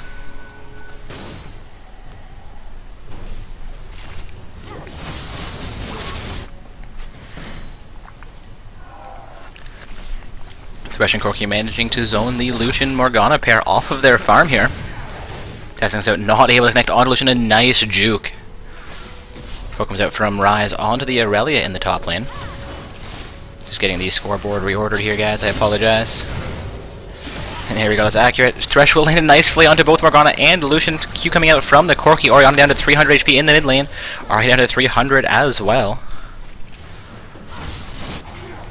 Doesn't actually connects onto Morgana this time. Corki not going to be able to get into range as a poke comes out from the Lucian. Dark Bind comes out from Morgana as well, not connecting with the Corki. A nice juke of the Lucian poke as well as Morgana's Dark Binding not being quite long enough to reach Corki. Of course, Dark Binding, one of the longest skill shots in the game. Also the longest lockdown in the game, or at least the longest stun. That's going to be a nice taunt onto Orianna. Ping coming out from the pro side of danger. Ping Maokai has been spotted out. Potentially Lee Sin will engage onto Maokai. Ahri will fall into the river here, I believe. Looking to re-engage onto Maokai. Maokai re-engages onto Lee Sin. Ahri will be a little bit late to this fight. Maokai down to half HP shield coming out from the Orianna to keep him healthy. Orianna still fairly low in the mid lane. Lucian down to about 300 HP as well. A Death Sentence could be the end of it. Black Shield will come out. Death Sentence also being juked by the Lucian. Thresh has just leveled up, has his flay available, still room to come out onto Aurelia. Aurelia down to about 300 HP against Ryze. Ryze now having her zoned against that top lane outer turret. Taking a look at the farmers. Ryze up at 18, Aurelia down at 8. A 10 farm advantage for Ryze at the 4-minute mark of the game. We're seeing Orianna and Ahri fairly even. Corki about 10 farm up on Lucian as well. Thresh and Corki doing a great job of zoning the Lucian and Morgana pair off of their farm. Maokai coming into the bottom lane. Thresh could go down here. Maokai will engage onto the Thresh. Destiny comes out onto the Morgana. Thresh down to about 200 HP. He does go down. Lucian getting that with about 100 HP. I think a heal may have come out there. Indeed, Lucian's heal was popped, and Corki goes down as a double kill for the Morgana. ADC Morgana support Lucian. Here we go. Morgana double kill secure. They're handing neither of those over to her ADC or the jungle, despite them both being there. Lucian being extremely low throughout the fight, coming back into things here, though, looking to get as much farm for himself as possible. Has now caught up with the Corki, down only 1 CS. Seeing Maokai and Morgana begin their recalls here, Lucian will dash towards his turret before recalling as well. Thresh and Corki will be back into lane in roughly 10 seconds. Lee Sin clearing out his Wraith camp. Ahri alone in the mid lane begins to recall. Lee Sin also recalling from his jungle. Orianna making her way back out to the mid lane. Maokai making his way out that direction as well. Aurelia will take some pressure in the top lane. We could see her going down here. She's down to about 200 HP. Cooldowns from Ryze will be coming back off, and there we go. A kill onto Aurelia. Kill score now 2-2. A 0 goal difference between these two teams. 5.5 minutes into play. We are deadlocked. Again, guys, this is the finals matchup for Not So Stock Gaming's tournament. Sorry, our open bracket tournament. The blue side is We Prefer Decaf. Again, that is We Prefer Decaf on the blue side, and Mother's Rosario on the purple side. Again, that is Mother Rosario on the purple side. Thresh and Corki still zoning the Lucian Morgana pair off of their farm here. The Lucian making his way back in for those last hits, or at least a couple of the last hits. Down about 5 farm under the Corki once again here. Lee Sin on the bottom half of the map looking to pick up his large Wraith camp, I believe. Of course, as I said, he will avoid the Wraith camp, make his way towards the mid lane. Alright, missing a taunt there, I believe. Little poke comes out from the Orianna onto Ari down to about half of her HP. Lee Sin is into the mid lane, has not been spotted out, will engage onto Orianna. There's the taunt coming out, it does not connect. The poke comes out from the Ari, it will connect, Orianna will go down in the mid lane. We're seeing Raz go down in the top lane to a gank from the Maokai as well. Now a 3-3 kill score. We're seeing roughly a 400 gold lead though. Going over onto We Prefer Decaf. Lee Sin will initiate onto Dragon. Thresh is there to assist him. Ari also heading towards the Dragon Pit. Corki is in range, so it's going to be a 4-man Dragon at the 6.5 minute mark, set up by Mother's Rosario. Morgana is in range to contest. The Stark Binding will come out and landing onto Lee Sin. Dragon into about quarter up his HP. Ward will get dropped as it comes in. Second ward comes out and the Dragon will go down. I don't know if I'll call that contested or uncontested. There we go. We have contesting. Thresh gets locked down by the Dark Binding. Going to see Maokai come in. This will be a kill on to Thresh. Now a 4-3 kill score in favor of We Prefer Decaf, despite them losing the first Dragon of the game to Mother's Rosario.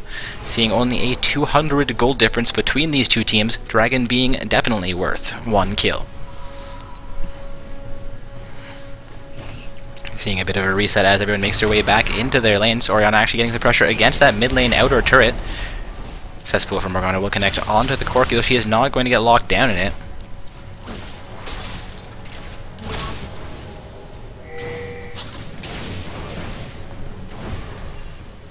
Lucian looking to get a little bit of farm over the Corki. Actually have about 10 farm over Corki right now. Lucian turning this lane around slowly. Sitting 1-0-2 is actually well ahead of the Corki as far as gold would be concerned. Sitting up about 500 gold score over the other ADC.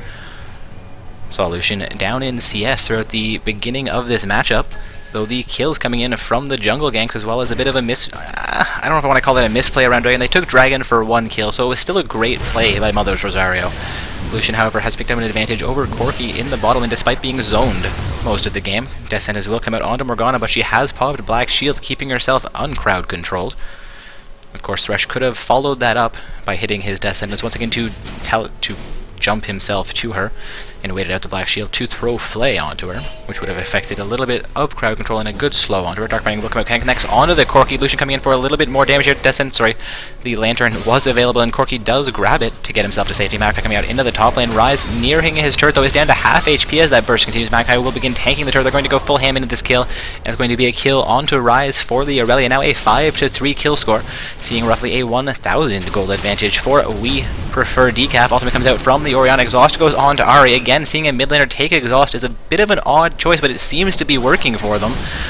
Poke and taunt come up from the Ari. The poke connects with the taunt, does not. Maokai looking to counter juggle here. Lee Sin at about 400 HP. Smite comes out from the Maokai. I think he may have stolen that. Indeed, Lee Sin does not have his red buff. That was a stolen run, and Maokai will come out from behind the mid lane outer turret, taking a kill onto the Ari. Action into the bottom lane as Exhaust comes onto the Corki as well. Death's Lantern will come through, and Morgana picks up another kill in the bottom lane. Lucian sitting 1-0-3, Morgana 3-0-1.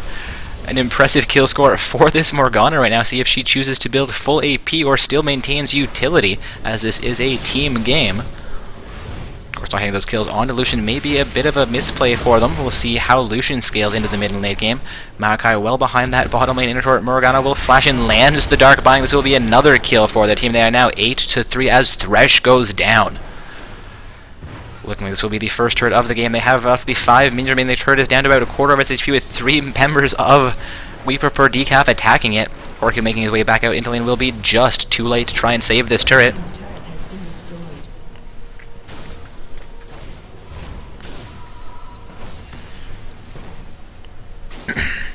Again, that is the first turret of the game in favor of We Prefer Decaf.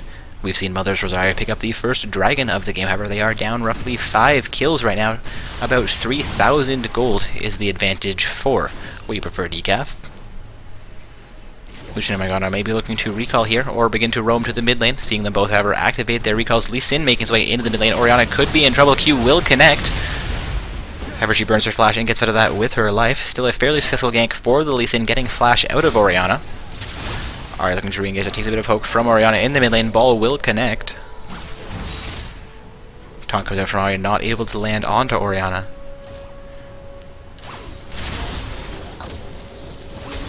Making his way in from the wing, looking to get a death sentence onto King Slyku, potentially. Will hold it out, but he throws it, and it's not going to connect. Not quite long enough. Corki Valkyries away from the Morgana Lucian pairing. Dark Binding could come out here and still connect. She is at the maximum range. She might have enough speed. Culling will come through. Dark Binding comes out. Flash from the Corki, keeping him safe. Lee Sin Q's onto the Rise, looking to gank onto the Aurelia. Aurelia down to about half her speed. Rune Prison comes out, locking out for roughly 0.5 seconds there. I believe Rise has not leveled up his Rune Prison yet. Not quite sure what the standard skill level paths are for Rise. Corki and Thresh clearing out the Wraith camp from their jungle. Corki looking to get a little bit of gold for himself, sitting at 0-1 with only 67 farm. To Lucian's 92 farm and 2 kills. He is fairly far behind. A taunt will come out from the Ahri onto Morgana, but Morgana will successfully tank those turret hits. I apologize, not successfully tank those turret hits, despite getting the kill for her team onto Ahri. Morgana does go down, making her now 4-1-2. That's going to be the second purple team turret going down. That's a turret for Aurelia in the top lane. Weaver for Decaf now looking for their third outer turret of the game. This mid lane outer turret down to about half of his HP. Flay comes out from the Thresh, not able to connect on. Lucian turret will go down in the mid lane. Now a 3-0 turret score, 9-4 in kills. We're seeing Weaver for Decaf with roughly a 5,000 gold advantage over Mother's Rosario. Both of these teams, of course, are currently undefeated, but somebody has to go home the winner, and someone has to go home second. Already making your way back out into the mid lane. We're going to see Thresh and Lee Sin potentially vacate the mid lane here. Corki making his way into the jungle and into the bottom lane. Lucian looking for some pressure against that bottom lane inner turret. Makai making his way onto the bottom half of the map. They are around the Dragon Pit, and Dragon has just come back onto that. Makai will engage onto Dragon. Morgana and Lucian looking to assist him. Could see Thresh, Lee Sin, and Ahri look to contest this. Orianna and Aurelia coming in from the side. This will be a 5-man dragon for We Prefer Decaf. Looking to not repeat the mistake of losing a map objective like they did for the first dragon. Horse Raiding Dragon for a kill, not the worst scenario for them, but not a great scenario either. It did cost them a little bit of their gold lead earlier on in the game. Seeing them now with roughly a 5,000 gold lead. They are 3 turrets, 0, 9 kills to 4, and they are now 1 dragon to 1. Again, guys, it is We Prefer Decaf on the blue side and a Mother's Rosario on the purple side. This is the finals matchup for Not So Stock Gaming's Open Bracket Tournament. Seeing Blue Buff go down onto Orianna there, while Aurelia leashes it for her. Rise making his way back out to the top lane will be contested by Aurelia. Orianna and Ahri looking to meet each other in the purple side of the jungle. Orianna looking actually for that Wraith camp potentially. No, going for a ward deep in the enemy jungle around the mid lane. A great place for a ward into that bush. Morgana and Lucian looking for pressure into the bottom lane. We do have Corki by himself looking to defend Lee Sin and Thresh making their way out. Slowly Lee Sin actually going towards his wolf camp. We see him Q onto them.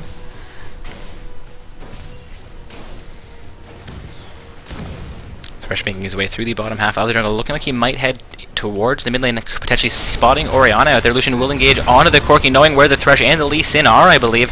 The culling not quite enough to finish Corki off at 1 auto attack, 2 auto attacks while he's under the threat. Corki does go down. Blue side pings coming into that bottom lane, looking like Maokai is going to try and force down the bottom lane inner turret. Orianna will eat the taunt and does go down to a 3-man assault for Mother's Rosario.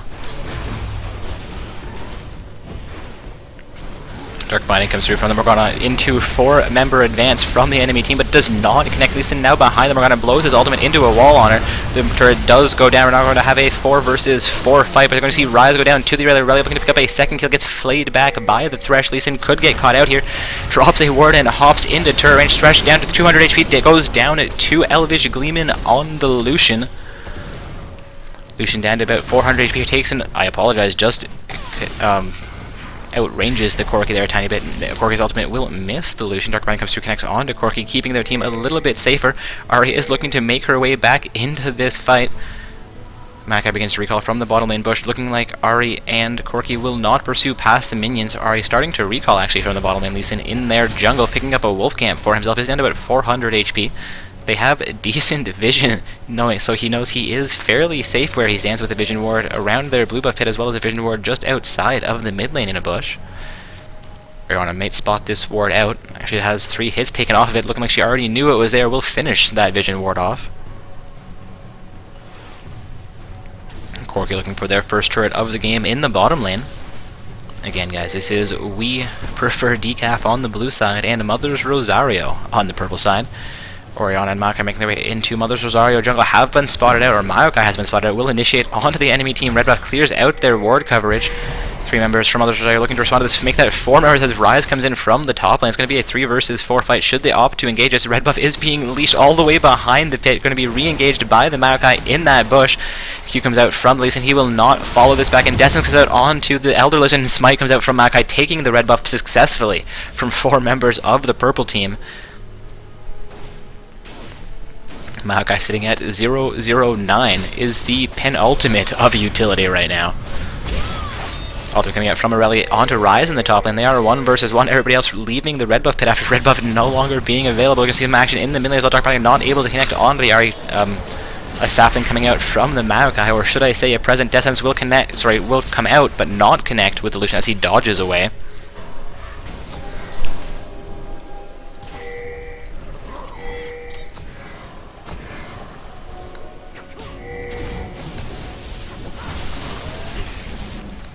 Q comes out from Lee Sin, not quite long enough to connect with Lucian.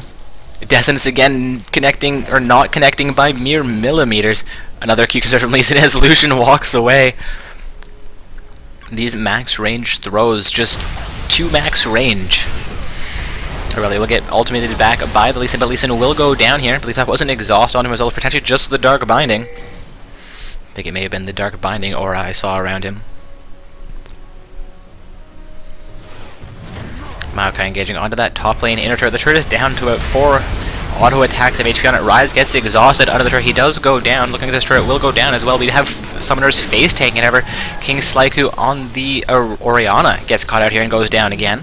Sitting a 1-3-2. He's not doing nearly as well as the last 2 matchups we saw. However, the rest of our team completely making up for any deficits in their mid laners play. Maokai now at 0-0-11, doing a huge amount of work for his team, having participated in 11 out of 14 kills. Descent will connect onto the Summoner Star, playing on Morgana, but it costs Corki his life as he tries to follow Thresh in for an engagement.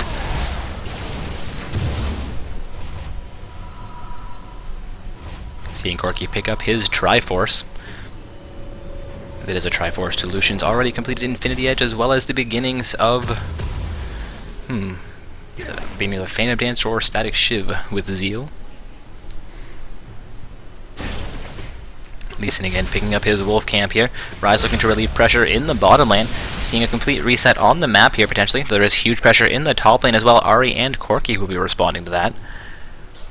Orianna looking for a blue buff for herself here. Neither team with huge vision control. I apologize, seeing huge vision control in their own jungle from Mother's Rosario. A couple of words also sprinkled in there from We Prefer Decaf. There is a vision ward behind that, Lee Sin. He will be unsuccessful, taking his own blue again, smited down by Maokai. Leaving the vision ward in while trying to take blue was a bit of a mistake by Lee Sin, I believe.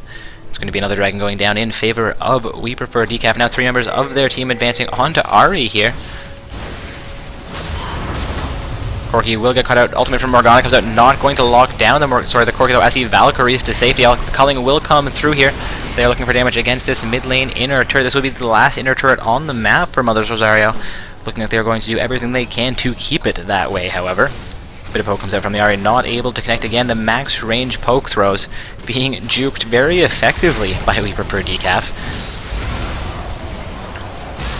Descent will finally land on something. It will be the Maokai though, not who you really want to pull into your engagement. We're going to see Ryze go down. Maokai fairly low here though, with 400 HP remaining, decides to go back into this fight. Lee Sin goes down to Lucian as well. Lucian taking turrets here as he tries to finish off. The Thresh will be forced off of that fight. Valkyrie comes out from the Corki, but it's not going to be quite enough, as I apologize, will be enough to pick him up a Maokai kill. Maokai going down for the first time in this matchup at the 20-minute mark. Corki affecting his escape and keeping his life. Pink coming out from the blue side. He's going to try and recall here under a ward. He has spotted out that vision ward that puts 2 auto attacks onto it and continues to affect his escape. More damage coming out from the Corki, trying to scare them off there. He's down to about 100 HP, and he does go down to the Aurelia. However, he kept them completely off of that inhibitor turret. I think that We Prefer Decaf's time would have been better spent taking down that first inhibitor turret of the game rather than pursuing Corki as a 4-man squad. A great distraction by the Corki. Of course, putting the first death onto Maokai, they could have been out for vengeance right there. Orianna looking to steal a little bit of farm from the Lee Sin. Of course, she had spotted out Lee Sin there, chosen not to engage onto it. And it looks like we have a surrender vote coming out. GG's across the board. Well played by both teams. An amazing performance by We Prefer Decaf. They emerge victorious through Not So Stock Gaming's open bracket tournament. Congratulations on your first place finish, We Prefer Decaf. Congratulations on your second place finish, Mothers Rosario. And good luck to our still competing teams in the finals and bronze match for the secondary tournament, as well as the bronze match for our main event. We will remain around to update those the bracket in the matches as we get those reports, but this does conclude our tournament stream for the evening. So this is Dark Corp signing off. Everybody, have a good evening.